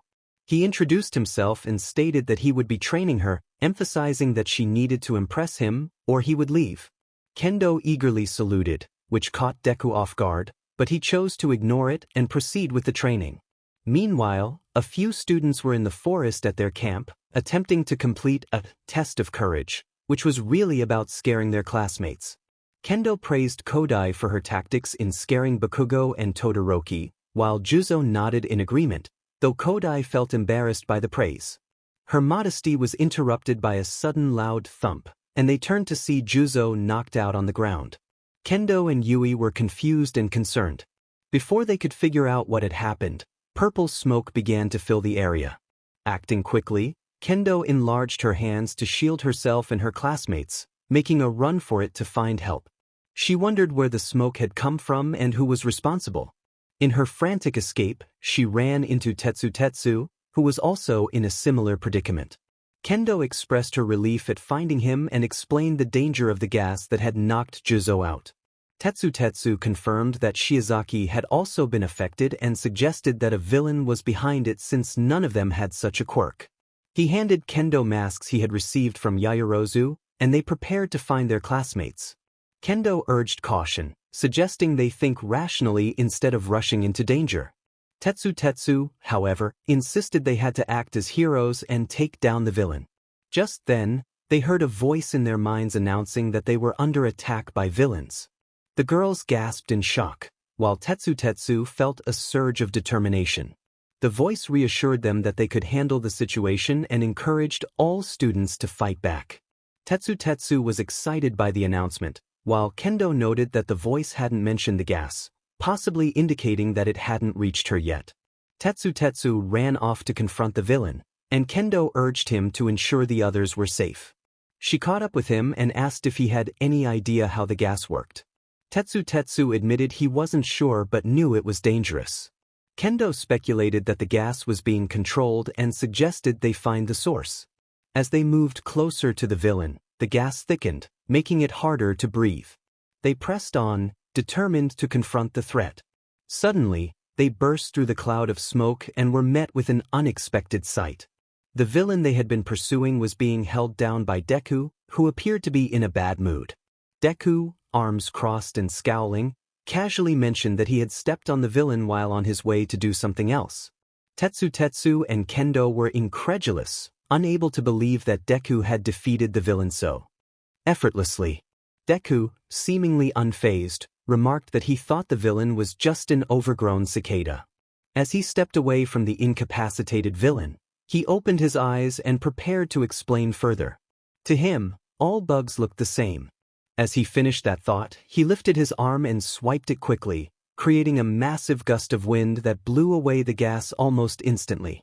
He wasn't sure when he had transitioned from hero to exterminator, but it was time to eliminate a few more pests. Too many, and it became an infestation. With that, he flew off toward his next opponent, leaving Tetsu and Kendo in stunned silence. Tetsu decided to let him handle that one. The officer confronted the daring child, his patience wearing thin. Even in the face of authority, this child dared to be disrespectful. He questioned whether the boy knew who he was talking to, revealing that he was the chief of police. The boy seemed unimpressed, asking what that meant. The officer threatened that he could have the boy thrown behind bars in no time, but the boy retorted that he could take care of the officer in an instant. The officer stepped back in shock, reminding the boy that he was supposed to be a hero. The boy dismissed him, pointing out that the officer was supposed to be relevant, and they were both disappointed. Frustrated, the officer threw his arms into the air and pulled out his weapon, aiming it at the boy's head. Just then, other officers intervened, urging caution. One officer, sweating, suggested they not do anything they might regret. The chief, with a wild look in his eyes, insisted he regretted not acting sooner. The boy calmly assured him that he was the least of his problems and suggested the officer look in a mirror. The chief's eyes were bloodshot as he demanded tear gas, while the boy innocently remarked on the officer's appearance, questioning how someone so ugly could be in charge. The officer seethed, veins popping from his forehead, claiming he would destroy the boy. The boy responded with a smirk, teasing that it would be the closest the officer ever came to destroying someone, a lesson he had learned from the officer's wife. Just then, the officer lunged at him but was quickly restrained by a personal SWAT team. Ochako, who was present, sighed at her boyfriend's antics, wondering why she loved him so much when his mouth was almost as big as his ego. She face-bombed, pointing out that he didn't have to be so difficult, as the officer was just doing his job. He argued that he was doing his own job, which she countered was simply being annoying. He claimed that meant his job was complete, leading to a playful exchange where she blushed and glared at him while he smirked triumphantly. Despite her protests that she didn't like him, he laughed, reminding her that they both knew that wasn't true. She sighed, questioning why she had fallen in love with him again, to which he teasingly asked if she really wanted an answer. She quickly dismissed the idea. So, one might wonder why all this is happening. Aside from Deku's usual sass, this situation is far from normal. Deku is currently in the custody of the Japanese police for multiple offenses. To keep it brief, he used excessive force during an invasion, overpowering the opposition to such an extent that it disrupted the entire system. Now, he finds himself in jail. Ochako is there for support, but it is Deku who is in HNDCFFS. In Japan, there are strict rules that heroes must adhere to, one of which prohibits taking a life, whether that of a hero, civilian, or villain. This principle is rooted in the idea of moral integrity, ensuring that heroes do not influence civilians to resort to violence for what they might perceive as a just cause. However, Deku's actions went beyond that. He caused destruction. As a result, he is being charged as a villain for his extreme actions. When questioned about his reasoning, he expressed his frustration with the constant interference from villains: the UA break-in, the USJ incident, the hero killer. He had grown tired of villains thinking they could repeatedly disrupt his class, and he took matters into his own hands, as he put it. Unsurprisingly, the police did not appreciate this response, leading to Deku insulting the officers, which prompted the chief to intervene. Unfortunately, the chief did not fare much better with Deku, who had mastered the art of defiance through his training. UA is doing everything in its power to appease the police, fully aware of how challenging Deku can be when he chooses to be. If he becomes frustrated enough, turning Deku into an enemy of the so-called upholders of justice would not bode well for anyone involved. If it came to that, they might have to send every hero after him, though they weren't even sure if that would suffice. Deku sat in an interrogation room, meditating, while Ochako practiced her breathing. The chief returned, appearing far too relaxed. He called out to Deku in a casual tone, informing him that he would be put on trial for his crimes. Deku opened his eyes slowly, fixing his gaze on the officer, and calmly asked what crimes he had committed. The officer, now too relaxed to sense the underlying threat in Deku's voice, began listing the charges: excessive force, illegal use of quirk, battery, first-degree murder, arson, and excessive use of quirk. As Deku reflected on his situation, he felt a coldness envelop him, awakening to the reality that his entire life had unraveled before his eyes, leaving him powerless to change it. He growled softly, glaring at his surroundings. The room was dark and chilly, with cinderblock walls likely designed to withstand quirks. A single door with quirk-proof bars allowed a glimpse of the outside world. Sarcastically, he thought to himself how fancy it all was. Memories of his mother flooded back, and his expression turned cold once more. She had seemed so happy to meet Ochako and especially Eri. But now, he realized she would never see their faces again. She even made Eri a Deku onesie so she could sleep in a costume resembling her father's hero suit. She had been eagerly anticipating giving it to Eri. But her life was taken away for a petty trick meant to eliminate me from the picture. To make matters worse, my so-called classmates believed every word of it, and now I was labeled a villain. I would have to confront them later, I concluded with frustration. As I sank into despair and anger, a man approached my cell. Judging by his outfit, he appeared to be a guard. He was tall, around 6 feet 5 inches. With blonde hair and dark eyes that hinted at stress and a lack of interest in his job. I couldn't blame him. He ordered me to get up for roll call, and I mocked him with a smirk, asking if he wasn't going to help me up since I was a guest. He stared at me before walking away. I grumbled under my breath as I stood up and exited the cell he had opened, following him. He placed quirk-proof HNDCFFS on me before leading me down the hallway. As we walked, I noticed various inmates exiting their cells. They looked dangerous and powerful, but I sensed they were no match for me. I could easily break out of this prison by force, but that wouldn't solve my problems. I needed to take down my enemies in one fell swoop, and perhaps I could recruit some allies here. Heroes and villains at this point, they were all the same. I would eliminate anyone who stood in the way of my plans. I was no longer aiming to be the #1 hero. I intended to take over this world to assert my dominance once and for all. Only then would I find satisfaction. As they walked, the other inmates were headed in a different direction, presumably to a cafeteria.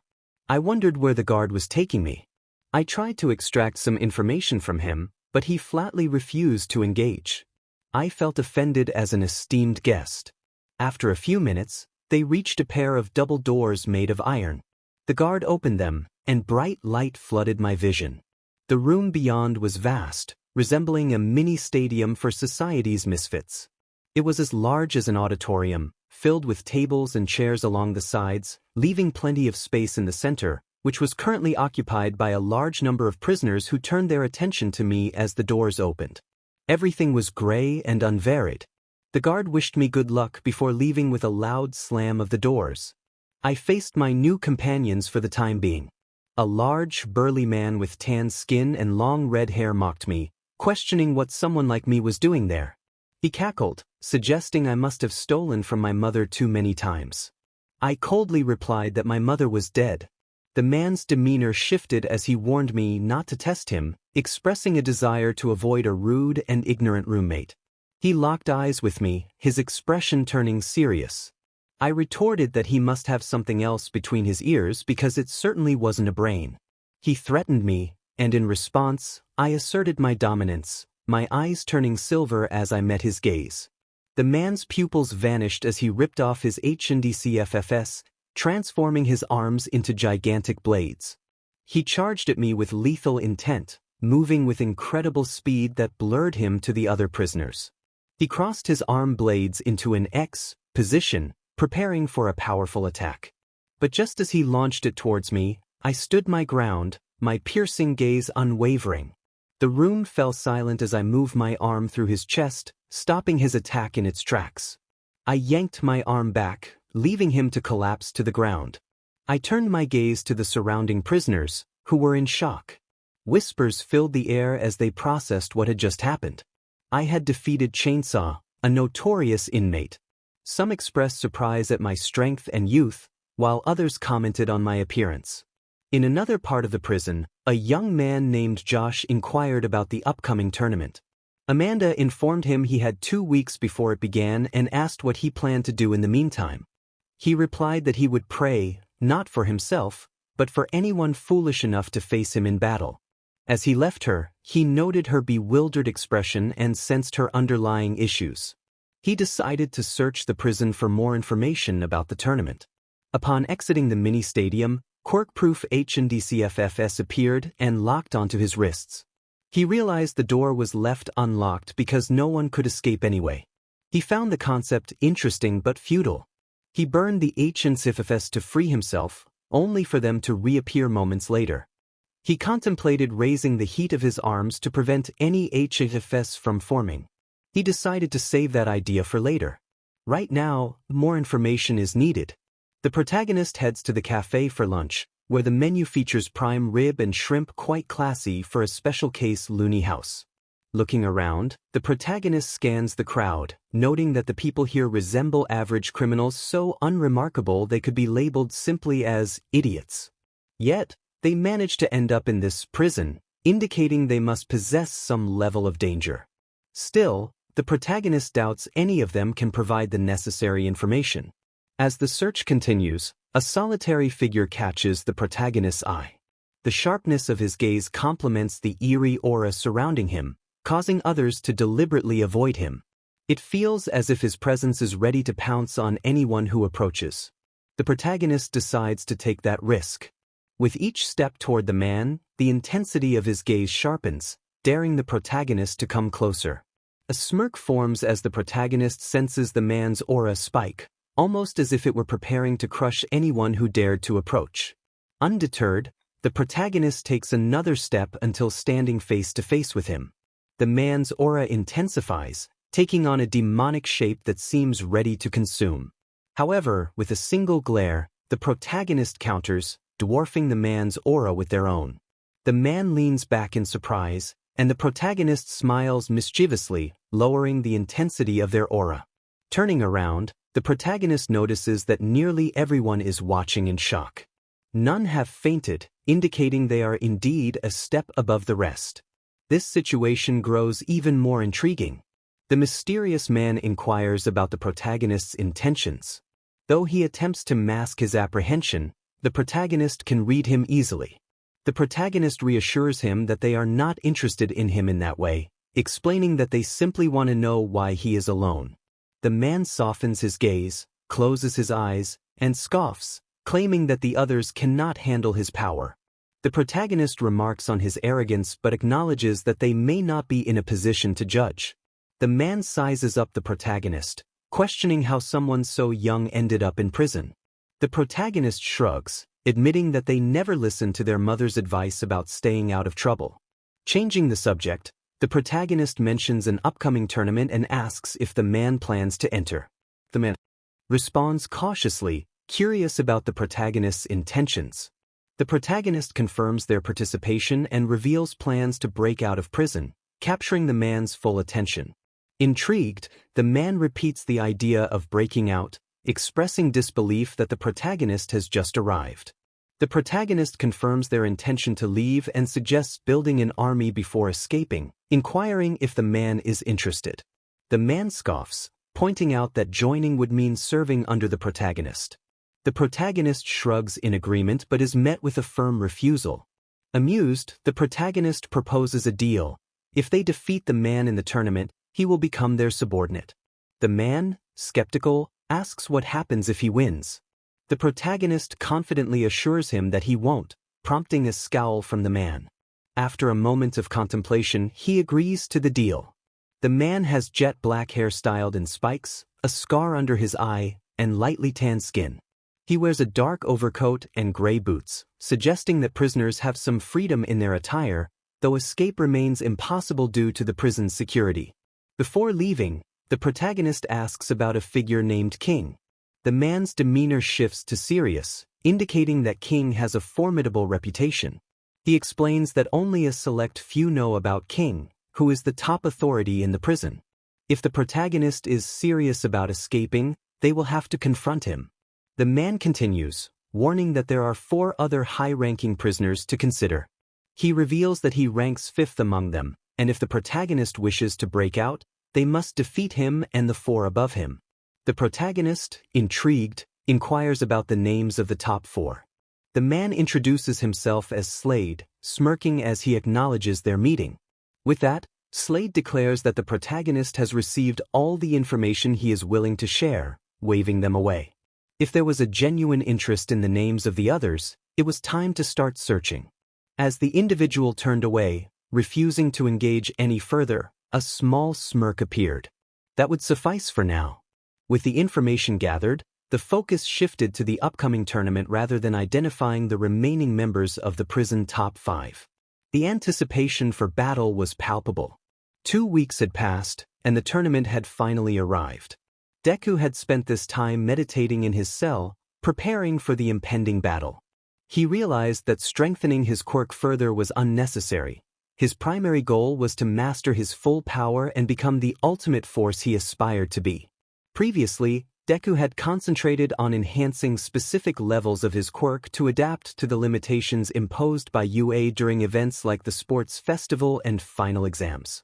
The sports festival had restricted him to only 10% of level 1, while the final exams required him to lower his guard and fall into the traps set by other students.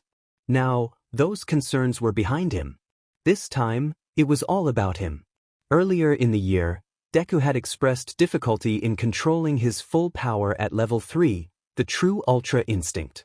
He had estimated he could manage 30 to 40% without catastrophic consequences. However, that was no longer the case.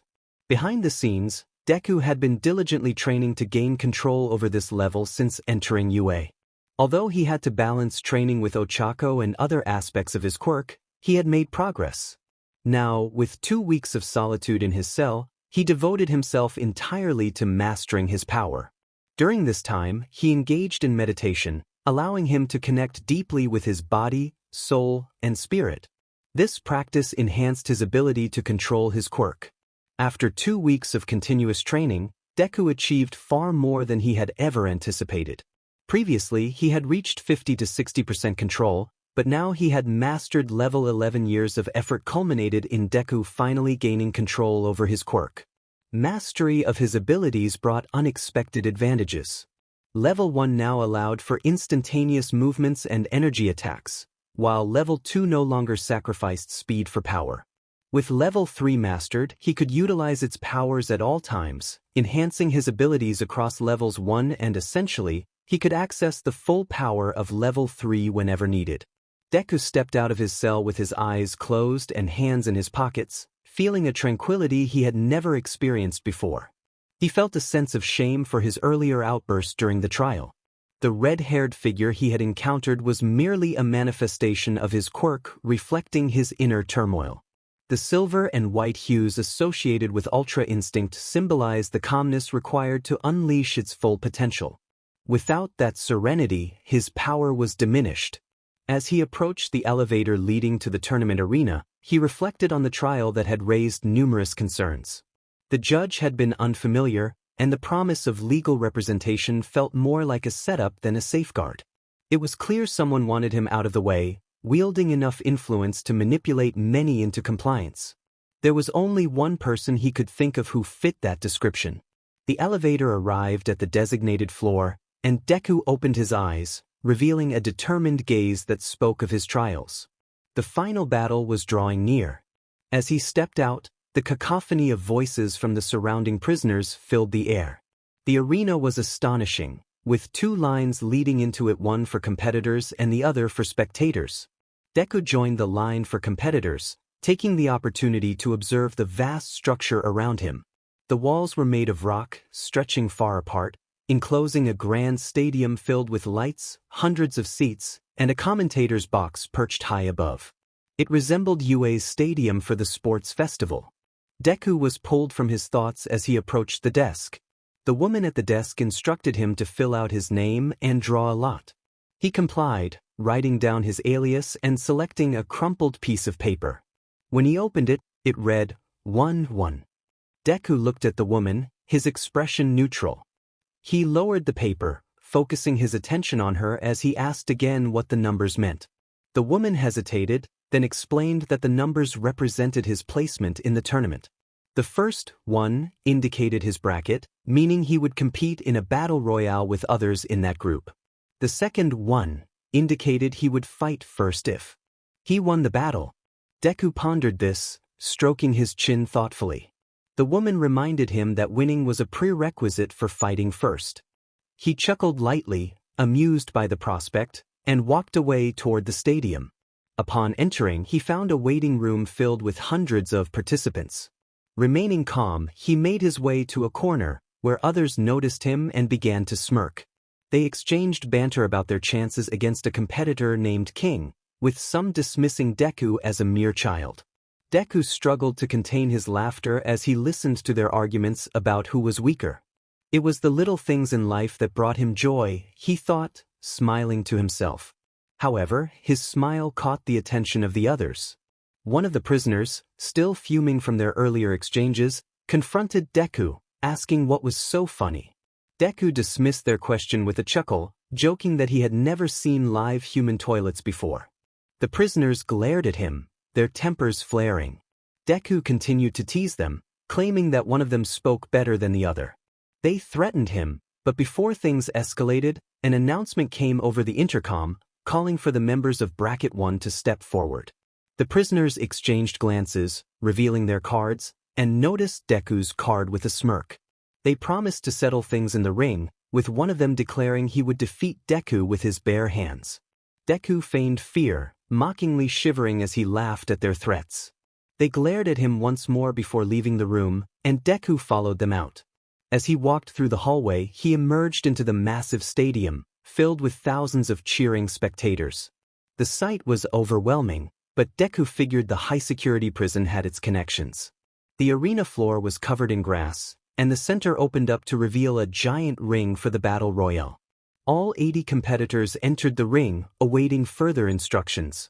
The announcer's voice boomed, introducing the preliminaries for the annual prison tournament. She noted the tension between the prisoners, particularly the ones who had confronted Deku earlier. He chose to ignore them, focusing on the competition ahead. With a dramatic flourish, the announcer declared the battle royale open. Instantly, chaos erupted as prisoners began using their quirks against one another.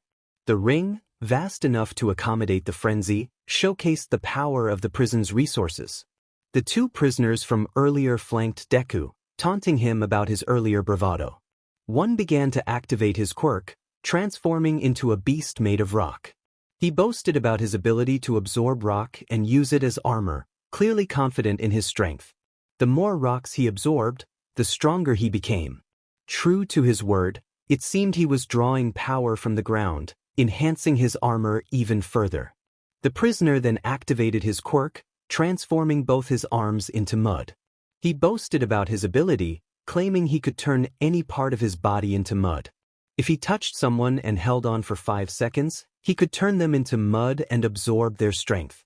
The two prisoners smirked and stepped toward Deku, ready to confront him. However, Deku, no older than 15, dismissed them as if they were mere pests. He had yet to even look at them. One of the prisoners was taken aback, questioning the situation. Deku calmly stated that no one had asked for a demonstration of their quirks or for their opinions. To him, they were insignificant. Such words infuriated the prisoners. They couldn't comprehend how a mere child could speak to them in such a way. With anger fueling their actions, they rushed at Deku from both sides, ready to attack. But as they closed in, Deku simply walked away, effortlessly dodging their strikes. His speed was so remarkable that while the prisoners believed they were attacking him, they were actually striking nothing but air. After a while, exhaustion set in, and they paused to catch their breath, questioning whether they had even hit him. Before they could ponder further, they felt a tap on their backs. Turning around, They saw Deku, still avoiding eye contact, placing his hands on them. Suddenly, a powerful energy erupted from his hands, overwhelming the two prisoners and leaving no trace behind. Deku didn't even glance back at the spot where they had been. Instead, he walked toward the rest of the group engaged in battle. Noticing him, several prisoners charged at him, ready for a fight. One prisoner attacked from the right, but Deku swiftly maneuvered to the side and struck him, sending his head spinning. He blocked another attack from the left and threw that prisoner so far out of the stadium that he disappeared from sight. Then, someone attempted a flying kick at Deku's face. He caught the leg midair, allowing the attacker to continue their motion before redirecting their leg past his head. As the attacker passed by, Deku elbowed him in the spine, causing a loud crack. Another prisoner tried to sweep his legs, but Deku jumped, tucking his legs before spinning in midair and delivering a roundhouse kick that sent the attacker crashing to the ground. As Josh made his way back to the waiting room, a voice interrupted his thoughts. A lady congratulated him on his victory, bowing in respect. He felt a bit confused until he realized she was addressing him by the alias he had chosen. Nodding in acknowledgement, he thanked her and continued on his way. He needed to hurry with his plan. The alias didn't suit him. He was Deku, and everyone should know it. Upon entering the waiting room, all eyes turned toward him. He noticed a mix of emotions in their gazes: fear, apprehension, and confusion. While some looked on with disdain, he knew those attitudes would change soon enough. He joked about their stares, claiming it was rude to gawk. Most prisoners glared at his nonchalance, but some blushed, particularly among the female prisoners. One exaggerated her reaction, drawing attention. A man stepped forward, commenting on his confidence and warning him not to let it turn into arrogance. This man was Slade, exuding his own air of confidence. Josh rolled his eyes, remarking that if he lost joy every time someone called him arrogant, he would be as gloomy as Slade. Slade's annoyance was evident, but he quickly masked it. He warned Josh that his darkness represented immense power. Josh, unfazed, teased him, enjoying the reaction he provoked. Slade threatened him, but Josh simply grinned, acknowledging that he found it amusing to push people's buttons. Simple entertainment to pass the time, the narrator thought with a smirk, casting a condescending look at the other person. The other individual glared in anger but soon closed his eyes, attempting to relax his nerves.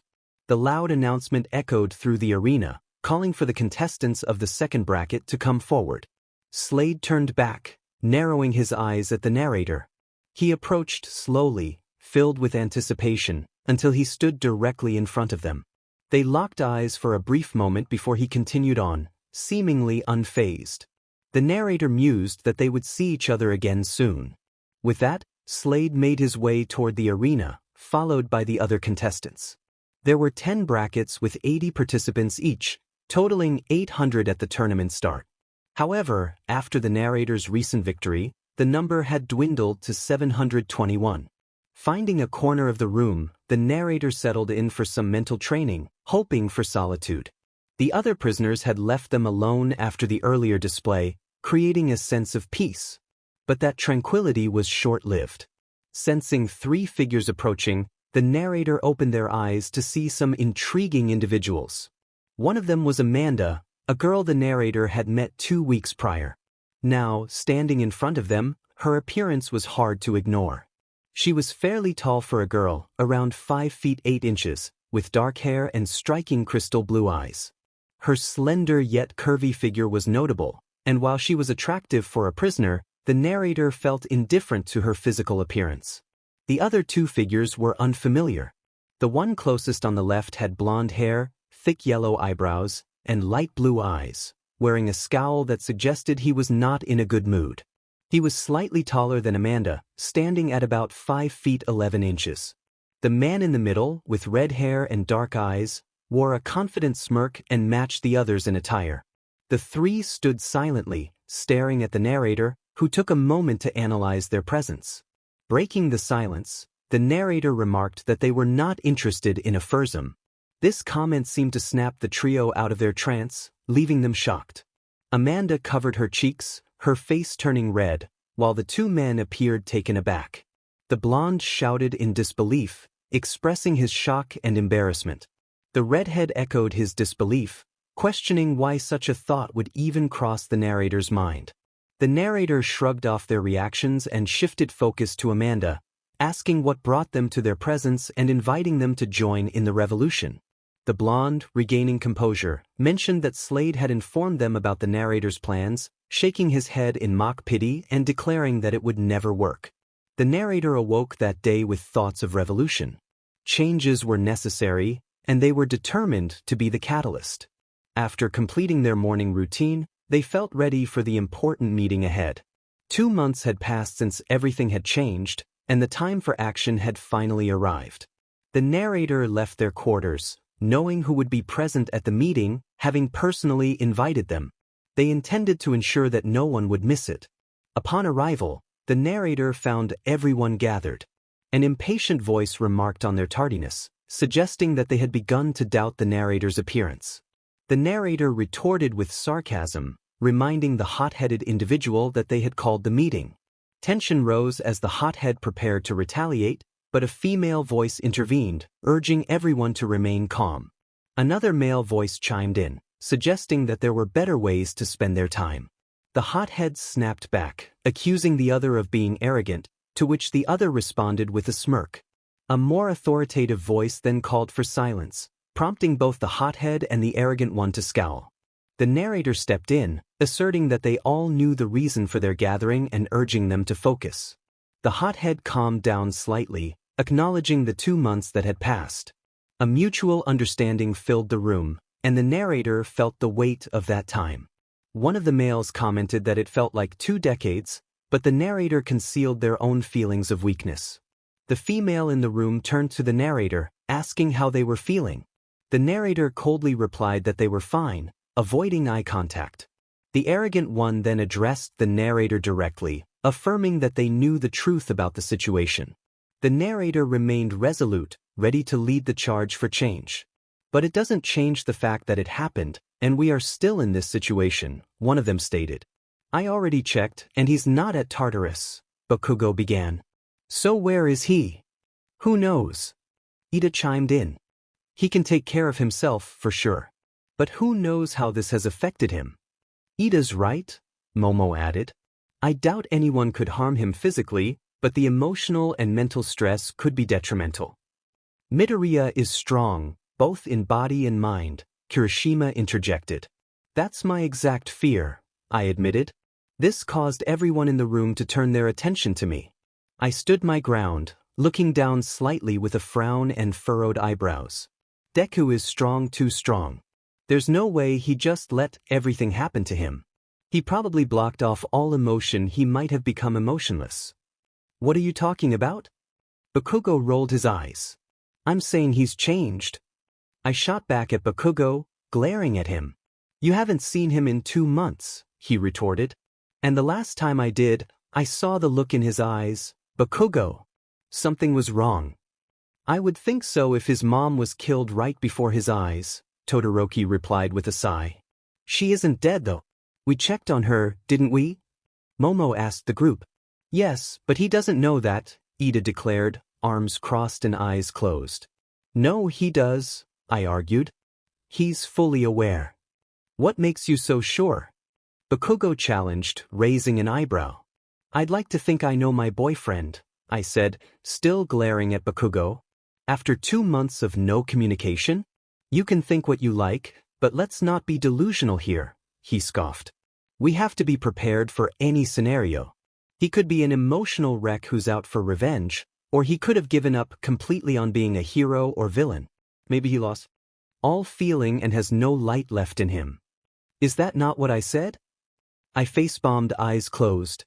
Maybe, but it's wrong because you said it and right because I did. Words cannot describe the various ways I wanted to express my frustration with him. Focus, guys. Kirishima called out, interrupting my thoughts. I looked at him and saw he looked broken, tears in his eyes. It was then I realized how hard this was on him. I took a moment to look around at everyone else and noticed the common factor: they all looked broken. Todoroki's hair was shaggy, and he had dark circles under his eyes. Bakugo's hair was less spiky, and stress lines marred his face. Ida's hair was unkempt, and his glasses were nearly slipping off his nose. Momo still looked stunning, but her usual polish seemed to have faded. Then I looked at myself. I was a mess. My hair was unkempt, my nails untrimmed, and my clothes were in tatters. These 2 months had truly been hell. Sorry, Kirishima, I apologized in a dull tone. I guess life without UA has taken a toll on all of us. Oh, right, I forgot to mention. All of us officially left UA 2 months ago today. 2 months ago, the video call ended, leaving the room in silence. I remained still, visualizing every possibility of what could have happened. After reviewing the many scenarios in my mind, I came to one conclusion. Bull, I stopped mid-word as someone spoke at the same time. I turned to see it was Bakugo, annoyance etched on his face. Don't copy me, round face, he scoffed. Shut up, you explosive porcupine, I shot back, causing a tick mark to appear on his forehead. What was that little performance you put on in front of the courtroom? Like you can talk, Miss Death? How could you? He mocked. My face flushed with anger. I did not say that. It sounded like it to me. We bumped heads, glaring at each other while growling. Amidst this, no one else spoke. If it weren't for us, a pin dropping would have sounded like a gunshot. To be honest, it was really awkward. We both realized this and slowly backed away, taking in the atmosphere. Everyone was staring at us, but there was something in their eyes. Fear? Laughter? No, it was pity. Why were they pitying me? Was something wrong? I sighed, dusted myself off, and focused on the crowd. All of Class 1A was there, along with the teachers and Principal Nizu. So, I began to break the silence. What are we going to do to get Deku out of there? No answer. Life in prison without parole is a ridiculous sentence. We have to get him out. Still no answer. But can't you hear? Bakugo chimed in, a tick mark appearing on his head. How are we going to get that stupid Deku out? No answer. I stepped back, eyes widening. Bakugo looked just as surprised as I was, his mouth agape in shock. All the teachers and students were avoiding our gaze, fixated on the floor beneath them. Finally, Principal Nizu and All Might stepped forward. Ochako, Katsuki, we aren't getting him back. This time, we were the ones left speechless. He's going to stay in prison. I'm sorry. What are you talking about? I yelled, unable to contain my frustration. He is the strongest person out of here. Why would we not break him out on a phony charge? This is incredibly stupid. Are you insane? We can't leave such a strong asset in prison. I know he's strong, but I don't care. I took another step back in shock, having never heard Nizu raise his voice like that before. He looked genuinely angry, almost feral. He broke the law, Ochako. We cannot forgive him for that, under any circumstance. The video was fake. Are you slow? Bakugo shouted, his frustration evident. You don't know that. Ochako replied, her voice rising in defiance. Oh, and what you do? Bakugo shot back. He knows more than you children ever will, and you all must respect that. All Might interjected, his tone firm. Ochako was taken aback, her hands covering her mouth in shock. She couldn't believe what she was hearing. All Might was turning against them. All Might, how could you turn your back on your pupil? She exclaimed. You are my pupil, Ochako, not him. All Might's voice boomed, startling both her and Bakugo. This is Gran Torino's problem, not mine for once. Bakugo's disbelief was palpable. How could you? He asked, struggling to comprehend the situation. Ochako attempted to lighten the mood with a dry joke, but the life in her voice had vanished. She felt like a ghost, drained of all energy. He's feral right now, Ochako, Nizu explained, his tone serious. We cannot afford to take him back in this state. You're calling him feral? Ochako asked, her voice low and tense. Say what you want, but my decision stands, Nizu replied, unwavering. Bakugo's hands sparked with energy as he clenched his teeth, ready to unleash his anger. You little. He took someone's life, Katsuki. Nizu interrupted, his voice steady. Bakugo hesitated, stepping back as Nizu continued. Villain or not, he suffered the consequences. We are in no position to interfere, and I will not jeopardize this school's reputation by advocating for a criminal. Do you know how many calls, emails, and reports we receive every single day because that boy was part of our school? I ignored all of them on the grounds that he was a hero fighting for the right cause, but he crossed the line when he took someone's life. No matter if it was a villain or not, that story can easily be twisted to suggest he has no control over his quirk or power. That's a load of crap. Ochako interrupted, tears welling in her eyes. Deku has the most control over his quirk, more than anyone I've ever seen in my life. Even when I was a little girl, he was always saving people with a smile on his face, like his supposed hero standing over there. She pointed at All Might, who looked down, unable to meet her gaze. He has always been the greatest, always been the strongest. He is my hero, he is the hero. There is no way he should be locked up like this, no way. Suddenly, a ring from Nizu's phone interrupted her emotional outburst. He answered the call, listening intently before looking her in the eye and putting the phone on speaker. I'm sorry, please repeat what you just said, Nizu requested. Of course, Nizu sir, came the voice on the other end. The student known as Izuku Midoriya has escaped custody and is nowhere to be found. Ochako felt her heart drop, her mind racing. Bakugo's hands trembled, shock etched on his face. When we tried to track him down, all we found was a 10-mile-wide crater where the courtroom used to be. The location is not on any of our records, and it's far from Tartarus, so I'm not sure why there is one here. All I know is that it's gone, and every single person in here has vanished with it. He killed them? Nizu asked, his voice steady. Most likely, sir, the voice confirmed. Thank you, Nizu said, lowering the phone without breaking eye contact with them. That will be all. Nizu hung up, turned around, and walked away, All Might following closely behind. Believe what you want, Uraraka and Bakugo. That boy is not welcome here, and if he ever shows up on this campus, he will be treated as a villain. The room fell silent, the weight of the revelation hanging heavily in the air.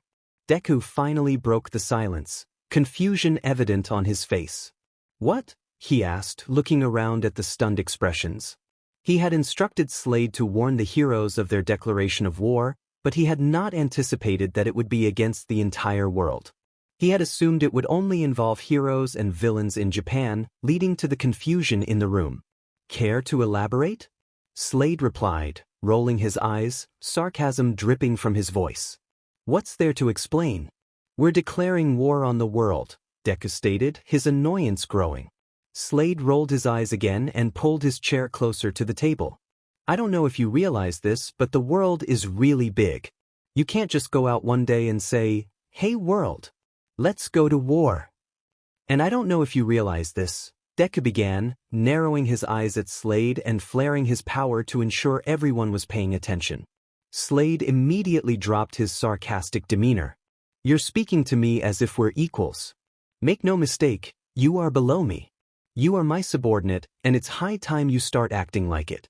Not only that, but you're the lowest ranking in this entire room, so fix your tone before I fix it for you. Slade lowered his hands, trying to avoid further provoking Deku.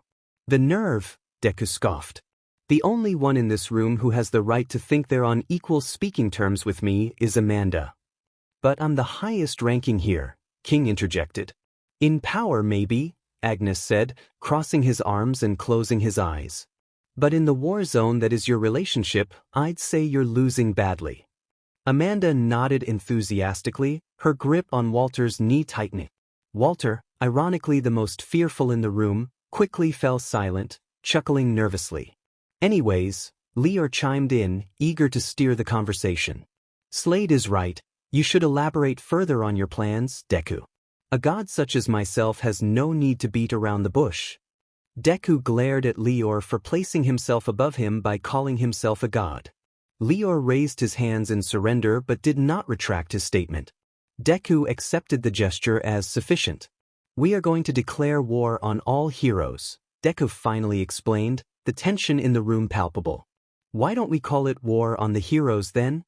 Amanda suggested. Because the League of Villains already has copyright claims to that, Deku chuckled. Besides, our convictions will not be as childish as the League's. They were not merely declaring war on the heroes, but also on the villains and vigilantes, anyone who misused their quirk in the name of the current society. Their leader's convictions soared far beyond what anyone in the room could comprehend, making it clear that he was on a different level. He asserted that no one would stand in his way, and thus, no one would stand in their way. Deku's tone was serious as he concluded his declaration. Everyone understood the message. Deku's purpose was clear. Anyone who was not with him was against him. Slade chuckled and pointed out the irony of Deku's behavior, comparing him to the arrogant figure he often criticized. Deku dismissed the comparison with a light-hearted chuckle, but Lior, filled with intensity, created an arrow of light aimed at Slade's head, only to be restrained by Agnes. Tensions rose as Lior shouted, demanding respect, while Agnes tried to calm him down, noting the humor in the situation. Deku stood up, walking beside his throne, and turned his back to them, his demeanor shifting as he began to emanate a combination of white and blue heat. His hair floated and transformed into a bright shade of white, and he turned to face his subordinates with cold silver eyes that gleamed with a divine smirk. He proclaimed that he was simply the greatest to ever do it. As the atmosphere settled, Deku continued with a serene smile, dissipating his power and allowing the room to breathe again. He acknowledged that if being considered godlike was the perception, he could not stop anyone from thinking that way. Lior responded with respect, and Amanda inquired about their next steps. Deku, now seated on his throne with his hands intertwined, declared it was time for the world to understand. Later that night, outside the newly remodeled UA dorms, two prominent members of Class 1A were engaged in a heated debate about their favorite heroes. Mineta passionately argued for Midnight over MT Lady, while Kaminari stubbornly defended MT Lady, insisting she would win without question. Mineta, confident in his abilities, claimed he could take on Midnight, which made Kaminari laugh, pointing out the absurdity of the idea. As their playful banter continued, Ida approached the group, having witnessed the recent events unfold on national television. The destruction they had seen was shocking, and it was clear that everyone was affected by it. Bakugo, wide-eyed, could only manage a simple acknowledgement, while Kirishima expressed sadness over the events. Todoroki, visibly conflicted, noted how hard it was to ignore what had happened. Ochako, her face scrunching in anger, pointed out that there had been a pretty girl with Deku during the chaos. The room fell silent in disbelief at Ochako's comment. Bakugo shouted in frustration, unable to comprehend her focus on such a detail. Momo, incredulous, questioned her priorities. Ochako defended herself, insisting that she was simply reacting to what she saw. Todoroki attempted to redirect the conversation, listing the more pressing issues at hand, including the declaration of war and the defeat of powerful foes. Ochako, however, remained fixated on the tall girl standing near Deku, completely missing the gravity of the situation. Kirishima whispered to Bakugo, comparing the absurdity of Ochako's concerns to a historical figure with devoted followers. When Ochako glared at them, Kirishima raised his hands in surrender, trying to ease the tension. He pointed out that while Deku had established himself as a significant threat, her worries were misplaced. Kirishima insisted that viewing Deku as a hero was feeding into his delusions. Ida supported this notion, emphasizing that Deku believed he was the hero of his own story. Todoroki added that the recent trial might have awakened something dark within him. Ochako snapped in frustration, questioning why they were turning against Deku when they had formed a group to support him as a hero. She felt betrayed by their shift in perspective. Not see the good side? Ida challenged Ochako, questioning what good side she was referring to. The good side that had taken down and destroyed the symbol of peace? The ultimate hero, who had declared war on Japan? That good side? Momo continued, expressing her belief that Deku had been innocent before, but now the verdict was clear. He was a criminal. Ochako subconsciously activated total concentration, causing the ground beneath her to crack. The oxygen seemed to leave her mouth, and the veins around her face bulged as if she were transforming into something fierce. This transformation occurred at the thought of her friends turning against Deku. Momo finished with concern, stating that something had awakened in him, something troubling. As Ochako released total concentration, the atmosphere lightened, allowing everyone to breathe easier. She understood their concerns, but her love for Deku was too strong to dismiss their worries. Ochako conceded that something had indeed awakened in him, but she insisted he had not changed. She explained that while they may know Izuku Midoriya, they did not know Deku. She had spent countless days, months, and years admiring him, always by his side. She believed she knew everything about her Deku. She expressed her worry that he was in trouble, leaving her friends confused. What did she mean Deku was in trouble? Kirishima questioned incredulously about the guy who could toss mountains.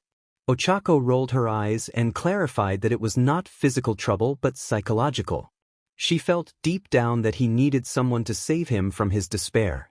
Her friends began to worry that Ochako might be losing touch with reality. They thought she might be in shock, unable to accept that the love of her life had turned away from her and become a villain. They had all realized it, but did Ochako? Momo cautiously asked what she meant. Ochako narrowed her eyes at the TV, trying to decipher Deku's feelings from the screen.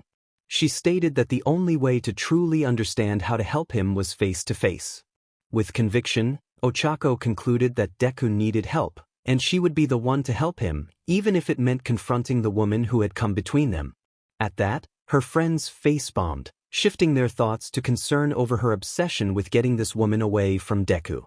They put aside their worries for now, but the question lingered. When push came to shove, would Ochako be willing to confront Deku one last time? A month later, chaos reigned. This was just the beginning. A month after Deku had destroyed both the symbol of peace and the symbol of evil, his actions and words spread like wildfire, and the consequences followed even faster. All Might was severely injured, worse off than during his battle with All for One. He had to retire immediately, his injuries beyond Recovery Girl's ability to heal. He spent weeks in the hospital, but his hero career was effectively over. All for One, meanwhile, was captured and imprisoned in Tartarus. With his league of villains dismantled by Deku's crew, they believed he would prefer to be locked away and out of Deku's reach. The entire world witnessed the battle. All for One's allies cut ties with him, pouring their support into Deku's cause. Deku vowed to eliminate anyone who did not align with his vision of true justice, causing many to withdraw their offers and isolate themselves to avoid conflict. It was clear that Deku had gained even more power and influence. Japan found itself isolated.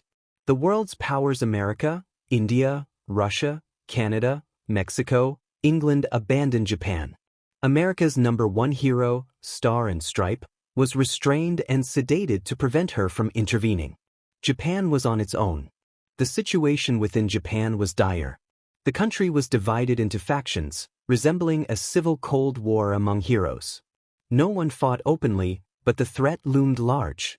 On one side were the Deku supporters, captivated not only by his power but also by his words. They believed in his ideals and saw him as a morally correct figure. They admired the controversial man who bent the rules without breaking them, the anti-hero who made tough decisions for the greater good.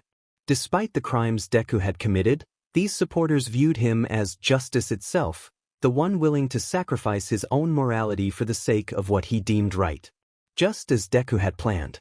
Next were the Deku tolerators, the majority of the population. They agreed with his ideals but disagreed with his methods. They chose not to voice their opinions, knowing that opposing him would be futile. In this tense atmosphere, the question remained, how would they navigate the consequences of Deku's choices, and what would happen if he continued down this path? Who would dare to tell him no? Certainly not anyone in the group. If he proclaimed that the sky was purple, everyone would believe it. The third group consisted of those who disliked Deku. This group mainly included students from UA, members of the police force, and a few villains he had defeated in the past. They were indeed a minority in this divided society. This division had led to a civil Cold War. Deku's supporters were fiercely loyal to their hero, willing to go to great lengths to ensure his success. Meanwhile, the neutral parties wanted to avoid Deku's wrath, so whenever the heroes attempted to locate Deku's headquarters, The supporters and neutral parties joined forces to obstruct them. It was incredibly frustrating to be focused on a task only to have someone constantly get in the way. Multiply that annoyance by thousands, and one could understand the life of a Japanese hero. Deku had a mission, and he was determined to see it through. He was the ultimate leader of this society, untouchable by anyone. Well, perhaps there was one person who could challenge him. Ochako called out to Momo, expressing her uncertainty about their plan. She admitted her dislike for the opposition but clarified that her hatred for a certain individual was even stronger. The group exchanged glances, surprised by Ochako's intensity. She had never even met the person she spoke of, yet her disdain was palpable. Despite her feelings, Ochako acknowledged that collaborating with the opposition might be more beneficial than fighting alone. They would only hinder each other otherwise. It was better to meet and reach an agreement beforehand. Bakugo commented on her surprisingly rational thinking, to which Ochako retorted about his own hairstyle, suggesting he had no room to talk about rationality. Bakugo exploded in frustration, his temper flaring as he defended his appearance. Ochako feigned innocence, playfully teasing him about her own hair.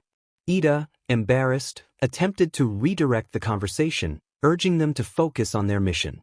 Kirishima, feeling uncomfortable, expressed his desire to be the only one in a position of strength, hinting at the tension in the air.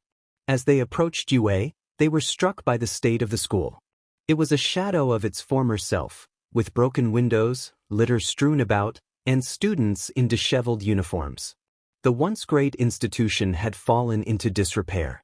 Nizu approached them, his usual cheerful demeanor absent. His eyes reflected the weight of his burdens, and he acknowledged his past mistakes. He admitted to awakening a monster, a decision he deeply regretted. The group felt a mix of sympathy and sadness for him, understanding the pain of a leader who had erred. Nizu declared his intention to rectify his mistakes. He explained that during the past month, and even during the 2 months they had been away, they had been training and preparing for the challenges ahead.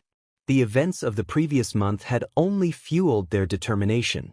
They had pushed themselves to the limit, utilizing advanced training gear developed by Hatsum and the support course. They were preparing for war. The group was taken aback by Nizu's statement. It sounded outrageous, yet he was serious. Ochako questioned the wisdom of launching such a mission, expressing her disbelief. Nizu responded with frustration, challenging her to consider the alternative, allowing Deku to wreak havoc.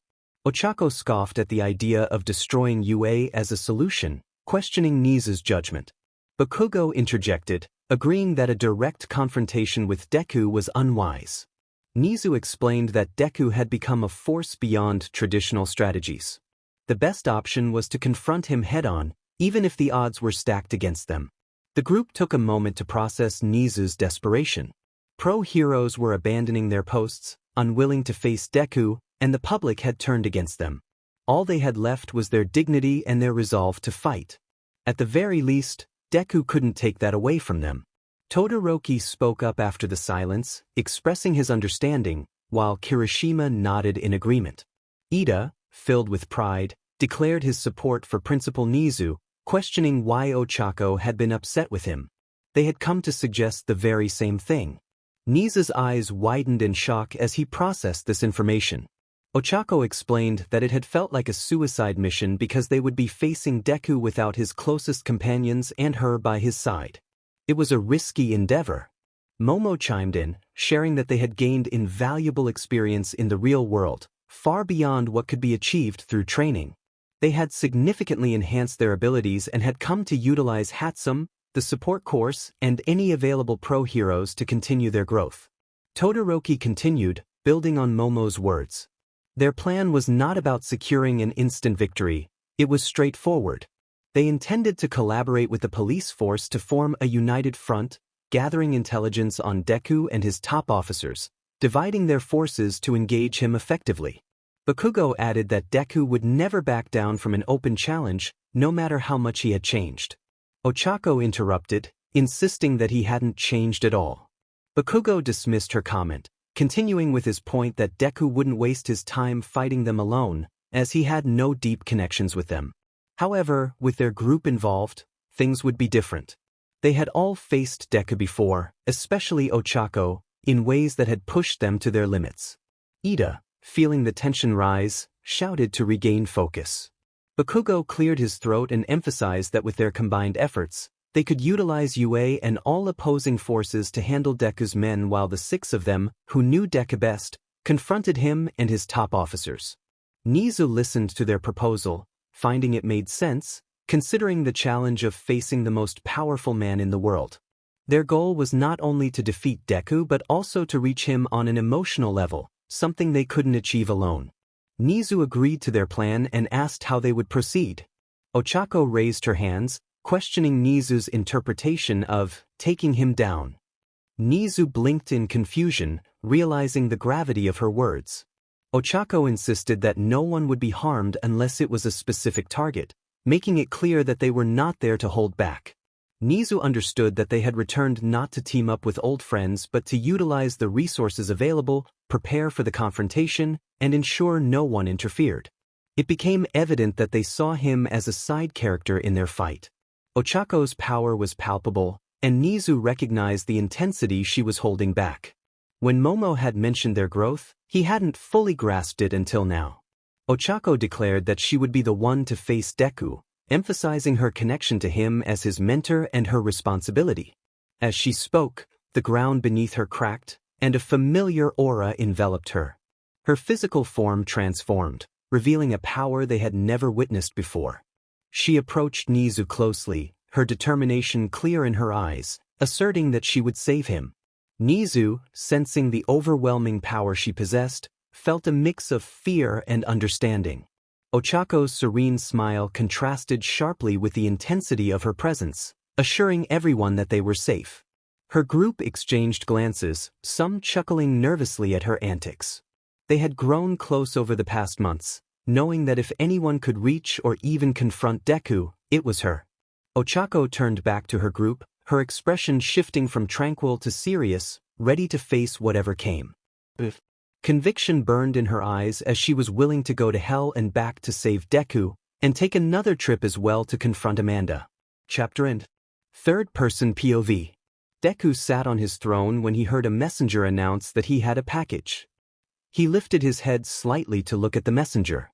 If it's more fan mail, don't bother, he thought dismissively, waving his hand. We've got plenty already. The room fell silent as everyone glanced at the corner where a monumental pile of letters addressed to the new #1 in Japan had accumulated. Crazy, Agnes mused, noting the surprising support Deku received. You'd think with all that you've done, people would be more against you, or at least not openly supporting you like this. It's not unusual for people to gravitate towards such a polarizing figure, Amanda chimed in. Love letters though? Leor exclaimed in disbelief. Hey, it could be worse. I've seen death row inmates get sent some pretty exclusive stuff, King added. People have some wild tastes. Oh, to be a death row inmate? Agnes sighed. How distasteful, Amanda remarked, rolling her eyes. Said the woman crushing on a 16-year-old, Leor defended, staring at her without flinching. Amanda blushed in embarrassment before narrowing her eyes at Leor. I'll have you know that was purely an act to try and take advantage of him. Yes, and we all see how well that worked, Slade interjected, sweat dropping. Instead of taking advantage of him, you're now one of his top subordinates. You really showed him. Amanda shot a glare at Slade, who shrugged and returned his focus to Deku as he tossed the fan mail toward the pile. You guys certainly never bore me, Deku said, also sweat dropping.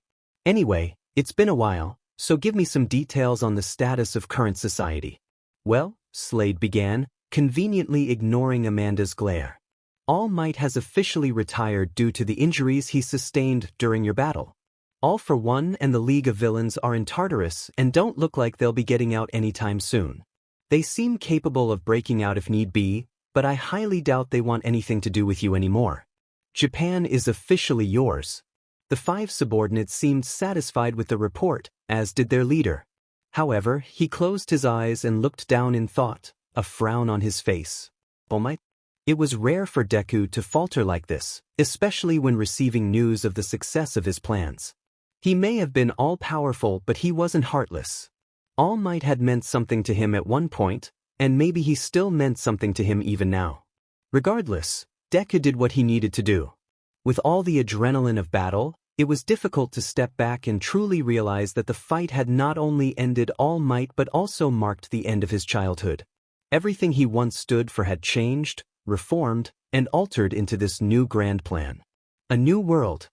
He reopened his eyes with focus, a silver glow flashing for just a second before fading as if it had never been there. Go on, Deku beckoned Slade with reinforced conviction. He had no time to think of his past, he had to focus on building the future. You seem to have quite a lot of supporters out there. It seems they have been moved by your speeches of grandeur, Slade continued. I do have a way with words, don't I? Deku claimed with a sigh and a smile. Ain't that the truth? Amanda agreed with a wink and a giggle. Pervert, Agnes mumbled to the side. Hothead, Amanda shot back, glaring at Agnes. Agnes' pupils disappeared as he began to emit flames from his eyes, clenching his fist in comical anger. Amanda took on the same expression, water forming in her eyes as she bumped heads with Agnes. I'll burn you. I'll waterboard you. And I'll do both, Deku chimed in, his hair flashing white and his eyes turning into silver piercers as he stared at both Amanda and Agnes. If you two don't shut up. With that, they both found themselves on opposite sides of the room, hands behind their backs, heads turned toward the suddenly intriguing walls beside them, whistling sweet tunes while beads of sweat dripped down their faces. Lior snickered uncontrollably, mocking his twin, who was unable to respond for fear of his own safety. Deku rolled his eyes and turned his attention back to Slade. Since that's out of the way, Slade coughed to continue. What should I do about the people outside spying on us? It was a valid question, and in theory, they should have been worried and treated this like an imminent threat. However, Deku did not operate on threats, only action. A small smirk formed on his face as he heard the information. He could sense the outsider's presence but chose not to mention it until now. Leave them, Deku dismissed with a wave of his hand. I believe in sensible violence, for the most part. So, as long as they don't do anything, neither will we. It sounds like you have a little more than fangirls out there if they went as far as to stalk you, Slade mused aloud with a chuckle. Something like that?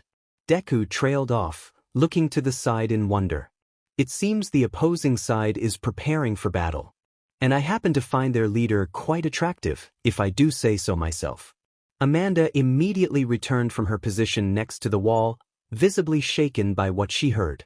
She had tears in her eyes as she replayed Deku's words in her mind over and over. How do you know who their leader is? Agnes inquired, moving away from the wall back to the throne. I don't know for sure, Deku admitted with a small smile. But I have a really good feeling. Call it my instinct, he joked with a smirk and a shrug. We need to hire a jester or something. Your jokes are awful, Agnes groaned, rolling his eyes. Deku shut his eyes in annoyance, forming a fist and sending a small shockwave toward Agnes. The flame quirk user grimaced as he felt the impact. He held his stomach, tears streaming down his face. Agnes managed to speak with a strained voice, his hands still gripping his midsection. Lior was on the ground, laughing at his twin, who glared back in response. Amanda smirked triumphantly, while King simply chuckled, shaking his head at his comrades. Their outlandishness seemed to be the source of their power, leaving him puzzled about how they outclassed him. Deku sighed and rose from his throne. He stepped away from the crowd, gazing at his fist. Was he truly ready to launch a war against the society he had grown up in? To abandon the ideals that had defined heroes in Japan? He clenched his fist with determination, his eyes shimmering silver. Was precisely what he had to do. The hardest decisions required the strongest wills, and his will was stronger than any other. He called out to his crew, urging them to prepare. It was nearly time to take the final step in their plan. They could keep their spies and prepare as much as they wanted. They were in no rush. They operated on his time. It was clear they desired a fight, a direct battle between groups, a clash of ideals, a struggle between eras. He wanted them at their best so they could crush them without excuses and finally take over for good. Lior interjected, questioning why they didn't just take them out now, given their advantage. Deku smirked slightly and chuckled before explaining that the other side had the one missing piece to his plan, Ochako. Amanda growled in anger at the mention of her name, her hair beginning to shift color as she transformed into Amphitrite. King's sweat dropped at Amanda's antics, and Agnes was about to speak when Leor covered his mouth for his own safety. Deku rolled his eyes and continued, stating he couldn't complete his plan without Ochako, as that would leave him sad and lonely in the long run. Amanda, in a fit of defiance, expressed her frustration, shaking her fist comically. Deku face-bombed, reminding her that her partner was right next to her. Amanda turned to King, who looked completely bewildered, and huffed in annoyance. She lamented that this crybaby hadn't asked her out yet, to which Agnes commented that it was the smartest decision he had ever made. Amanda transformed again, glaring at Agnes, who summoned flames defensively. Deku, tired of the antics, assured Amanda that King would ask her out when he was ready. He advised her not to make herself unlikable by picking fights with her comrades or speaking inappropriately about their leader. Amanda's spirits fell at Deku's words, a cloud of sadness forming above her head as she looked down in shame. Deku couldn't help but chuckle at his group before continuing. As amazing as all of this was, he needed his woman by his side to share in the power, otherwise, it wouldn't be worth it. He called the group's attention again, marking the day when Ochako and her team would face them. As he paced toward them, waves of raw power radiated from him. The silver in his eyes glimmered as his hair transformed into a bright white, spiking up and surrounded by a blend of blue, white, and hints of purple heat. He spread his arms slightly, looking toward the ceiling with a serene smile. After taking a deep breath, he lowered his head until he was face to face with the group, revealing a cold, silver glare. Silence enveloped the room as the class processed the shocking revelation regarding their final exams. Deku observed the frozen expressions of his classmates and decided to take charge. He expressed his surprise that they believed their final exams would be as simple as defeating robots. Taking a deep breath, he felt his energy surging, ready to engage. He explained the rules. They had two options: either escape or defeat him by putting on the HNDCFFS that Mr. Aizawa would distribute. He warned them that attempting to run would be futile, as opportunities could be deceptive. They needed to confront him with everything they had, otherwise, the consequences would be severe. As he stated this, he emphasized the seriousness of the situation, hinting at the gravity of their challenge. Meanwhile, outside the facility, two individuals exchanged worried glances. One remarked on the overwhelming power they could sense, which felt oppressive. The other agreed, noting that it had been weighing on him since their arrival. They discussed the daunting task ahead, with one expressing skepticism about their chances against someone who had defeated legendary heroes. The other tried to remain optimistic, recalling the weakened state of their opponent during a previous battle. The first individual remained unconvinced, pointing out that the current version of their adversary was too formidable to overcome. The second one encouraged him to consider that victory could depend on more than just raw power. After a brief exchange, the first individual challenged his companion to put that theory to the test, which caused the latter to reconsider his bravery. They both agreed that it was best to stay alive and quickly decided to leave the area before facing any potential danger from Deku. With their decision made, they slipped away from the compound, narrowly avoiding the wrath of their powerful opponent. At UA, Ochako stood calmly in one of the training grounds, focused on her opponent. Her arms rested at her sides as she awaited the signal to begin. Todoroki, overseeing the sparring session, asked both opponents if they were ready. Facing Ochako was Bakugo, who appeared as fierce as ever. Although he still had the same fiery spirit, his experiences at UA had transformed him for the better. He had learned to channel his intensity into something more productive, realizing that it wasn't always about explosions and anger. With a fierce grin, Bakugo declared his intent to win, letting off small explosions in his hands. Old habits die hard, and Ochako shook her head, chuckling softly. She responded with a confident smirk, ready for the challenge. Todoroki nodded to both sides and signaled for the match to begin. Instead of launching himself at her with his usual explosive speed, Bakugo ran toward Ochako at a normal pace, reaching her slightly faster than usual. He jumped and aimed a powerful right hook, enhanced by an explosive boost. Ochako raised her forearm, meeting his attack with her own strength. The resulting explosion created a shockwave that sent wind swirling around them, forcing Todoroki to shield his face to keep his eyes on the fight. As the dust settled, they remained locked in their struggle, with Ochako exhaling heavily, her determination evident. In a swift motion, she grabbed Bakugo's forearm and threw him away. He spun in midair, preparing to land, but Ochako was already in position, ready to counter with her own right hook. Anticipating her move, Bakugo unleashed a small explosion, not meant to harm but to create a shockwave that deflected her hand. He landed and launched a front kick to her midsection, followed by a back kick to her side, before turning and detonating an explosive blast beneath her, sending Ochako flying. The force of the explosion was greater than before, causing Todoroki to focus intently to see clearly.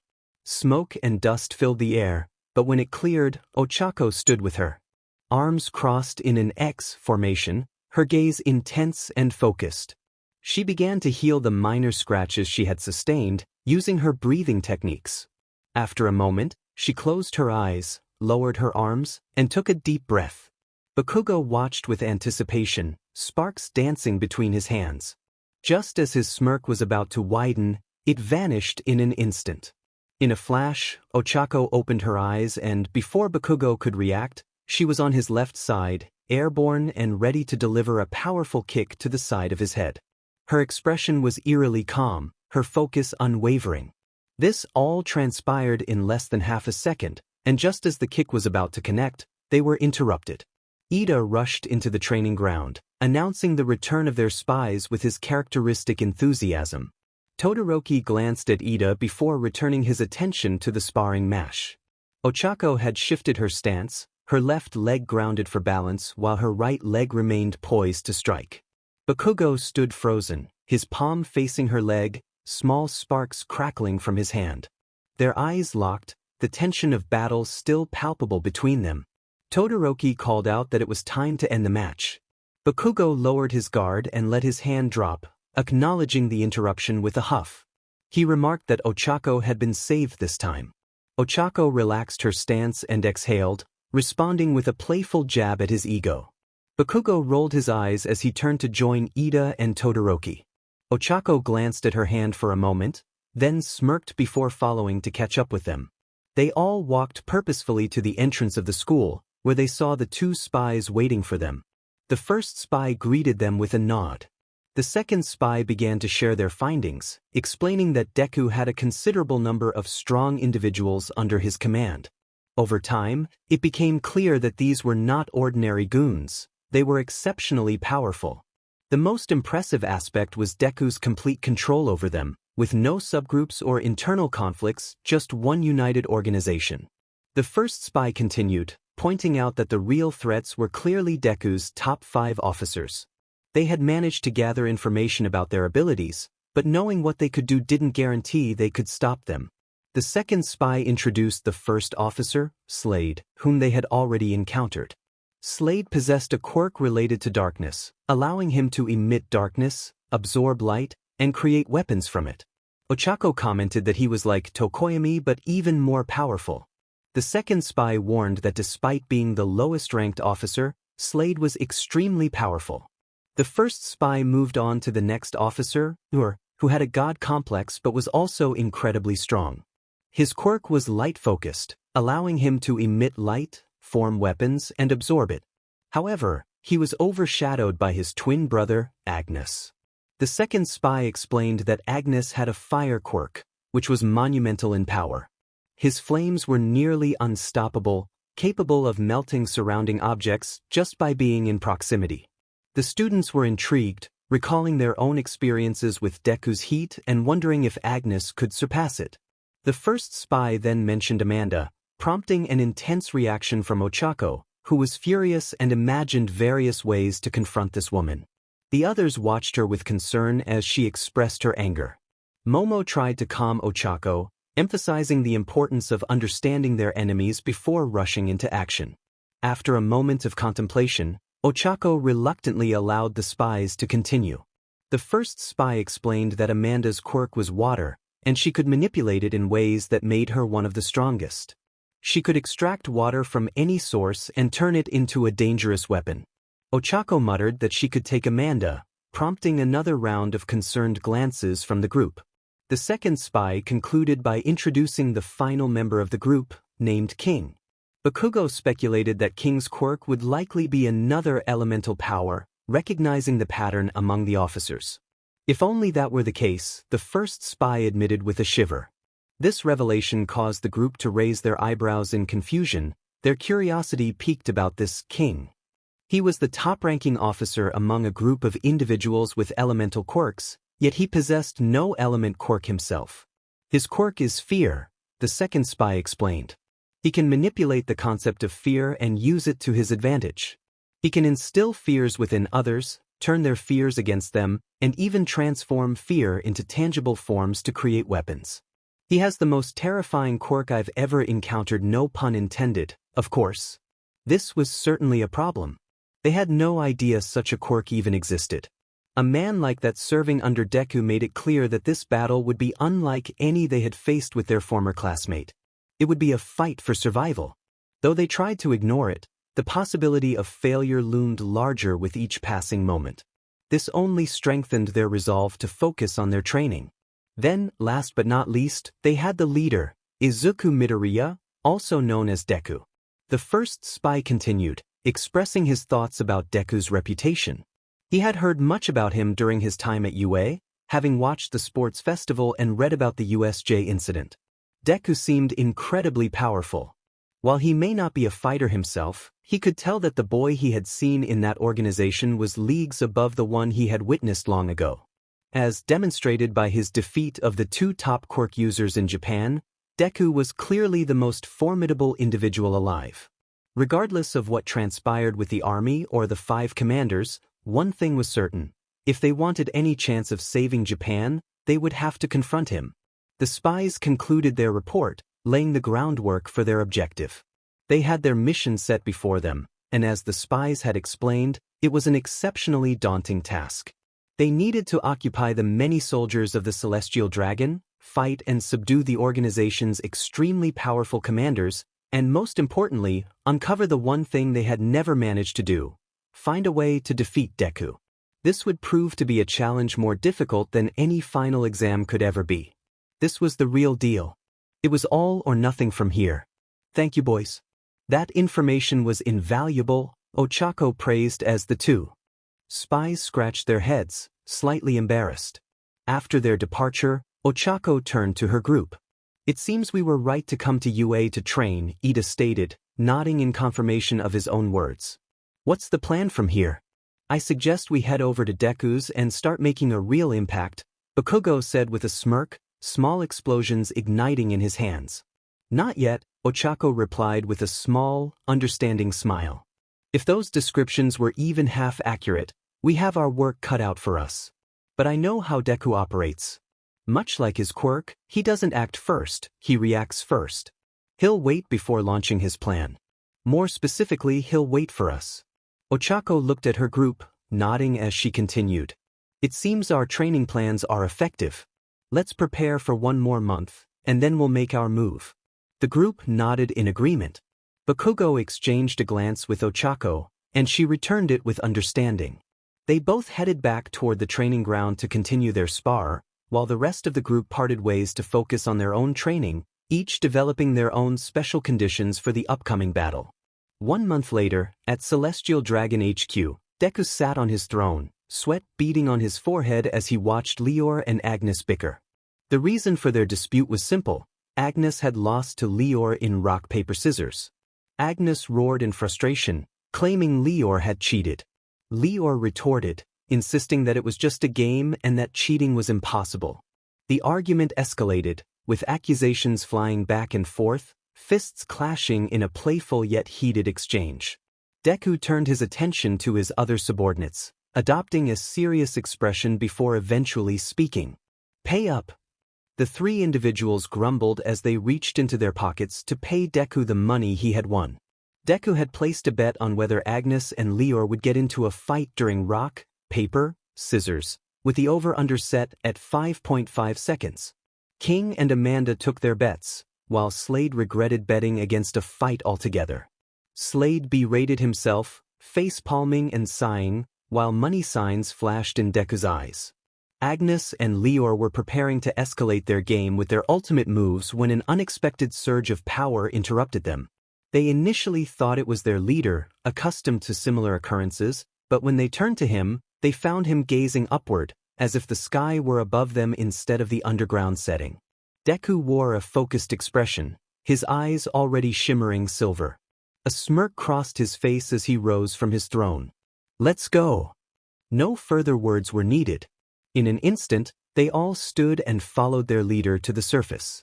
Upon arriving at the entrance of their compound, they were met with the sight of their men occupying the area.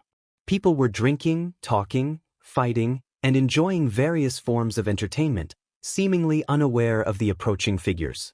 About a minute later, the men began to notice the newcomers. By the time they did, the figures were already in view. A tall, blue-haired figure sprinted toward them at incredible speed, appearing unfazed by the velocity, as if it were entirely natural and devoid of any quirk involvement. Beside him was a red-haired individual with well-defined muscles, leaving cracks in the ground with each powerful step, propelling himself forward as if each footfall were a mini launch pad. On the other side, a tall, black-haired woman effortlessly kept pace by gliding through the air. She moved gracefully, accompanied by others who matched her speed. One of these individuals was a dual-haired boy, calm and composed, using the air as his footing by freezing every step he took while airborne. His quirk allowed him to maintain impressive speed with ease. Another was an ash-blonde, spiky-haired individual who propelled himself forward with mini explosions, a mischievous smirk growing more pronounced as he approached, clearly excited. At the front of the group was a woman with brown bob-cut hair and pink cheeks, flying with focus and grace. She utilized her quirk efficiently, achieving maximum results with minimal effort, clearly intent on reaching her goal. As the group came into view, the men on guard realized it was already too late. The six arrived as swiftly as they were spotted, standing across from the six top individuals of the Celestial Dragon, ignoring the other soldiers entirely. The tension in the air was palpable. It had been quite some time since the six former UA students had seen their classmate in person, and the moment felt surreal. Deku took a step forward, his gaze locked onto one person. "Hello, Ochako," he greeted with a warm smile. "It's been so long, hasn't it?" Ochako felt a wave of emotion at hearing her boyfriend's voice again, but she kept her feelings in check. The objective was clear: save Japan, save the world, and perhaps most importantly to her, save Deku. "Deku," she trailed off, then steeled her resolve. Taking a deep breath, her muscles slightly expanded, veins becoming more pronounced, and her eyes intensified with determination. The air around her shifted as gravity announced its presence, enveloping her in an aura of immense power. It was evident that this was just the beginning of her capabilities. She focused once more, narrowing her eyes and clenching her fists with conviction. "It's finally time for our final battle to begin."